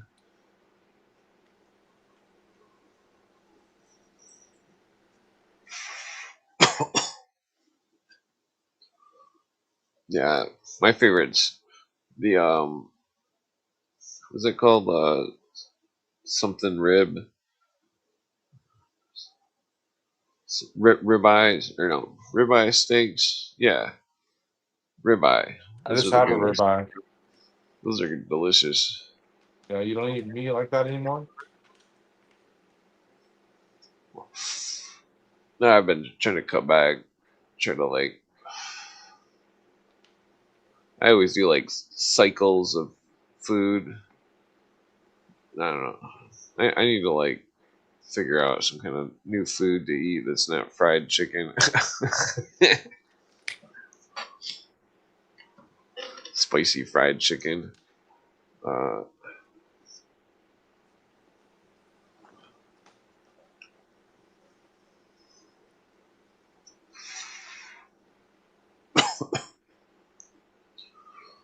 yeah, the we were talking about something like aliens and nature or something. Mm-hmm. Fuck aliens. I mean, when I used to trip and see all those weird things, those entities and stuff. I mean, besides the ones that were like the shadow things that were had perfectly round heads and stuff, like like we seen this like spirit cat or something. It was like, What? but it wasn't a regular cat or something. It was like, I think I heard you say something along those lines before. yeah, it was crazy. Like it was on the ceiling upside down, and it was screaming, and it was going like it wasn't like a scream. It was like a high pitched like noise. It was like it sounded like a machine or something. It was like making this high pitched noise, and it was like hurt your ears and stuff. It was That's the crazy. bar. Well, it was some kind of like spirit animal or some shit. It was, I don't know what the fuck it was. It was my friend was there. He's seen the whole thing. Fucking, he's all asking me what it is. I'm like, I don't know what the fuck it is. I'm not an expert. I don't know.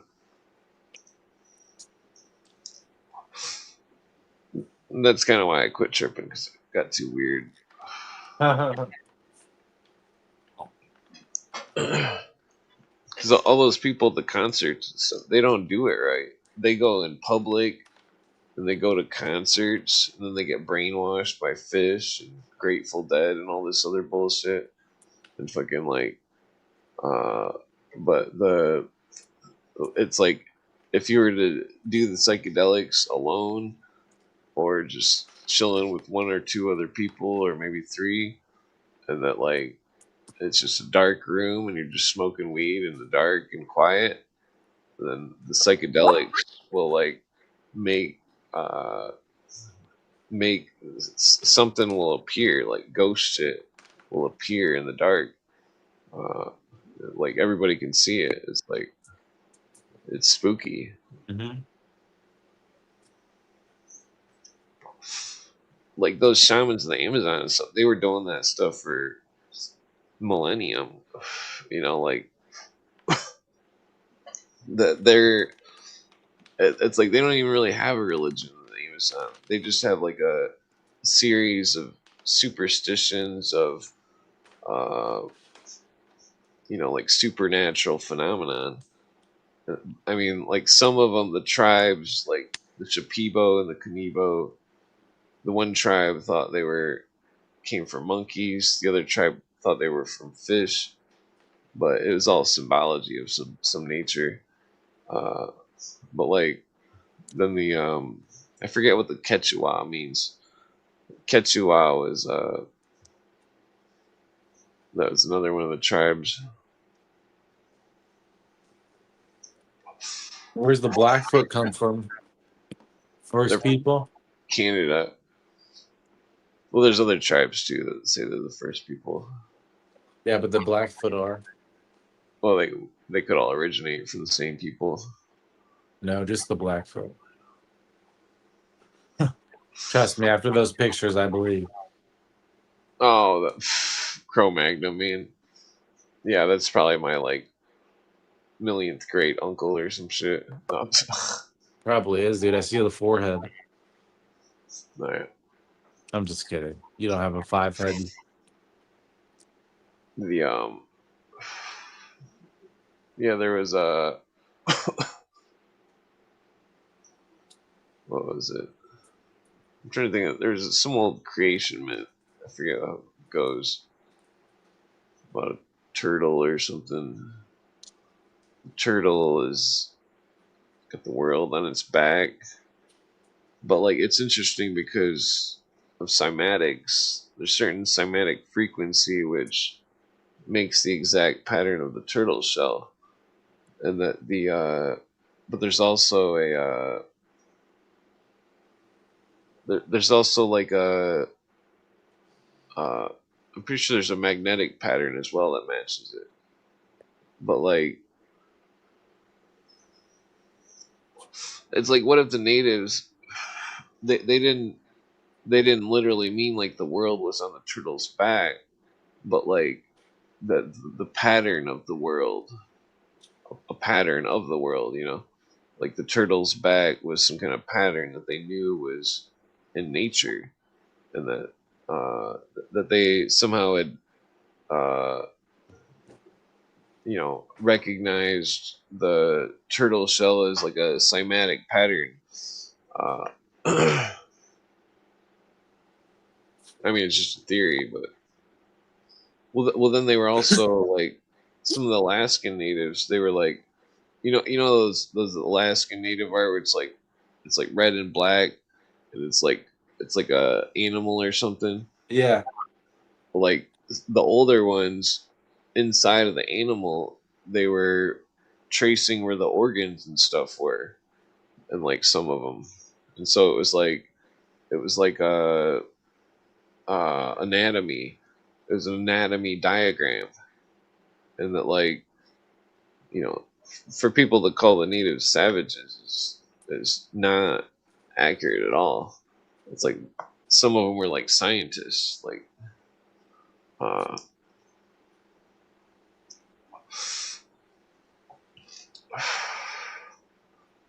yeah. Harry's always dogging on the tribe I'm related to, and he lives right next to him. Fuck that. That's racist. He's a racist. No, I think he just likes to get everybody's go. I don't think he actually hates anyone. You He better just like not. he just likes to say stuff to rile everybody up. Like, oh, then he just get the giggles afterwards. He just needs to have cultural competence.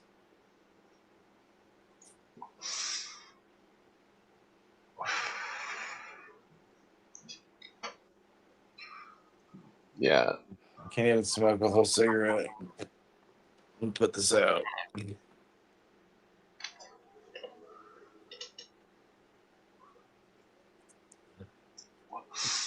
yeah. There's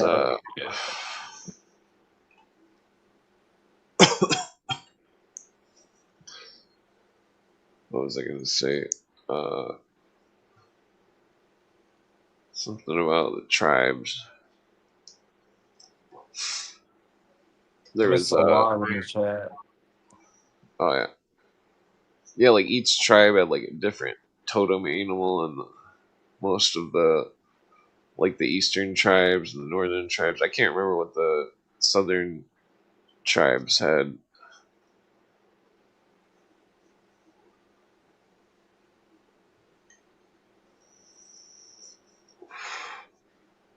Yeah, technically my tribe's totem animal was at the top, but technically the top isn't the top because the bottom of the totem pole does all the work. So my tribe was the laziest.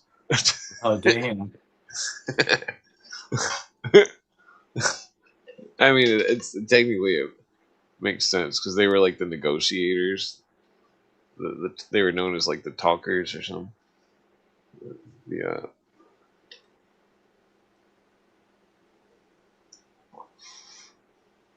Incans were like thinkers, my people.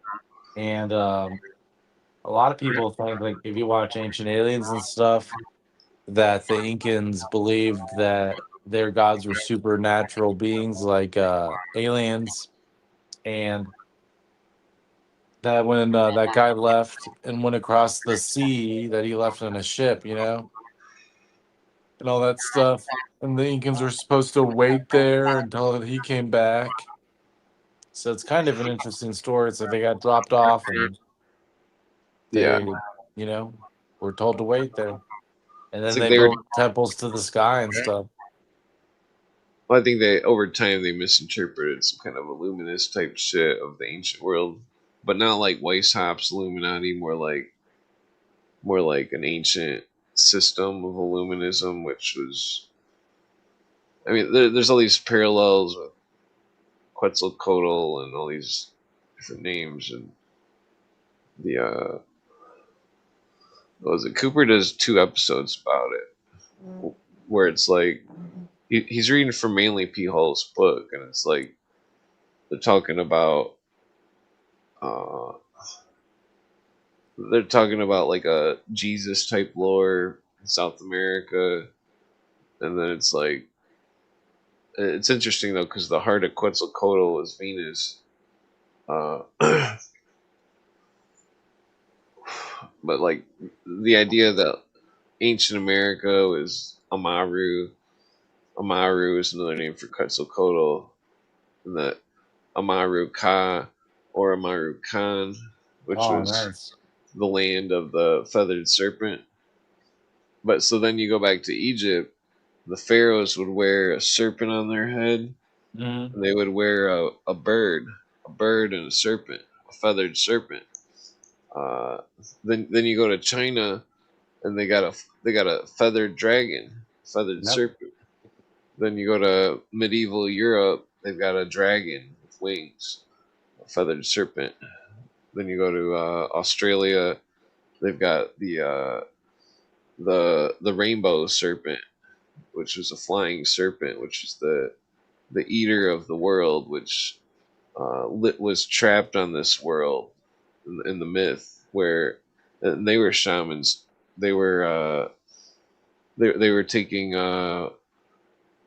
taking acacia bark and they were mixing it with Syrian rue seeds and they were making an analog of ayahuasca and they were taking that and they were seeing the visions and that they would always that the cave paintings of the Aborigines have been repainted over time for as long as time. Uh, those people have uh, maintained their culture since the beginning of mankind, and like their myth about the rainbow serpent, the it parallels with the myth of Lucifer and the serpent, and, the dragon, which is bound to Earth, bound to the material plane. It's very interesting. Well, So, what do you think? Why do they share all this? they call the dream time. They call the sleep the dream time or dreaming, and the dream time is like uh, people can access the same spiritual plane that people in psychedelic trips can access. Uh, I mean, maybe not the same one, but the it's definitely the spiritual realm, but it's only in the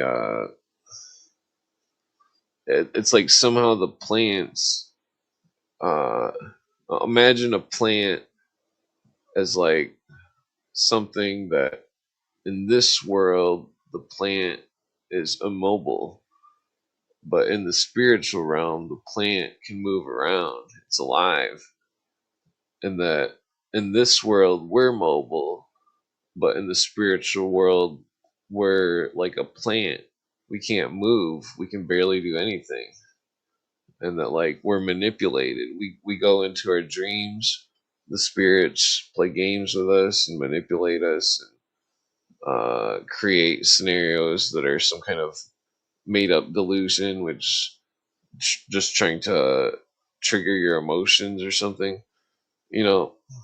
I mean, think about, you ever read about articles about psychology where all these people have dreams of uh they have dreams of like being somewhere and then they realize they're not wearing pants or something, like Yeah. that's in the native sense they would say that's the trickster spirit.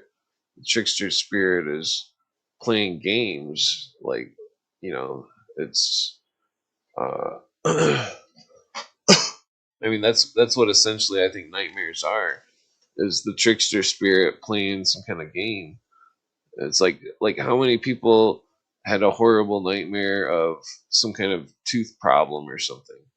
Like some kind of crazy tooth problem or something. Like nightmares about falling off cliffs, like you know, that because I used to have that dream a lot where I'd fall off a cliff and then I hit the ground and die and then when I took psychology class and they're like, oh, nobody ever has the dream where you fall and you hit the ground.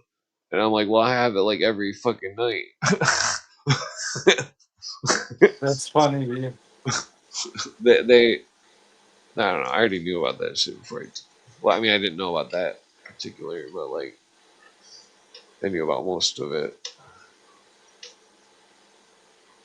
I took a lot of psychology in school and college and stuff just just to like see what they actually knew about the human mind. What and they really don't know anything. They've got theories. Uh, all their theories are against the idea of spirits. And when I tracked the Illuminati stuff and found that their predecessors and stuff were all involved in the creations of the psychological institutes and the psychological processes and all this stuff, psychology in general. The Rosicrucians were also connected to it, but like the generally speaking, the it's like the Illuminists were all hard to the core atheists. Some of them, where it's like, I mean, some of them were believed in. They all branched off, but like some of the Illuminists are straight up atheists, and that they want to preach atheism. And so, uh, because the thing about it is like a religion is when a person knows something but can't prove it. So, like a religion of Christianity is such a thing, or any religion. But so then atheism is when you know something but you can't prove it. You make a claim that there is no God, that there is no spirit world, but you can't actually prove it. It's like in court, if you were to argue, like if somebody makes a claim, they have the burden of proof. If they can't prove that there's, and then you got to account for a lack of evidence isn't evidence. Because somebody could say, well, if God was real, he would appear to me right in front of me and tell me he's real. And then they would say, well, boom, there's no, what the fuck is that bug? Is it a lightning bug or something?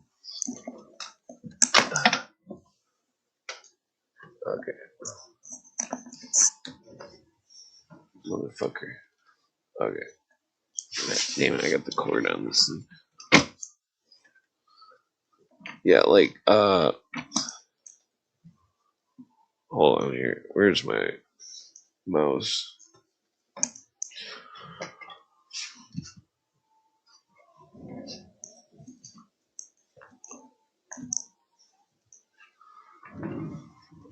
Damn it, I dropped the mouse. Damn.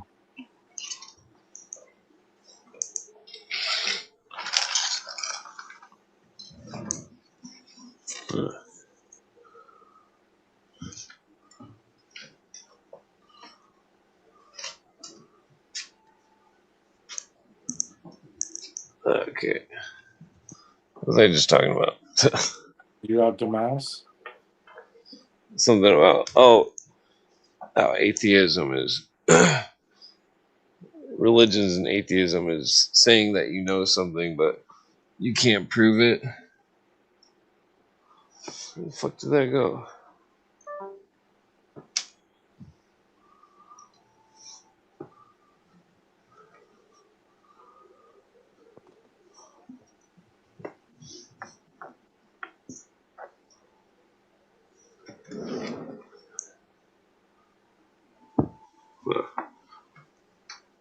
Well, that's weird.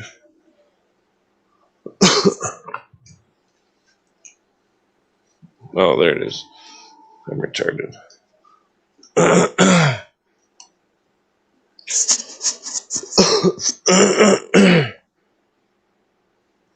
Yeah, like,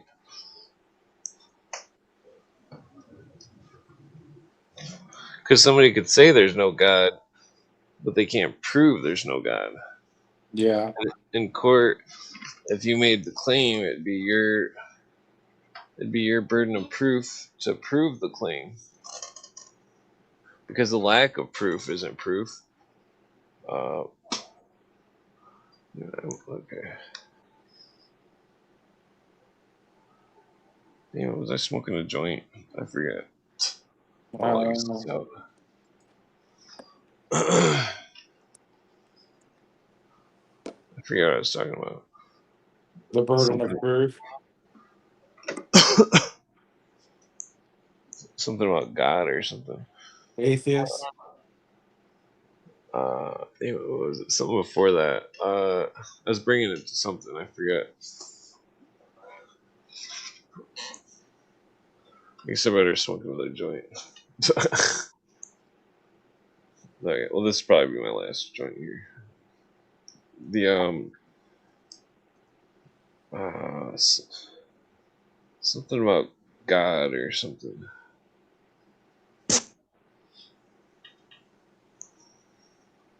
I forget.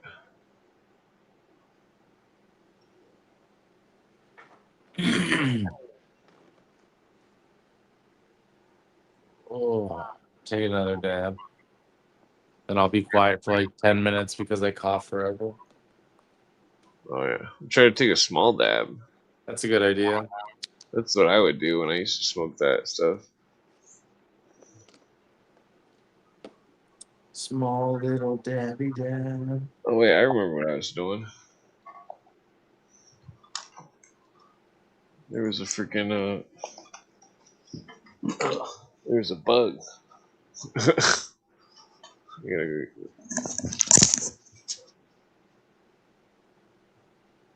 Small little dabby dab. go. Okay. Alright, here we go. Small dab time. Damn it. I went to kill the bug with the dab torch, but whoa, excuse me. I think the bug went into the light, so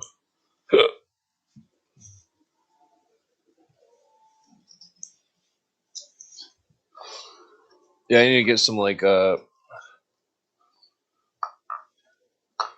bug spray or something. Put it in the attic.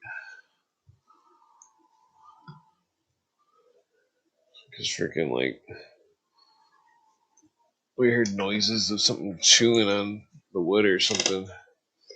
Either ants or fucking I don't know which is worse. Fucking yeah, the I definitely hate bugs. We thought about selling the house, and then my girlfriend's got a house. She thought about selling her house. She doesn't live there or anything though. She just rents it out. Technically, it's her brother's house, but he died, which Oh, is damn. it's really shitty. But like, we thought about like selling everything and just getting a different house or something, like somewhere else. Where'd you move to? California? Oh, well, not far or anything. Just like probably like 20 minutes away or something. 15 minutes or I don't know. I like the area.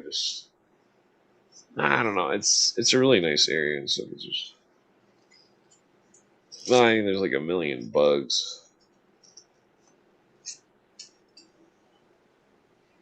Like in Michigan, it's like clay ground seems like better ground than because all the rest, if it's not clay, then it's just gonna be all freaking sand and like fucking like if you dig in Michigan, it's either gonna be like I mean some places there's gravel and stuff, but like majority of the time, if you dig more than like 2 feet down or something, it's all just sand. But like if you find land where it's like thick clay, like where if you dug a hole and it was like 6 feet of clay or something, that's the place to buy a house at.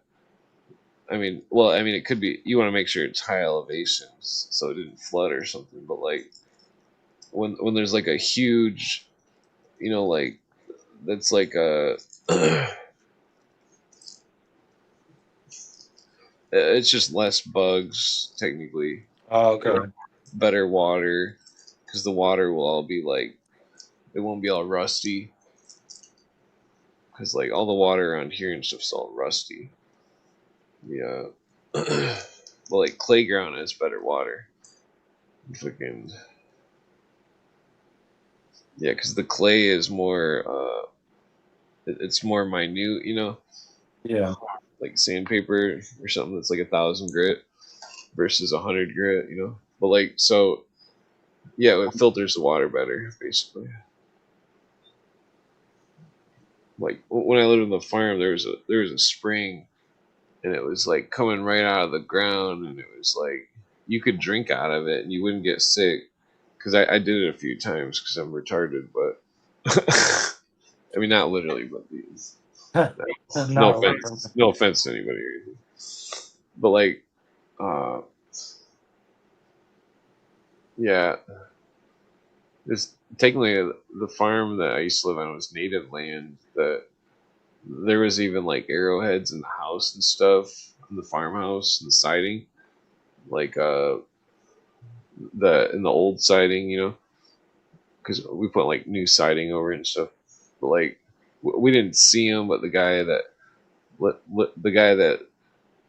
sold my mom the house or whatever, he like he gave me one of the arrowheads, and like I lost it because my mom threw it away because she's mean. But Oh, like he said that the arrowhead came from the siding, and the fucking there was the woods around that area were they were really spooky. Like if you're out in the woods at night, freaking like way spooky. Like pine forests are like I think pine forests are more like if I had to like camp in the woods or something, I would camp in a pine forest. Like fucking because that's a lot less spooky.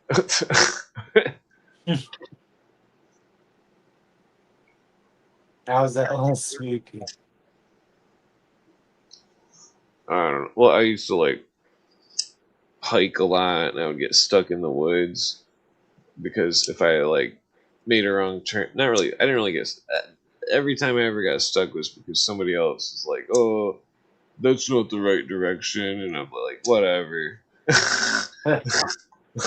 And then we'd be like walking like 10 miles or something. It's like I told you so, you know. They'd be like, "Shut up," and I'd be like, "Well, I'm never gonna shut up because I knew the right direction."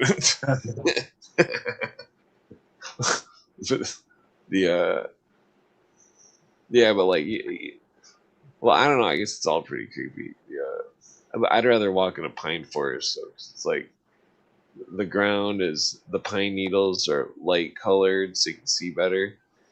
Like you know, there's less stuff that's just gonna like poke you in the eye. Or technically, if you need to start a campfire, you could just grab some of the tree sap off the pine tree, and like it starts a really good campfire. But you wouldn't want to cook food on a pine fire because it would be really bad for you. Why Yeah, would it be bad for you? you don't want to eat food off from a pine fire. You get sick. I've done it before. It's horrible. Good. Yeah, like accidentally put a piece of pine in the grill or something, and it's like, whoa. I think it was like grilling food with like brush from the yard or something, and there was no pine tree, so I didn't expect like a pine branch. Yeah,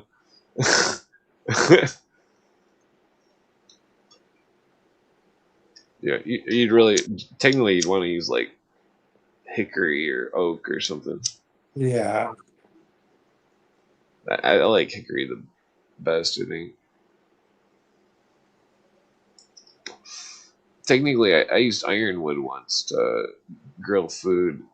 Seemed like it was pretty good. Oh man, it's 4.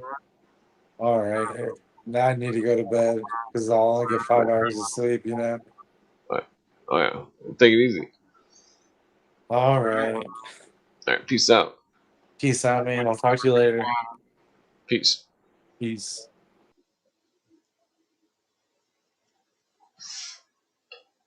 Yeah. I forgot what I was gonna say. What was I just talking about? Oh yeah, cooking food. Yeah, like, or wait, pine trees, pine forest.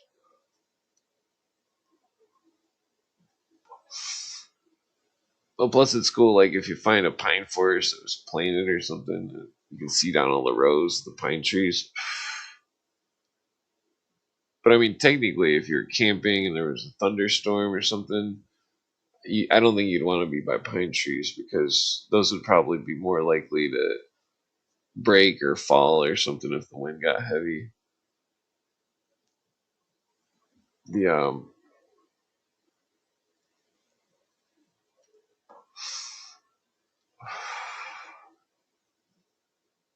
yeah, like technically like a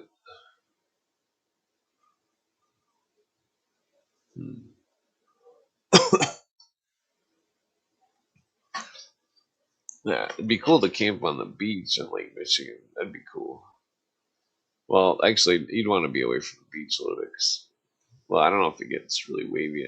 When I used to camp on Lake Superior, it'd be like super wavy all night, like sound like the ocean. Or I've never actually seen the well, I've seen the ocean, but I never actually touched the ocean. But like the uh the Lake Superior is like you'd probably be like 100 yards or 200 yards from the shore, and like all night it would just be like crashing waves and stuff, really loud waves. I mean, it's really a cool experience to camp up there. You can't smoke weed on the beach or anything, but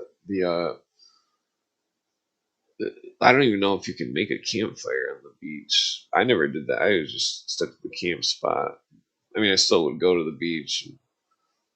You could like go to Lake Superior and like walk down the beach for 10 miles and there's just nothing. And like, it's funny because sometimes you'll find like little makeshift logs stacked up and stuff, or like weird colored sand, or like weird pieces of boats or something that washed up this some kind of like metal pieces or bottles or something. I don't know. I never actually like picked any of it up or anything, but like you'd see it like in the shore and the sand and stuff. I mean, it'd be pretty rare to see something that wasn't sand or rocks or something. But like,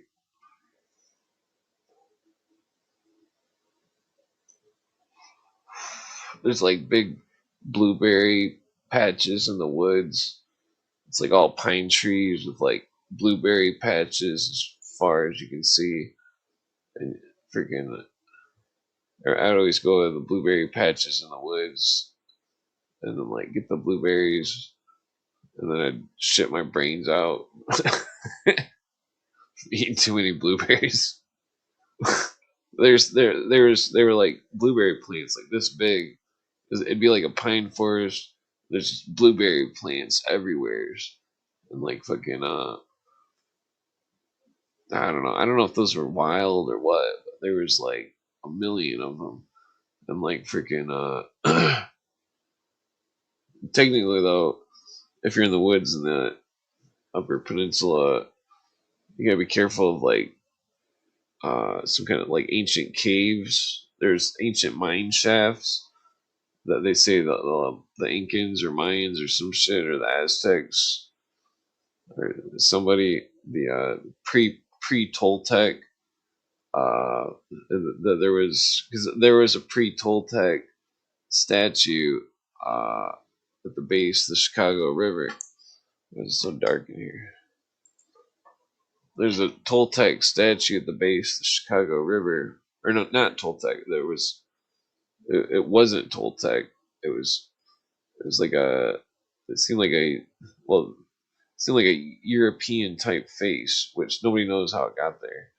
And that there was, well, I don't know if it was European, but it wasn't a native face, and it wasn't Toltec.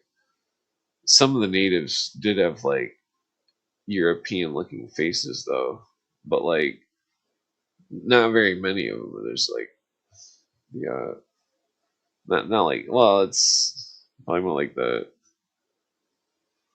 I don't know, what was I getting at?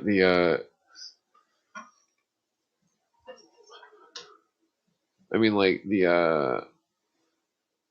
it's kind of like I like, so every once in a while there's like an Ethiopian that has a really European looking face with the like super black.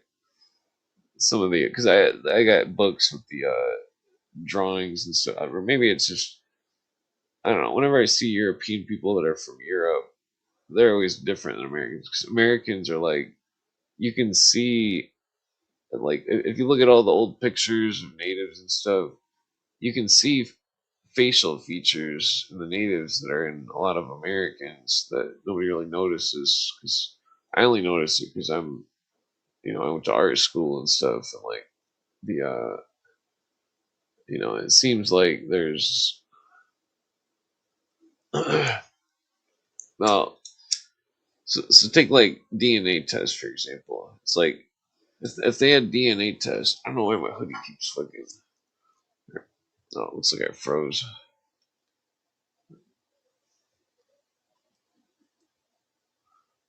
Yeah, like, so take the DNA test for like tracing back people's bloodlines and stuff. If like if there was tribes and stuff that had disappeared from when America was taken over by Europeans, that uh that and and if there was no uh DNA evidence of any of these tribes DNA patterns, that like how would they know if there was DNA that wasn't, you know what I mean, like because there was entire tribes and stuff that were totally wiped out, and that like the few remaining members of certain tribes would go to other tribes, and like they say that like the Cherokee merged a lot of tribes or something, that they would adopt people from tribes that were, but like, so I mean certain tribes were like very accepting, other tribes were probably very not accepting, but like you wouldn't want to run across a Comanche or something. I'm pretty sure back in the like Wild West days and stuff, but like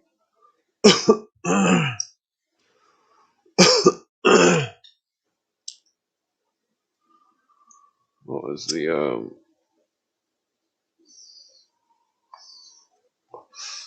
no, one of my friends, he's related to a tribe called Candelaria, but that's not even the tribal name. That's a Portuguese word which means native or Indian, and that the Portuguese were calling the tribe just the word in Portuguese for native, and that my friend who's Candelarian, he doesn't even know what his real tribe was called because there's no record of the real name of the tribe. So his entire, uh, you know, because he's like a quarter Candelarian, I'm pretty sure. His entire knowledge of it is gone. He has no knowledge of what his tribe consisted of, its beliefs, its language, not even the name of its actual tribe. He doesn't even know the name of the real tribe that he's from because the Portuguese simply called it Candelarian, and that's the only record of it. There's it's very interesting. I mean, it's fucked up, but it's like that's just one tribe. How many other tribes were totally forgotten about, totally mislabeled, or who knows? I mean,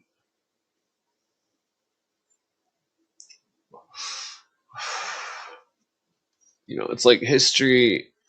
History does this thing where it's like, oh, here's the Anasazi, but now they're not the Anasazi. We were wrong. We're gonna call them something else, and we're gonna no longer talk about the Anasazi myth about bug people under the fucking ground and all this weird shit, which is very interesting because it's parallel to the Irish lore, some kind of Irish lore about how the Scottish. It's like before the Irish lived in Ireland. They say that the Scottish went to Ireland and pushed back some kind of beings, some kind of not human things back into the caves in Ireland, and they pushed them back into the caves, and that they never came back, and that thank the Scots. Uh, the I'm an eighth Scottish, so yeah. What was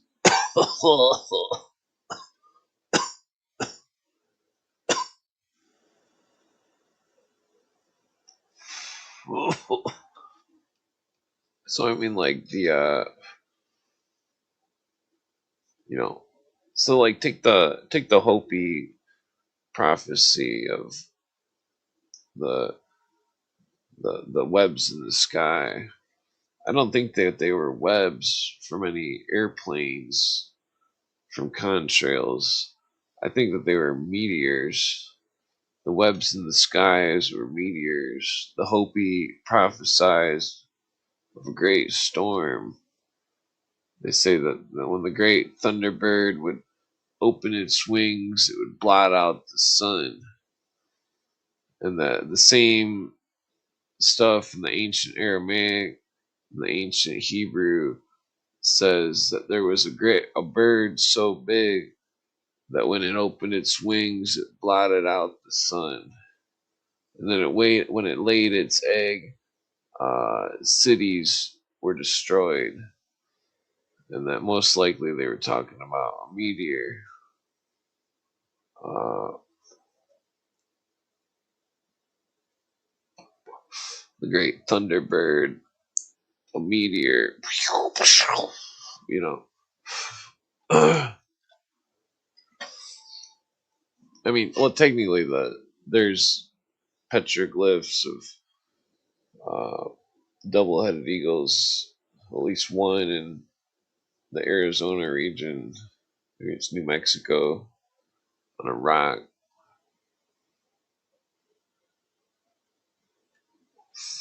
That's the same as the Thunderbird.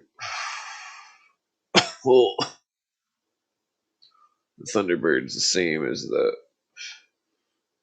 well. Some of the Thunderbird symbols were more almost keystone shaped. It only had one head. Oh, excuse me. Some of it.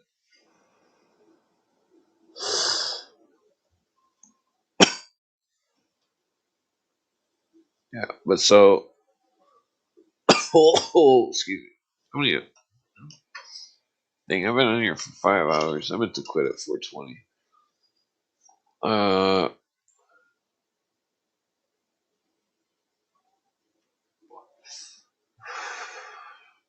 what was I getting at? Something about the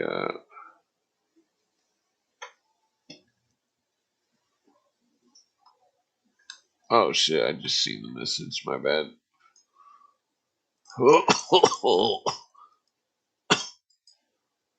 I think that's the Welsh dude. Excuse me. Yeah.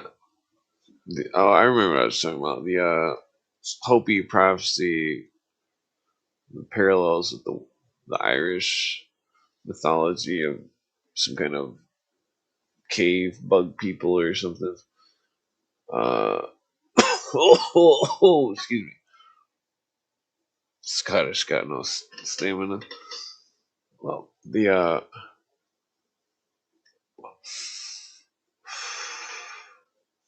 yeah, it's interesting because uh, the Kilmartin Glen, the that's the place where the Scots are crowned.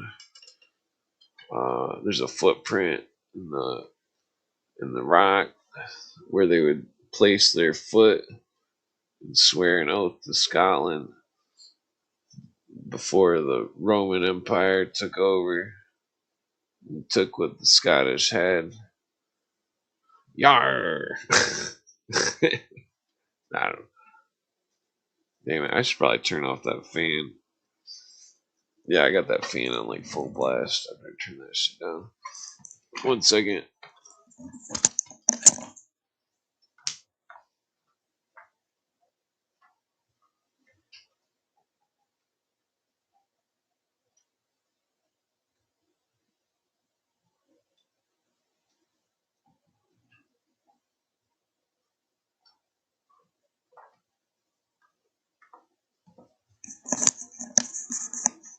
Okay.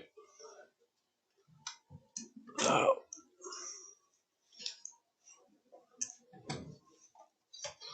let's see here. Oh, all right. What was I saying there? Yeah, I don't have that fan too high. Let's see. Let's still lit. So the Irish had lore about the Sealy and the Unseelie and the some kind of seal thing that was, I forgot how the story goes. Some kind of like sea creature that they would capture in a chest, and then it was a shapeshifter or something. I forget how the story goes. How's it going? Oh, oh, I think your audio might be uh, your mic now might be not plugged in or something. Let's see. Is it on my end? I don't think it's on my end. Let me just. Okay, yeah, it's on your end. I think. May want to check the options on the mic output options. Uh, let's see. Damn, I forgot what I was saying. Something about the Irish lore. Yeah, I don't remember what the Scottish lore was. There was an old Templar thing where it was like it had a symbol with a certain type of Celtic knot, and then it was the sword, and it was like a mantle with a sword. I forget where I put it. I gotta find it. Yeah, I forget why it was relevant. But let's see here. Hey, what's up? Oh, it's still silent. Hmm.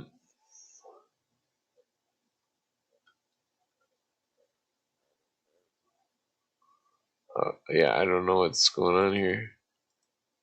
Uh, looks like oh, hmm. Oh, that sucks. Hopefully his thing works.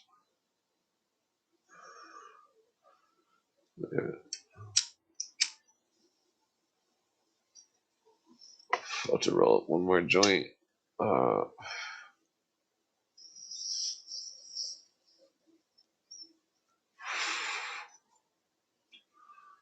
What was I talking about? Oh yeah, so the lore. Now, so the Vikings, like, they believed in like Ragnarok and all this stuff. They also believed in like uh, uh, creatures in the ocean. They sailed in the ocean a lot. Okay. Oh damn it! Still not working. Yeah, I don't know what's going on. Maybe try no headphones. Oh, now I can hear you. I think. Yeah, now I can hear you. Let's see here. Okay, do a mic check. Oh.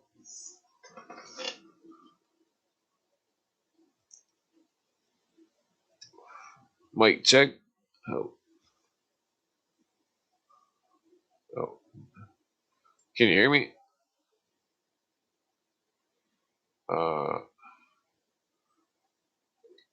Can you hear me? What the hell's going on? Is this on my end or? I'm not sure what's going on. I can't hear you. Can you guys hear him?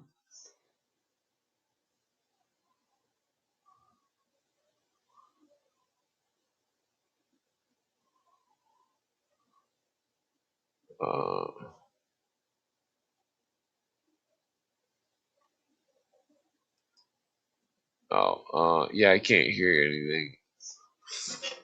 Try to refresh the page. Maybe it's an internet issue.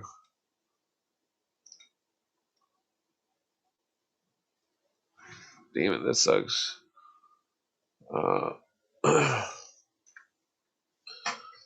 Let's see.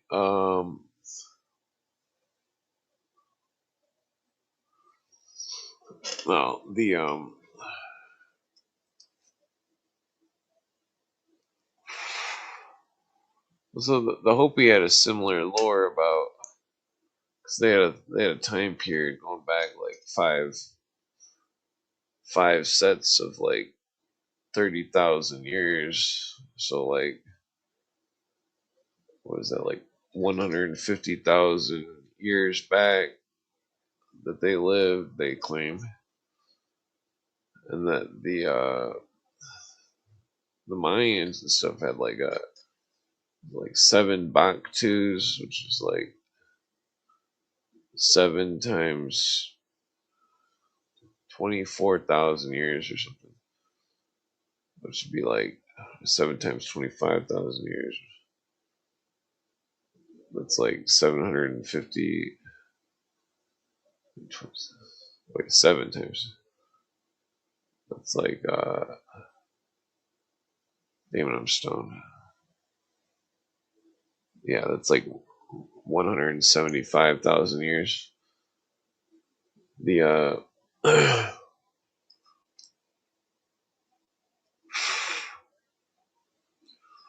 so those are a long ancient past, very long ancient past. Damn it, that sucks that his internet wasn't working or something.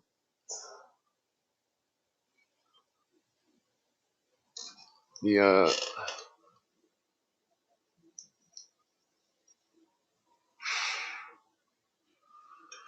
yeah, it's these long ancient pasts. Some of the stories, one of the biggest stories I'd say that stuck out the most was the story of the raven. Oh, okay, looks like he's back. Keep your fingers crossed. Oh, is that any better? Yeah, I can hear you now. Hey, Thunderbird, I'll go.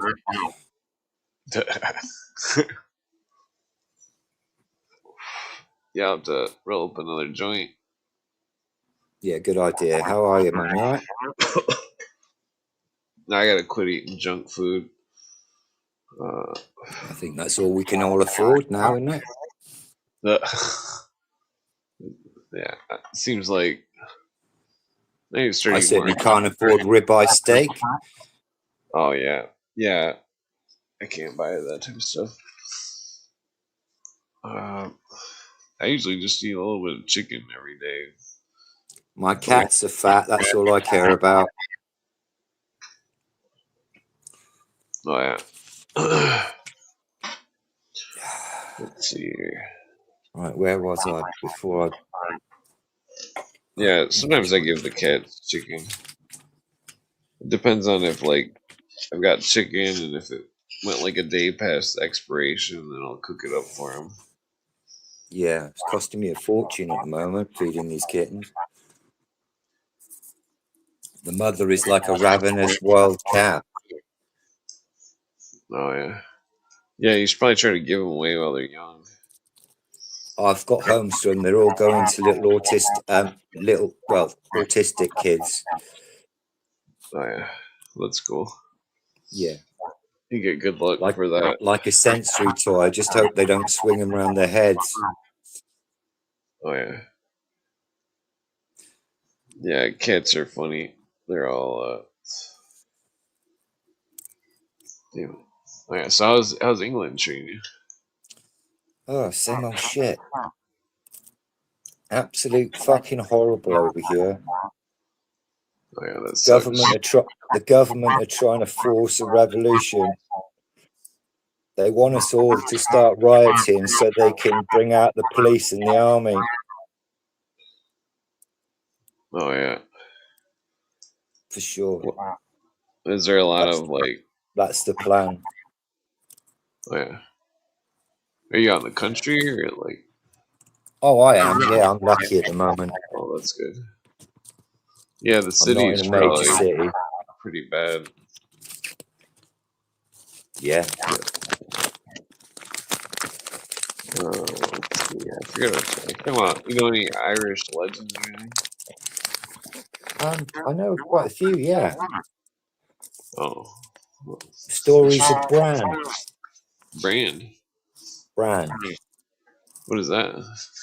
It's a Irish god, I think. It might be a Celtic god. They've also got a really good story about a man who builds a flying vehicle. Oh, that's interesting. Yeah, really is. Yeah, Oh, yeah. I haven't got it to hand at the moment, no, Clint. Oh yeah, I'm related to the Pictish. Yeah, you keep telling me. I gave you back Scotland 2 weeks ago. What the hell have you done with it yet? You got any ground rent off Trump? This is the golf course now. Scottish golf course. Yeah, he's got a few, mate. Well, for the listeners, it's an inside joke because I'm related to the old crown of Scotland. That's how I'm related to the You Pictish. put your foot in it there, Clint. Oh, yeah. No, Scotland's coming up a lot in talking about politics and money at the moment. Because the real power in this country is in Scotland. That's where the Queen lives, or the King, or whoever's fucking trying to pretend they're fucking not. Well, they're not really the royalty of our country. They can't be. They're not English. Yeah. It's against the Constitution to have a foreign monarch. Yeah. That's why everything since 1982 legally is being completely fucking usurped. We have no rights. Same as you. Yeah. Technically, I'm 1/8 of it, so for Scottish. Yeah, and Swiss. So I wonder if like maybe I could go there and demand to be the mayor or some shit. Or I told you that. Just get your ass up there. I have to bring all my friends. Yeah, these Scottish Solomonic Templars have got a lot to bloody answer for.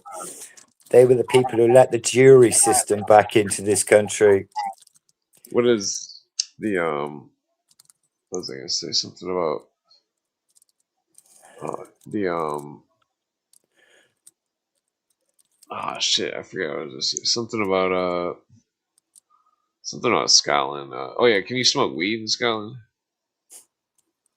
My friend, Scotland's just full of heroin addicts, people addicted to tablets, and most of all, alcohol. There's a really bad addiction problem in Scotland. It's like they want to keep their sort of slave serf class addicted to drugs, so there's no problems. Like the Romans would do. A legion can conquer a village, but alcohol, but wine is quicker. Yeah. Do you understand? Yeah, the alcohol subdues the masses. Yeah, what they've done to all the tribes. Australia, New Zealand, I'm sure they introduced alcohol to the tribes in America to Oh yeah. terrible, Yeah, alcohol, it's evil. Yeah, you want to see what it did to the Aborigines in Australia, mate. Horrible. Yeah. Yeah, Never mind the that's why Welsh. that's why I can't drink. 'Cause I'm part native and not very much, but only an eighth. But like, I think like it's two Oh, tribes. Yeah. yeah, we were raised on beer. What does it say? Magna Carta? Yeah. Oh yeah. Oh, we need to get Z needs to come on this show. Z's got a hell of a lot of knowledge. And Pedro. We should get We should have you should have a show where all the people in the comments come on. Because I've learned a ton of fucking information in your comments. Oh yeah. Well, that's why I always send the links out, but nobody really comes on. Yeah. Z, get your ass on you. And Pedro.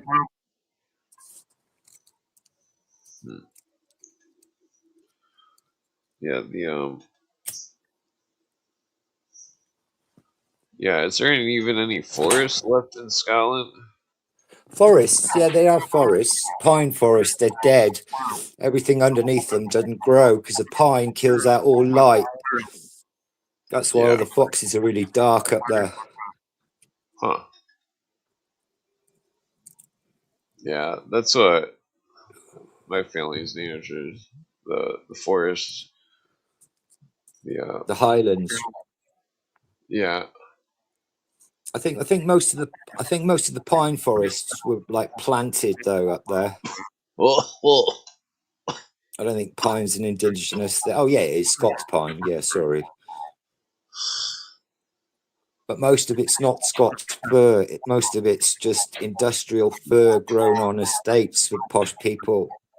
Oh yeah, they probably logged it all off. That also go fox hunting and shooting pheasants and whatever else they do on their estates. Probably hunt fucking villagers or whatever.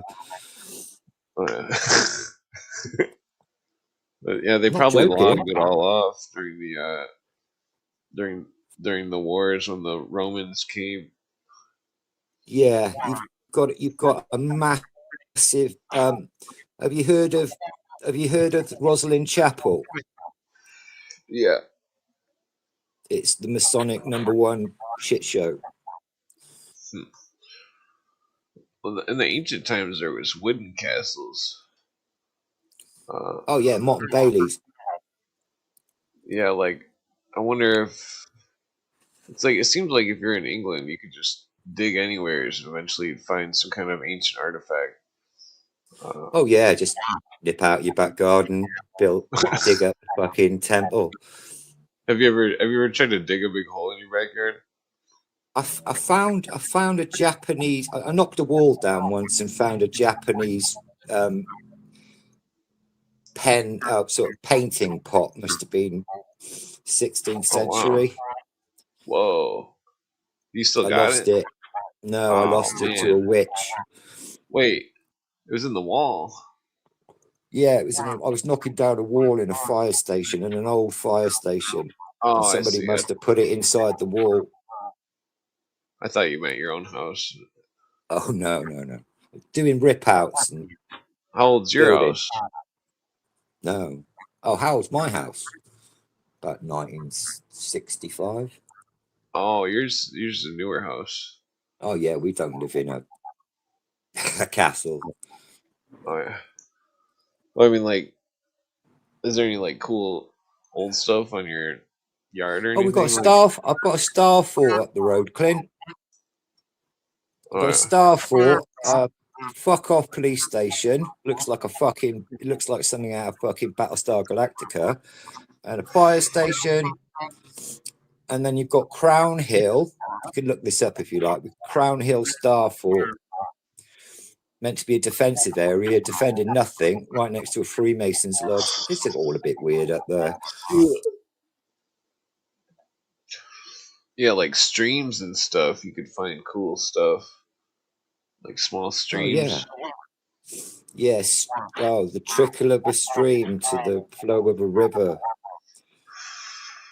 You'd probably have to ask permission from the queen just to pick anything up. Oh, well, she owns all the land between She high doesn't have water to and know. low water. No, that's fucked up. I should own something there. I'm related to those people. Yeah, have a fucking word, mate. Phone her up. One time, well, technically, I She's did. been dead email. since 19. One time I was talking to this super leftist dude, and he was like super Fucking leftist, hell. and he was he was demanding reparations and stuff, not to me or anything, but like, What for?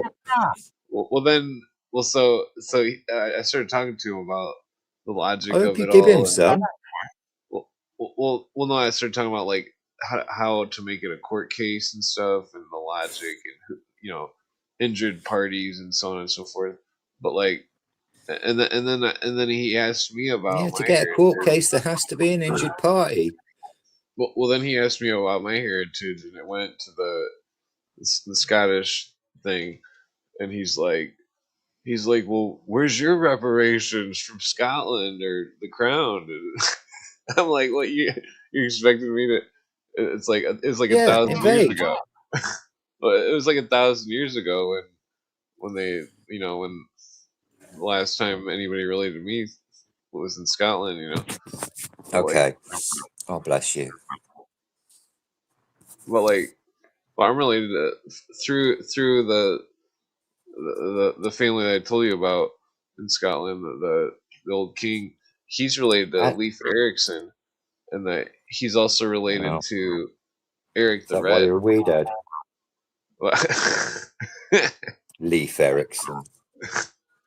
Yeah, so technically Greenland and Iceland is. Fucking hell.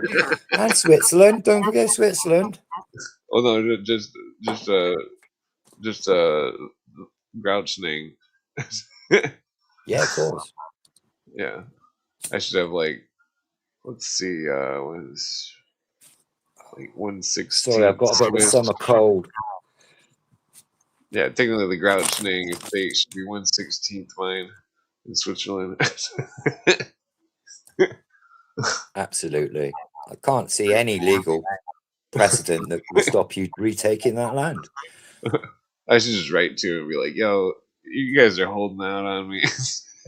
There's only two ways to take a country. We're family here. Now you've got to take that crown by force, bruv. You got to take that crown. No one's just gonna give it. Yeah, you got to fucking take it. Well, I could just build a house there and then just keep building. Just build a bunch of houses and stuff and not do anything but build houses. I think Martin Bormann had that idea about Switzerland, didn't he? I don't know. Well, I was talking about building houses in Scotland. Okay. Right. Yeah, you can. Just go to the woods, I'll just start making some lumber and some lumber out of the trees and shit. Yeah, as long as it didn't have foundations, you'd be okay. You could build a log cabin. Well, I'd have to build a foundation and all sorts of stuff. No, That they would no, know. you can't dig, you can't touch the ground. It's the Queen's. Well, that's Right? right. That's where my protest would be. Is me digging a foundation and being like, Ooh, "I'm sounds very Scottish Masonic. royalty. I'm Scottish royalty. The How Queen dare can you, fuck sir? off." Yeah, absolutely. Fucking tell him. I should make that my You goal fucking tell him. to illegally I'll build come a with house you. in You give me a Scotland. bell and I'll come with you. Just build a house there. We'll have that fucking castle built in no time. Yeah, I mean, shit. It's like there's nowheres on the planet where I could go and just be free and live off the land of my people. I mean, if you think about it, it's like that's what they've done to the world. Yeah, yeah. Yeah, they've completely they've criminalized fun, haven't they? You can't even listen to music in this country with a repetitive beat. If there's more than 20 of you, you're all going to jail. Oh Jesus!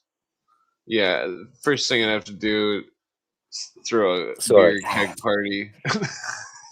Oh yeah, you make friends. You definitely make friends. I'd throw a huge party if I You need went more. to You Scotland. need a bag of weed, not booze. Well, some people like booze. I don't really like booze. Yeah, I'd have to Yeah, have a bunch of weed in Scotland somehow. Yeah, yeah. one of those Scottish people probably Richard got. Branson used to grow a lot of weed up in Scotland while he was in university in Oxford. That's pretty He cool. grew tons of the shit on some fucking big estate up in Scotland. There was a big hoo-ha about Richard Branson's Durban poison crop in about 91, 92. Well, that's pretty neat. He paid his way through college. This is probably before he started working for British intelligence and running sexy islands. Oh yeah, yeah. I tried He was some into Durban's poison weed like 26 years ago. Maybe it was okay. 25 years ago. It was Yeah, really good though. yeah, they crossed it with the Kush now, haven't they? And that's what all the new genetics are. You know, all the runts and stuff. Oh yeah, yeah. I don't really care for the runt strain. Makes No, I me don't. itch. If I get the runts on my arms or face, I'll break out in hives.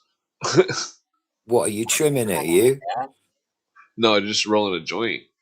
Okay, If I I only, roll, if I I only roll a get joint, if I roll a joint with runt's weed and I touch my face, it'll break out in hives. yeah, that kind of resin, irritable resin. Yeah, I'm just allergic to everything. I seems am like- tree pollen, fucking all pollens, but I love fucking cannabis. It's weird, isn't it? Oh yeah,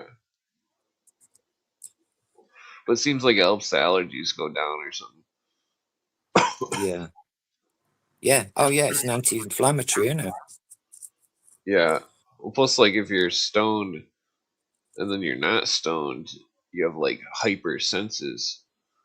Like if you're totally sober and not stoned and you were like lost in the woods or something, you'd have like super skills. Oh, you'd want a few mushrooms for that, I think. Like, oh shit, I need to go get stoned. Get the fuck out of here. Like, Yeah, you'd probably just sit down by a tree and starve to death because you couldn't be bothered to do fuck all. oh yeah. You know that lazy stoner vibe. Wait, which stone? Lazy stoner vibe. Oh yeah, yeah. Oh shit. Damn I'm it. guilty of that. Oh, yeah. My grandma was part Cherokee, and that my grandpa was part Blackfoot, and that my grandma would say, your grandpa's a lazy Injun, and that you're a lazy Injun. Like, what the fuck? See, it's weird. It's weird, right? Because although I live in Britain, like all my television was American as a kid, yeah. So I always thought Indians were like the most amazing things in the world when I was growing up as a kid. If you asked me for a game of Cowboys with Indians, I would fucking be an Indian Well, and they're not be pretty a cool. fucking cowboy. Well, they were practicing ancient masonry and stuff. Okay. Some of them, some of Yeah, them, like I've seen that cross you put up. yeah, they had a Maltese cross. They had a Yeah. bird, the star. Tell us more about that Firebird, because I missed that story. Oh, the Thunderbird. The Thunderbird, that's the Yeah, one. Right. it's like it was when it flapped its wings.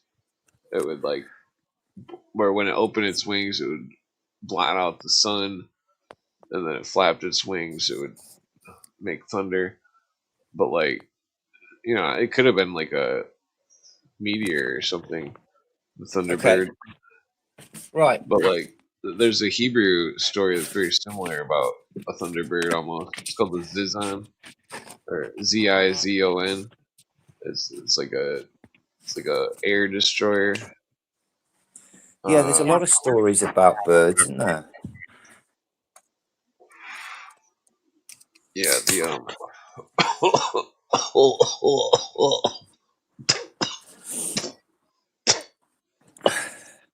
Hello, Fox. one of the tribes thought the bear was like the detective of the woods. The that's a cool dog. I've got a wolf, yeah. Yeah, there was a Raven story where the Raven was like a Pandora's box Raven story, but like in the Pandora's box was light, and the Raven was a pine needle. It turned itself into a pine needle and was drank by the chief's daughter, and that the chief was a symbol of God or something, and that the Raven was the trickster, and that he rebirthed himself through the daughter from when she drank the pine needle. It was like a immaculate Okay. conception, like That Jesus or sounds something. very similar to a Welsh story Well, then he, about a crow. yeah.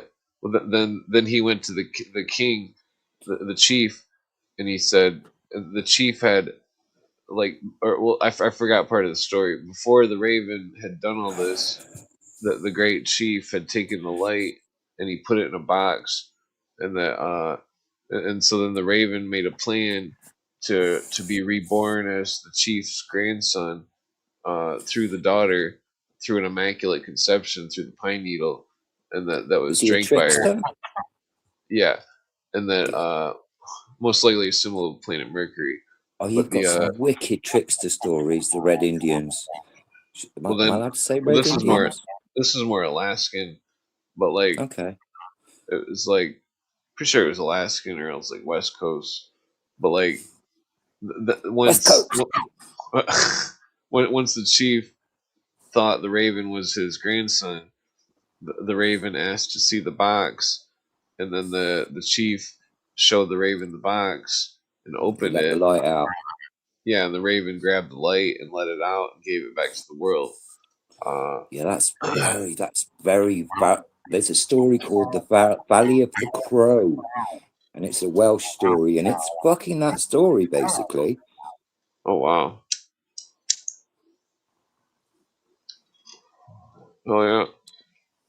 You know, most of these stories, though, they're astrotheological. Astrotheological. You know, the donkey, the importance of the donkey is in Yeah. the nativity story. The astrotheological story is they looked up in the sky, and everything they saw in the manger is a representation of what they saw in the sky.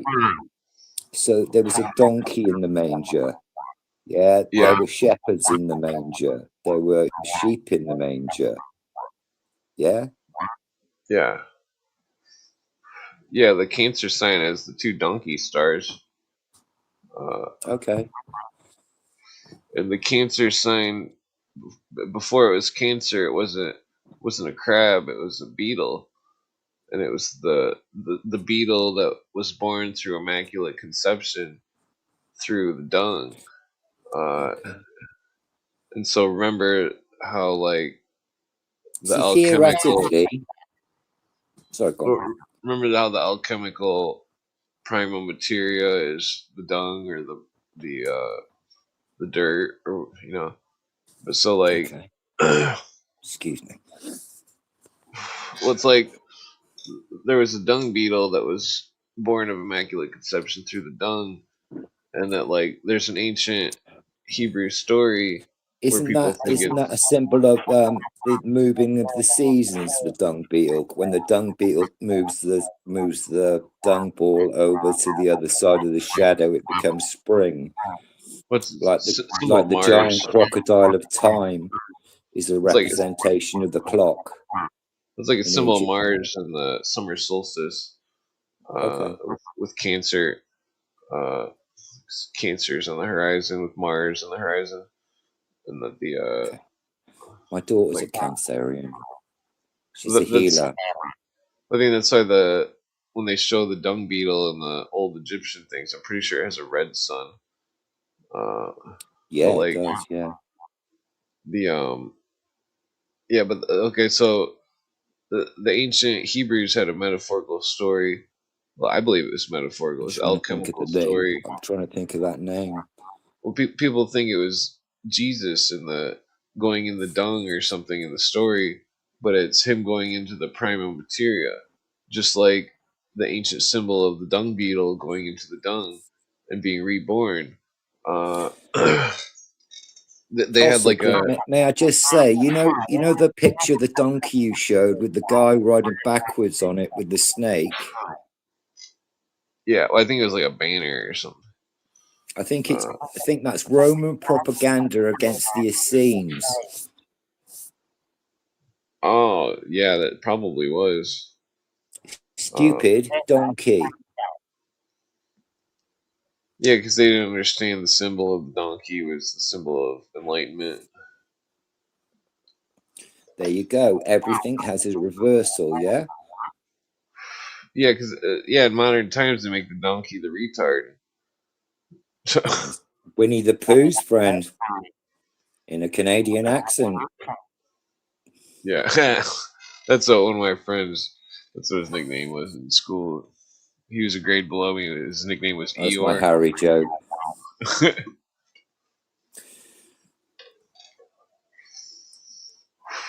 Yeah, the donkey was actually the symbol of enlightenment, purity. Yeah, yeah. Well, it's a star story, Clint. It's a star story. Well, it Look it seemed to up be a in mix. astrotheology. Well, it seemed to be a Classic little. mix though. It's a mix though of also like a metal story of like Oh, yeah, yeah, probably. because like Burro in Spain, donkey. well the prima materia thing being a metal ore, and then like the donkey is the in between point of the metal ore and the pure metal. Uh, the that's why the donkey is uh, the many colors. 'Cause it's like when you heat the ore up, it turns colors, Oh, yeah, transmogrification of color yeah. So alchemy. it's like they were using metallurgical All the way symbols. to white, yeah? Yeah, like that's what there's literally uh, alchemical symbols in the ancient Hebrew and other ancient religions and stuff, like all over Shit out of the, gold. the Egyptians. Uh, yeah, like The idea, taking a bad concept and making it good. Shit out of gold. oh, okay, yeah. I Making, thought I wasn't sure if you were referencing that tree. There's the Shittah tree. I'm pretty stoned. yeah, I might have been. Who knows? What is the Yeah. shitar tree? It sounds like an Indian was Indian like bloody musical instrument. It's like a. It's a I'm pretty sure it's a tree that was used in replacement of the tamarisk tree. It's not the Bodhi tree, the one Buddha sat under, is it? No, it has to do with Egypt. Okay, yeah, I forget Egypt had lots of trees and stuff because it's a fucking desert now, isn't it? Yeah, well, the acacia tree is like that's definitely not a tree you would Trippy. make a boat out of or anything. It's a bush, I thought, isn't it? Yeah, it's just a tiny little thing, but like, yeah, they probably had like palm trees or something there back a long time ago. Yeah. Palestine. I don't think there's many palm trees in Palestine at the moment, do you? I mean, like Albert Pike called it Iutica, the land of Iutica. Okay. Cooper says that It's just sad what's going on out there. Well, I think it's all the UN's. I got the grok to admit that the UN was aiding and abetting Tony fucking Blair, Hamas and stuff. United Nations envoy of peace, the man who killed 1 million people last time he was down there. Tony fucking Blair. The religions are they're just. I want to see a sick man. Look into him. Well, like there's so many fucked up videos on Twitter of what the Islams are doing. It's fucked up. Yeah. Well, Chris Lamb is the plan, isn't it? That's why we're undermining all the Jews. That's why the media is completely Jew hunting at the moment, because we have to undermine the Jews to get a two-party system to get this Chris Lamb bullshit run. Yeah, Clint, I fucking know the plan. I've read the Club of Rome documents. The universal church is Catholicism. Yeah, the merging of all religions. The Catholics, the Crown. That's who's running the show. Is the Catholics, Rome, and the Crown. I think. Well, the Crown. Yeah, that's the problem in this country. We have Vatican law and common law, and they don't see eye to eye on anything. Yeah, technically the Magna Carta should be the supreme law of the land. Well, just natural law. We don't need anything else other than do unto others as you would like to be treated yourself. Yeah. There was a version of Magna Carta. We don't need 8 Noahide laws. We just need to be kind to each other. Well, there's a thing in the Magna Carta which stated that that no witness of if an officer of the law was a witness of a crime and that it was going to court, that they couldn't be the sole witness of the crime. But an officer of the law, that's someone who can break the law and has an exemption license to break the law, isn't it? A licensed sheriff. Yeah. Well, well, that's the whole Crown. I don't think it was ever like that before. But I didn't write a contract to say that he had authority over me, did I? This is not right. None of this law shit's right. Yeah, it's all just slavery. Thank you, Clint. Well said. Glad I follow your fucking podcast. Well, that's how people don't understand. It's like we're born. There's no inheritance rights. There's no, there's all sorts of stuff where it's like in America we're born, and our foot is dipped in ink, and then it's pressed onto a contract on banknote paper, and then our parents co-sign us into the contract. Oh, you fucking those flies on you then, you little shitbag. They're doing stuff that You people don't know, even get. That we're owned. We're property. We're human resource. Uh, that there's no freedom. It's people don't understand that. It's your corpse fucked up. sits on legal paper. There is a flat Earth. Your corpse sits on flat paper in the Vatican. I That's don't what flat believe Earth's the really Earth's flat. about. No, I'm not getting into that with you. You think it's a metaphor about being on you think paper? we're spinning? Well, I can prove it's round by astronomy and math and stuff. Okay. Plus, with we need 5 hours to do that. well, I could I've prove only it got with 2 joints left, for fuck's sake. yeah, but it's well. So I could prove it with just a visual of if you look at a film of a full lunar eclipse, you'll see the shadow of the Earth, and then it's round, and then you can tell it's spinning by when the water goes down the toilet. And that you can also Why the water goes down the toilet? Our Earth is spinning round. Well, when I look up at the stars at night, Clint, it doesn't look like we're fucking spinning round. When I look up at the moon at night, it doesn't look like it's spinning round at 10,000 fucking miles an hour. well, it's spinning A too. degree of 666. It's all spinning at the same time. It's like a giant spiral. Like I seen it when I was tripping before. It was like So everything did was I. spinning. It's like all this spinning. It's just all these spinning things. It's like Do you not think that's just your etheric energy? well, I Or mean, maybe your love chakra going out of your heart. that's What's that got to do with the fucking planet spinning? I don't understand. well, no, the whole universe is spinning. It's all Okay. spinning. The galaxies. It's all like this giant spinning thing that's all spinning really fast or something. It's like You'll have to tell me that because like this is another thing. These theoretical black holes. What the fuck's that about? well, Rupert Sheldrake disproves the black holes. Okay. He disproves a bunch of stuff that's scientific dogma. Yeah, they turn science into religion. Masonic bullshit.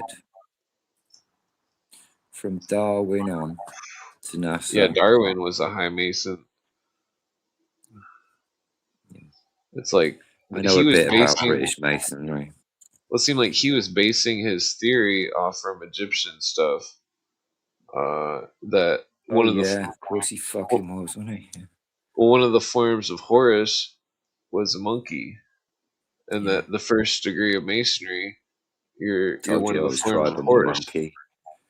It's like there's 3 degrees, but then you become a master mason, so it's like a 4th degree, and I think you don't get anywhere in Freemasonry till you're up on the Arch Lodge or even. I misspoke.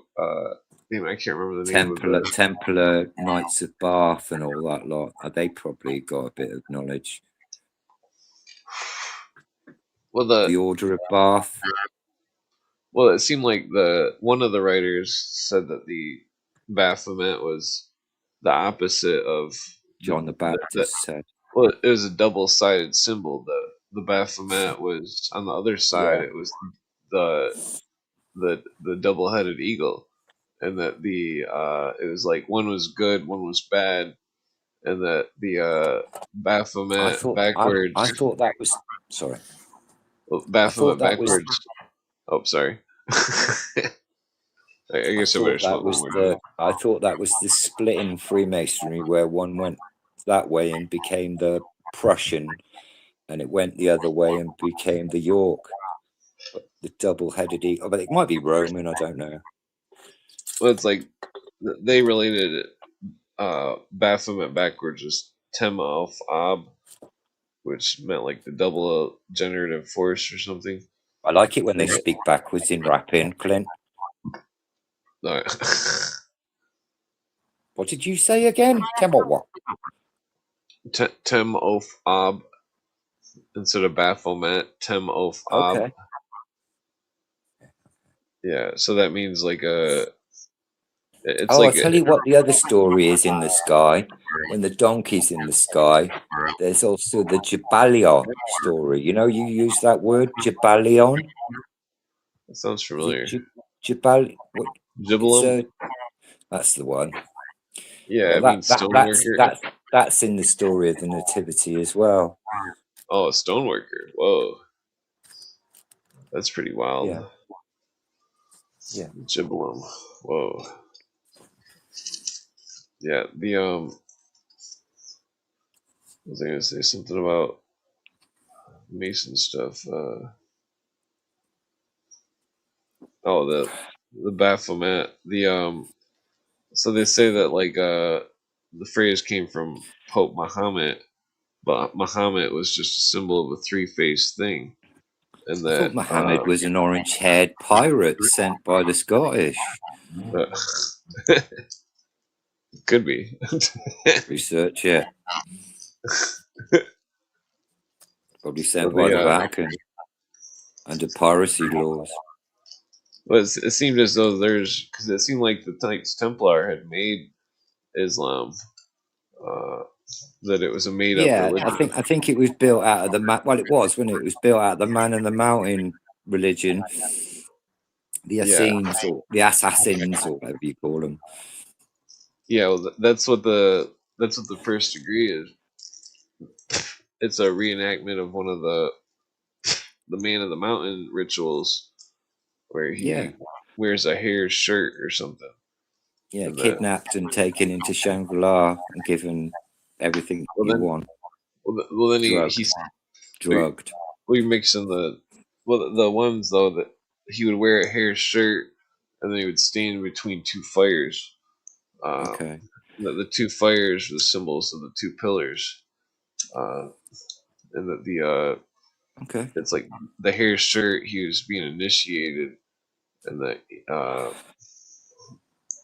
that's where some of the Masonic writers bring it to. Yeah. So what's your opinion on this whole fucking Tartarian thing at the moment? Because Tartaria seems to be fucking everywhere at the moment. One of my ancestors was a slave there. Yeah, I mean, Captain John Smith. Do you think it's just a lack? Do you think it's just because over the last 40 odd years we haven't been taught about the Mongol Empire or anything? So like, is all this stuff's new to everyone now? I think it's a mixture of three words. Tartary in Greek means underworld. Tartaria, it's a mix of 2-3 words, isn't it? Well, it's like but it was like a generic phrase for the East. On old maps. They just called Asia the Tartaria. Yeah. I just think a lot of people who've got into this black pill thing now, they've just gone so far. I think it's a massive distraction. Yeah, it's a psyop. Massive distraction, yeah.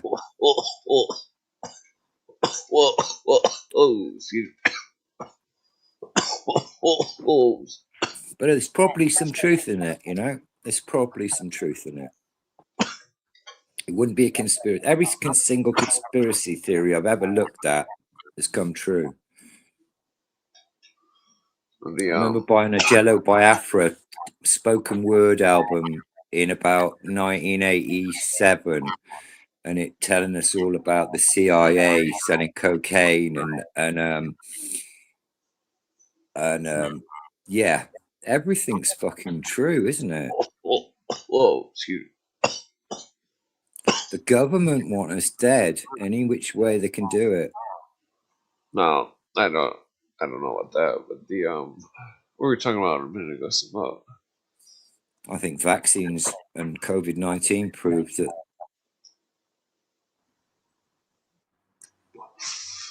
No, I mean it could be the Chinese. I know it could have been, but there was can I just talk to you about that? Because there was a massive WHO medical exercise that went on. You know, every time they have something go on, like 777, it was the 25th anniversary of the 7-7 bus explosions in London. And just on that day, like 9/11, there was a operation going on. Yeah. Wait, you talking about the exactly trains? exactly the same thing happened. Yeah, I heard about that. Like right after 9/11, I heard about that thing. That's when we were trying to create bogeymen terrorists out of the Arabian population. Well, that's the what's Muslims fucked in up this because country. well, I don't know about that country, but my friend's stories about the Middle East. He was a medic there. They were horrible because, like, after 9/11, I've I been to thought, Saudi Arabia well, with like, the army. after oh, I didn't know that. That's pretty cool. Like after It's not 9/11, though, it's like I thought that the media was trying to simply demonize Islam, and that not until I heard it from my own friend's mouth, where it was like, because we used to skateboard in the 90s and smoke weed and stuff, and like,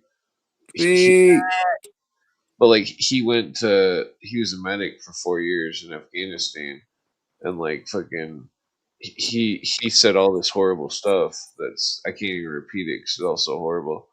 Like the it's like he said like little old ladies would just be walking, and then they would just evaporate, and people would just be dead everywhere. They'd walked on a landmine.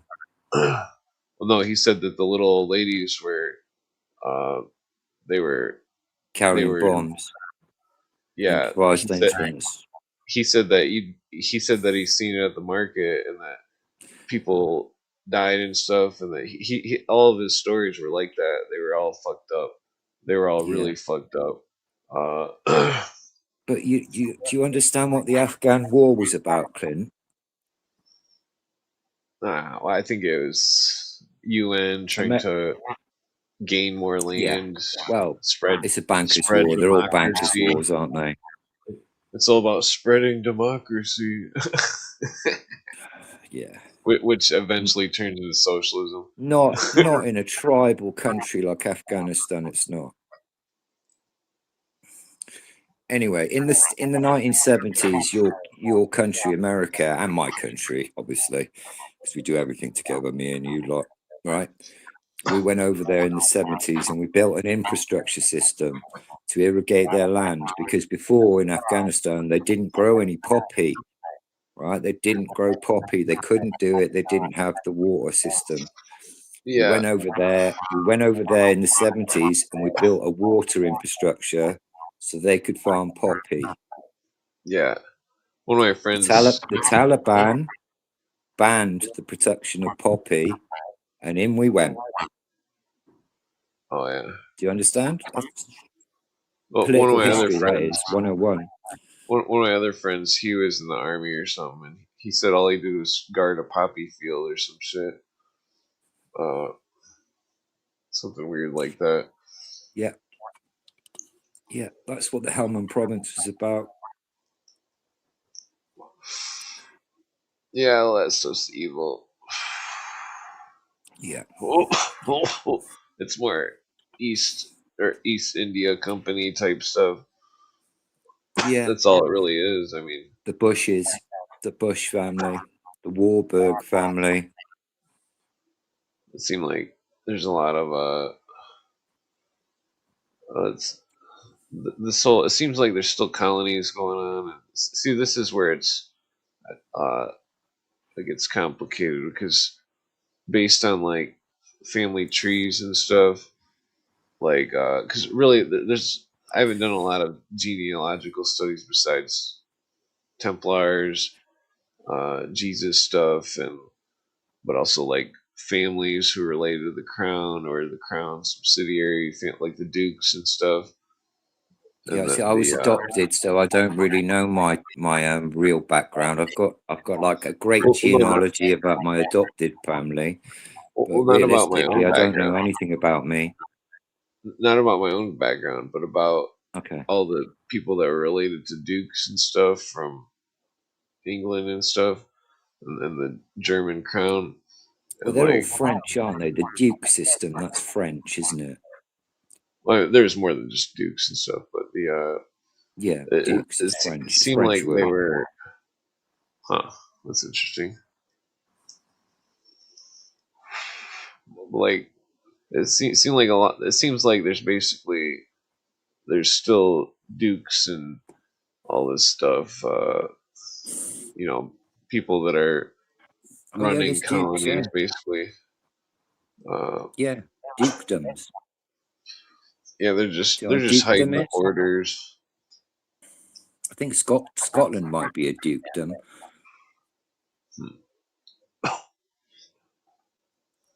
Yeah, Duke of technically, Edinburgh, the Duke oh, of yeah. Edinburgh, the Duke of Cornwall, the Duke of, Oh, yeah. you know. I'm related to a duke in England. Is he Technically, I called Hazard? emailed him. Dukes of Hazzard. I might be related to him. Oscar Red Train.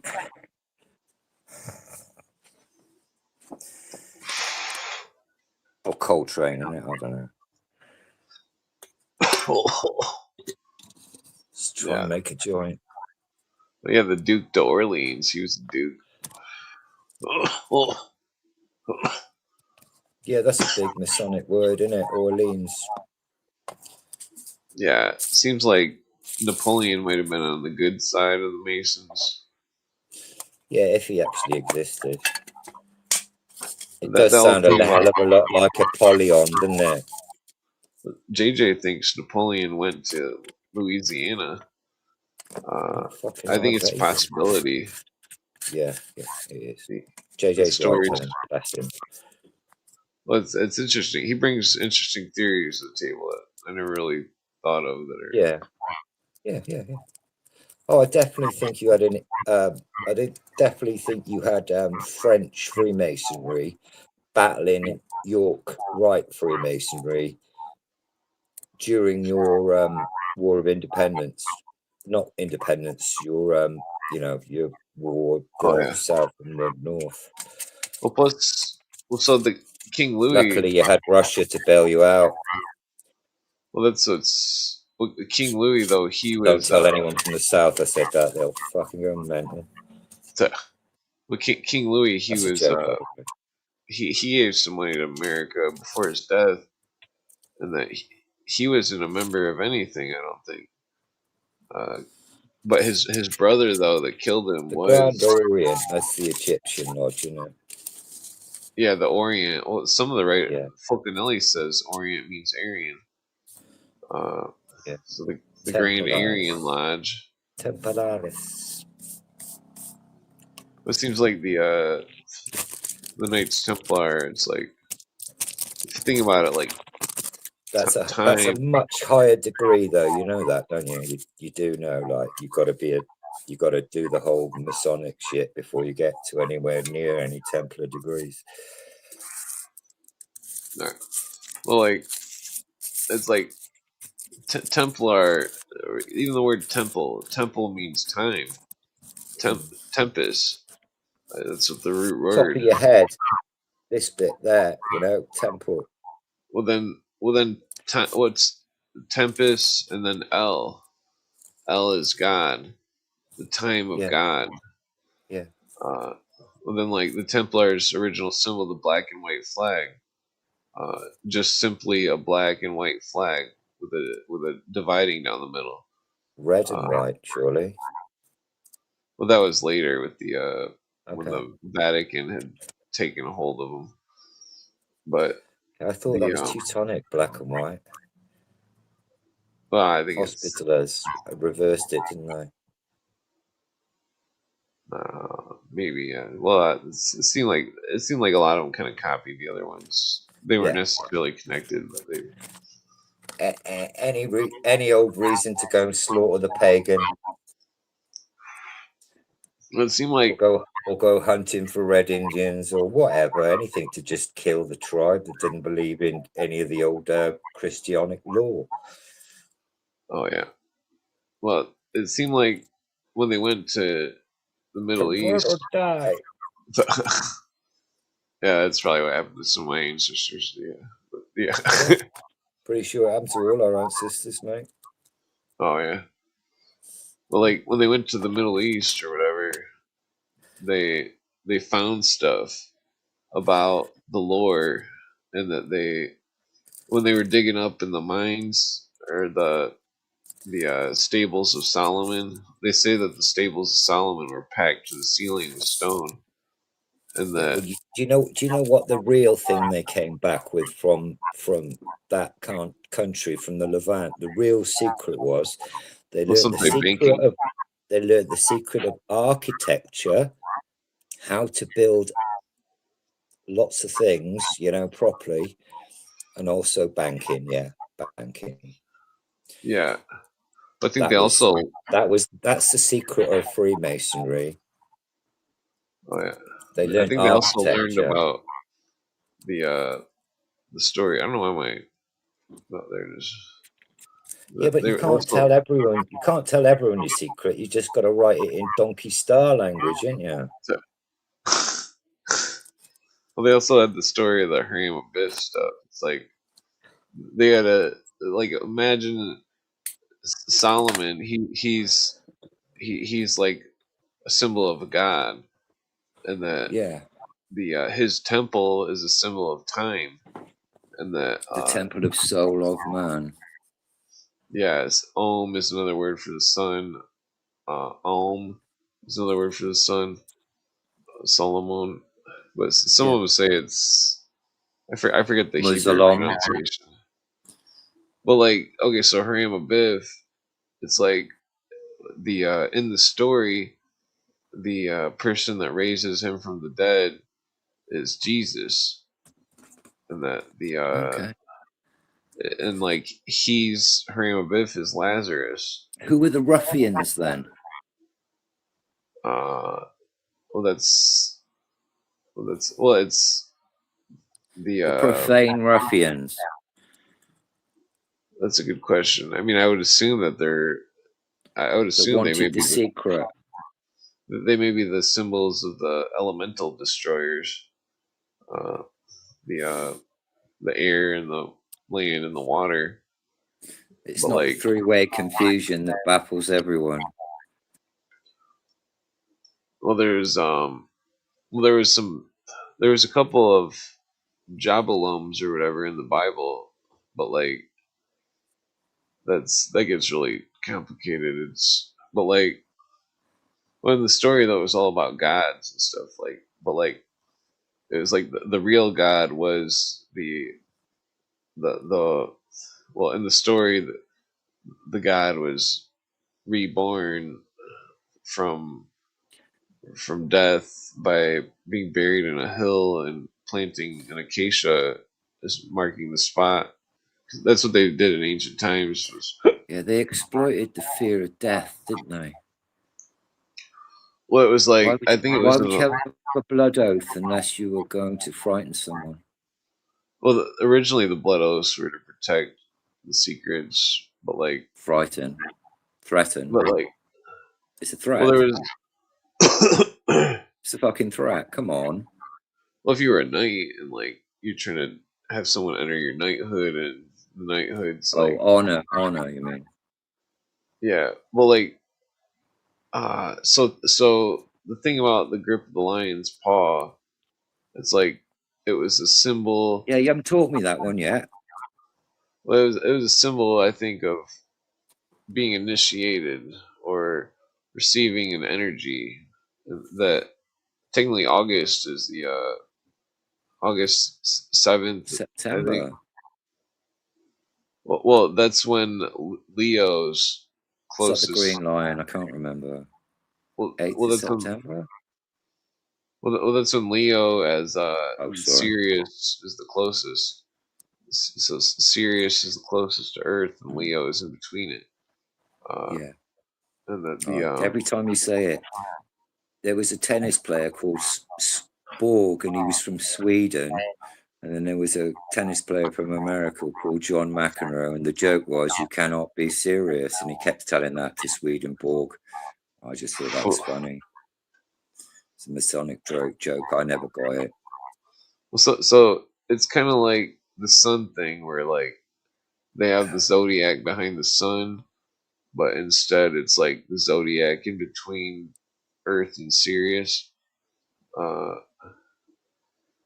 It's like they always have these like triangulations where it's like it's not necessarily a literal triangle, but it's like the they always prisma's use it. triangle. I've got a good theory on the pyramids, though, if you'd like to hear it. Yeah. Okay, ready? You have 4 corners of the pyramids, yeah? These represent your grandparents. Yeah, the 2 to 3 on each of the 4 sides equate to your parents and your parents meeting and creating you. And as you walk to the top between the 2 and the 3 creation, you have the pinnacle, which is when everyone meets, which is you yourself. It's an actual construction to show generation of who you are. Sorry, I might not explain that very well. Yeah. Took me a long time to meditate over that. The ancient people probably can't explain it properly. But if you look at it, you look at the symbol, there's a base of 4 corners. They symbolize your 4 grandparents. Then there's the base of 2 to 3, which is your creation. 2 into 3 is your magic. Yeah. 2, your mother and father made you, you are creation, and you are the pinnacle at the top. Yeah. Well, that's the same as the what is that called? The Pythagorean or Euclid, where it's like Horus, Isis, and Osiris. Or like the Horus okay, is. I'm gonna try and plug this in quickly. Horus is the sun, Isis and Osiris are the parents, but it's like a symbol of like. To them, it was also a symbol of Horus was the initiate, Isis was the temple, Osiris was the doctrine, and the triad. Well, the doctrine was the word. The initiate entered into the temple. He received the word and was reborn. Through the knowledge of the word. I mean, I think in ancient times it was like the word was like it was a symbol of the an alignment between the sun and the planet Saturn and Sirius. An alignment. And that probably. Oh yeah, definitely. Everything's star alignments though, isn't it? Or planet alignments. Yeah, everything. Earth would be there too, I think. Solar or lunar. Yeah, like I think the alignment would what if it's all like a giant clock, or like you know how like if you turn the knob of a safe and like you turn it one way so many times, you turn it the other way, and then it opens. It's like what if it's something like that? Well, like say the sun and Sirius and the Saturn align. What if it is like some kind of like a key or something, like a giant clock, and it's like ticking with all these planets and shit. And once they all align or something to a certain formation, it like opens some kind of door or something, or something happens. You know, I don't know what. That sounds very Janus. That sounds very Janus. I'm not familiar. God of doorways. Oh, okay. Yeah, the Janos, God of masonry and doorways. Yeah, that's what the Muhammad, the face of Muhammad seems to be, the male version of Janus, or wait, no, I think I'm thinking of Hecate. I think Janos is the Roman version. No, I think Janos is the Roman version of what you just said, Clint. Okay. Sorry. I can't remember. Jaina said 2 or Yeah, 3. two sides of the doorway. Yeah, that's how they would always show the Egyptian stuff, where it's like one's the future, one's the past, the 2 doors. But then there's the third one where it's like the past, present, and the future. But then there's a fourth one where it's like, where it's the past, present, the future combined would be the omnipotent. Uh, well, like, I mean, I guess it's irrelevant. There was a lion. There's a lion temple that was like a couple thousand miles south of Egypt, by the Nile, and it had a 3-faced lion, and that I think it was a symbol of. Oh yeah. I think it could have been where the ancient, well, the it was. I think it could have been the ancient proprietor of the past, present, future mythology, uh, or concept Past, in that present, area. and future. Yeah, but it's like it was a symbol of a god that was a lion, and that it could see in the past, in the present, and the future all at the same time. Leo. Yeah, and so like that's why they built the Sphinx for it, probably. Like Yeah. yeah, like Totally. Cat worship. well, then like the lion points to the fire. He's looking at the fire, and because that's what pyramid means. It means fire in the center, and that even in Aramaic, the capstone is called Hiram, which means fire. And so the cat's looking at the fire. Yeah, that's that spark. That's you. Well, I mean, like, well, I mean that it's the whole thing is really Representation of you. Yeah. Well, So like it's a weird one. well, there's angles inside of the pyramid where it's like there's a lot of 23.5-degree angles, which are relevant to the axis of the Earth, and so like for stability purposes, it seemed like they were making the 23.5-degree angles for the stability of the pyramid, and that like in between the I forget where I'd have to bring up a diagram. There was well, it seemed like the pyramid. Okay, so all right, so this is what's crazy. It's like well, okay, so the pyramid, that whoever built it, they built it there because there was never clouds in the sky, and then so that when they built it, they also built it exactly 1/2 degree by 1/2 degree precisely, latitude and longitude. Yeah. And that the north face versus the south face in It proportion. incorporates pi as well, doesn't it? Well, in proportion, it's the north face is slightly smaller, and if you were to continue a line, it's 8-sided. well, if it, well that's relevant too, but not to this point though. But like, Okay. so like it's a 1/2 degree by Slightly 1/2 8-sided. degree, and that if you were to extend lines from the sides of the pyramids all the way north, they would meet up at the exact North Pole. But like, so that's why they put that there. And Okay. so because you would have to have like a base measurement to then because the pyramid itself, what it seems to be is it's a day telescope, and that Yeah. so like if you were my uncle was born in Egypt during the Second World War, Oh wow. because the Eighth Army were all formed up in Egypt, and they went from Egypt to Berlin. Yeah. But I always wondered why they started that military campaign in Egypt. Do you think they knew it was a magical charge there? I think it had to do with the Illuminists in Egypt in the 1920s or 1915s or something.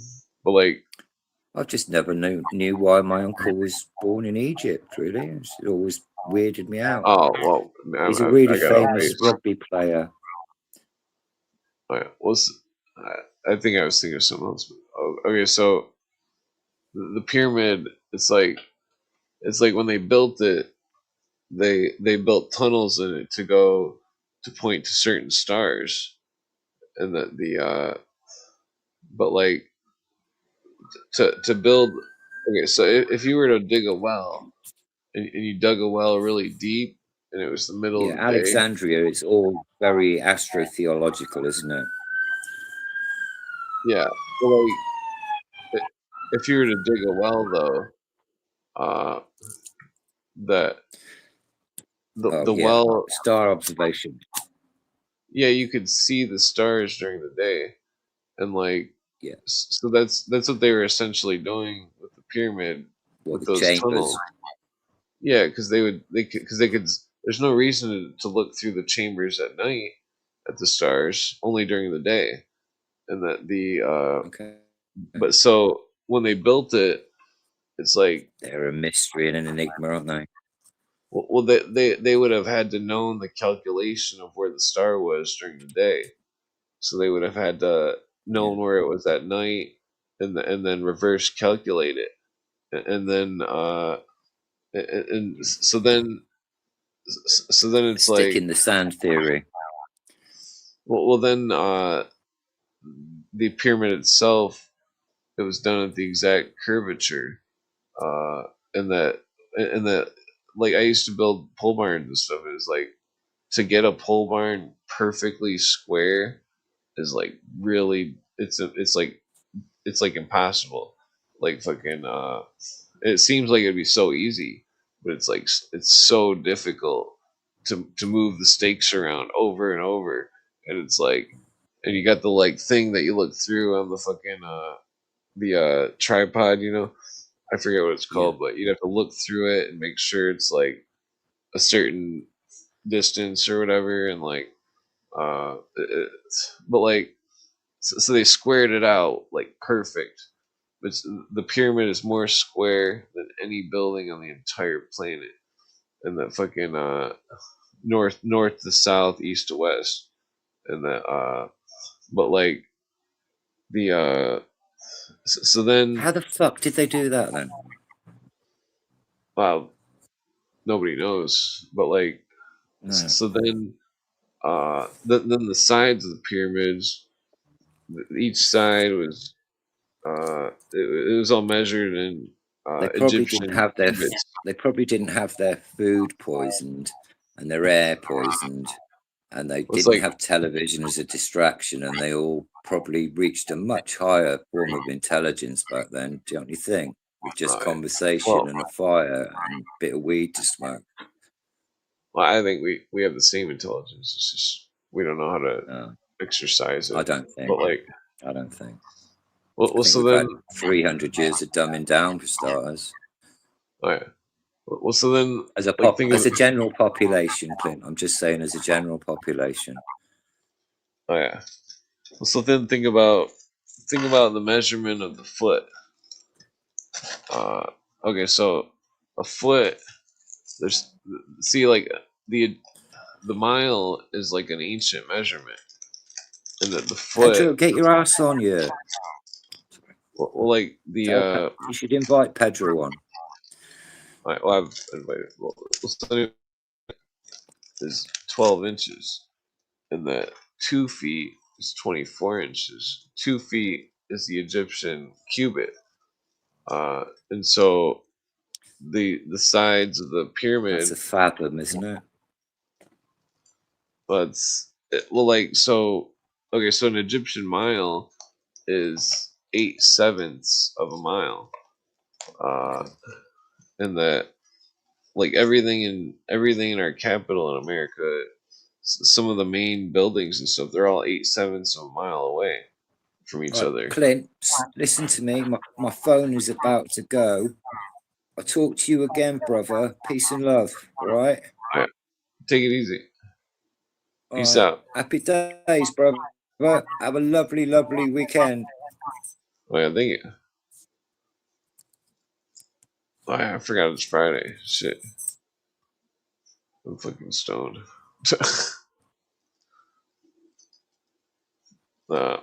Let's see here.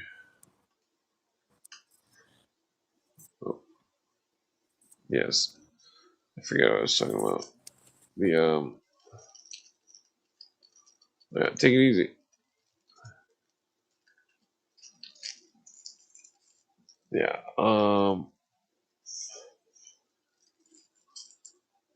What was I getting on about? The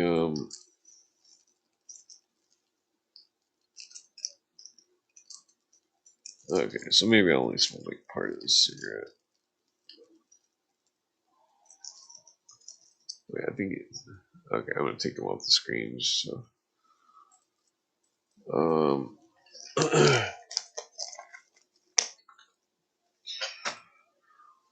what was it? Wait, is he still there? No, he's still there. Okay. What was I? Damn, I've been on here way too long again. So, it happens like every day. Nah, maybe I better not.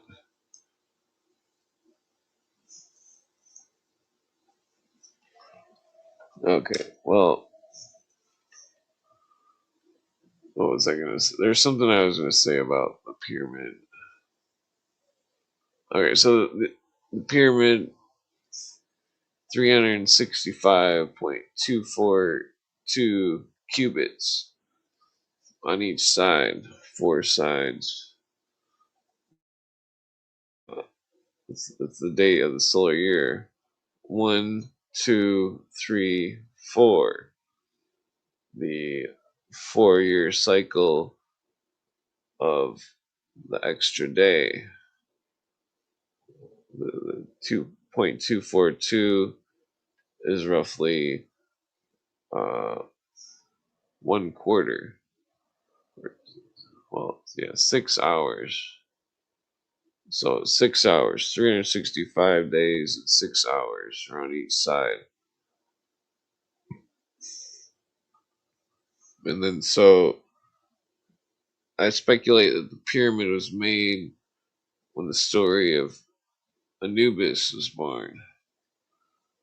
That the story of Anubis, this is how you can date the pyramid, I believe. This is why they wanted to give me a scholarship to the Masons.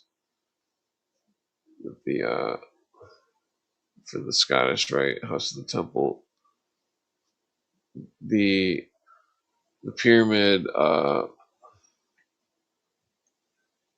was I get? Oh, so Sirius was Sirius A and B, and certain Egyptian stories, and that it was Isis and Osiris, and then Isis had adopted Anubis to her side for all time, which is a symbol of Sirius C, and that when Sirius C attached to Sirius A and B, or A or whatever, I don't remember which one was Isis or whatever, but it's also associated with the moon. That's a long story, but like so, but so the uh so when Anubis was when Sirius C attached itself to Sirius A and B, that the calendar changed. That which I have to explain about the other part because so Anubis was the sixth epigomonal day of ancient Egypt, the sixth day that was added to the calendar. The other 5 days were for Isis, Osiris, Nephthys, and blah blah blah. So Isis and Osiris were Sirius A and B. Nephthys was also the Net constellation. What the fuck was that? The Net star. I can't think of what it was. The other ones are. The point though is 5 celestial objects appeared in the sky, and that those 5 objects, each one, it's not necessarily that they all appeared at the same time, but each one made a day. And so the original calendar being 360 days to match the circle 360. And that, so the calendar was round. It was a round calendar for the 360 days. The stars entered in the Egyptian mythos, and the 5 extra days were added. And then the story was that they could not be born any day of the week or any day of the year. I forget how it goes, but so basically they were saying that they couldn't be born. Those celestial objects couldn't be born unless there was a day to accommodate them uh, for the year. And so it's like the Egyptians had the calendar backwards, where it wasn't the stars uh, moving themselves in accordance to time, but time moving it. Wait, I think I had that backwards. That it wasn't time moving in accordance to the stars. It was the stars moving in accordance to time. And so the stars themselves could not be made until the day of the week was made with the time.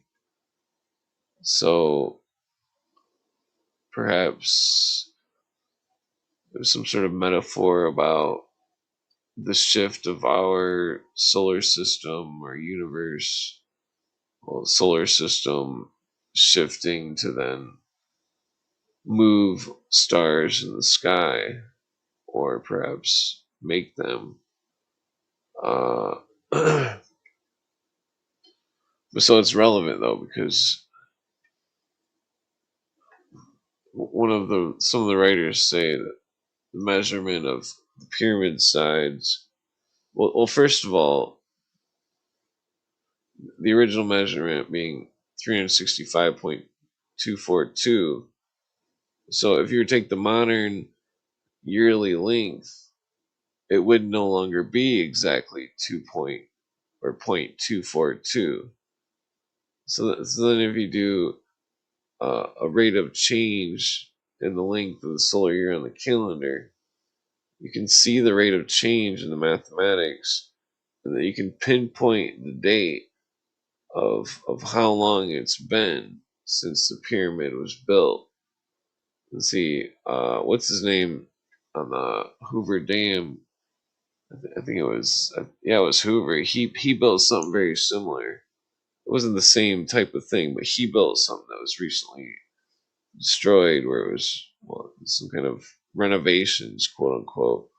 But it was a star map, and it showed the stars in a certain location, and that it was a mark in time, not with numbers, but with stars, showing a certain combination, and that no matter how long of time went by, anybody who understood how that star map worked and how it was a symbol of a mark in time, and that it showed the date and time when the monument was built. And so the Great Pyramid is similar as such, where it shows a mark in time when it was built based off the solar length, which is measured in the the length of the 4 sides of the pyramid at its lowest point. Uh,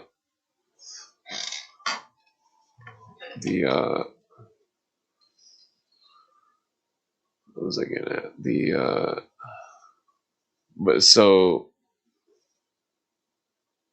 I forget the measurement of the date on that.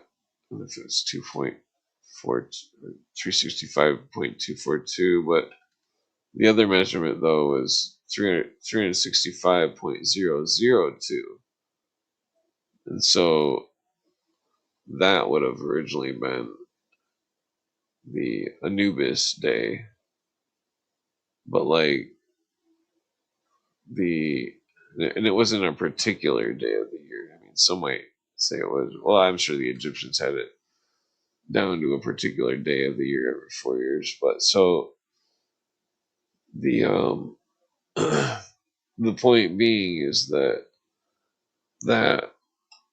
uh, that if it was originally 365.002, such as some of the people say, the measurement of each side of the pyramid, then it would have the rate of change of the year would have been 375,000 years, 325,000 years, which would mean that. See, this is where I think that some of these writers, like Churchward, might have been getting their numbers, where the people that don't understand the ancient pyramid Freemasonry, that they don't understand that you can measure in time with these temples, with these monuments. You can see if they're certain, if they're built a certain way, and they're. I mean, that's a complex subject. I mean, I gave two examples: the pyramid itself and the monument that used to be on the Hoover Dam, the star map that was brass cylinders were put into marble, and it showed a map of the stars. Well, so yeah, I guess I'm gonna pass out. I'm pretty tired.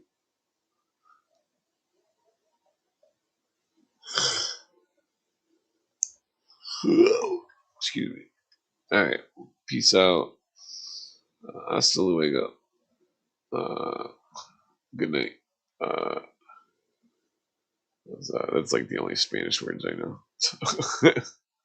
Okay, let's see. Well, I know to ask for weed. Okay, well, peace out. No rap tonight. All right, I don't know if I'm going to do a podcast, well, today or whatever.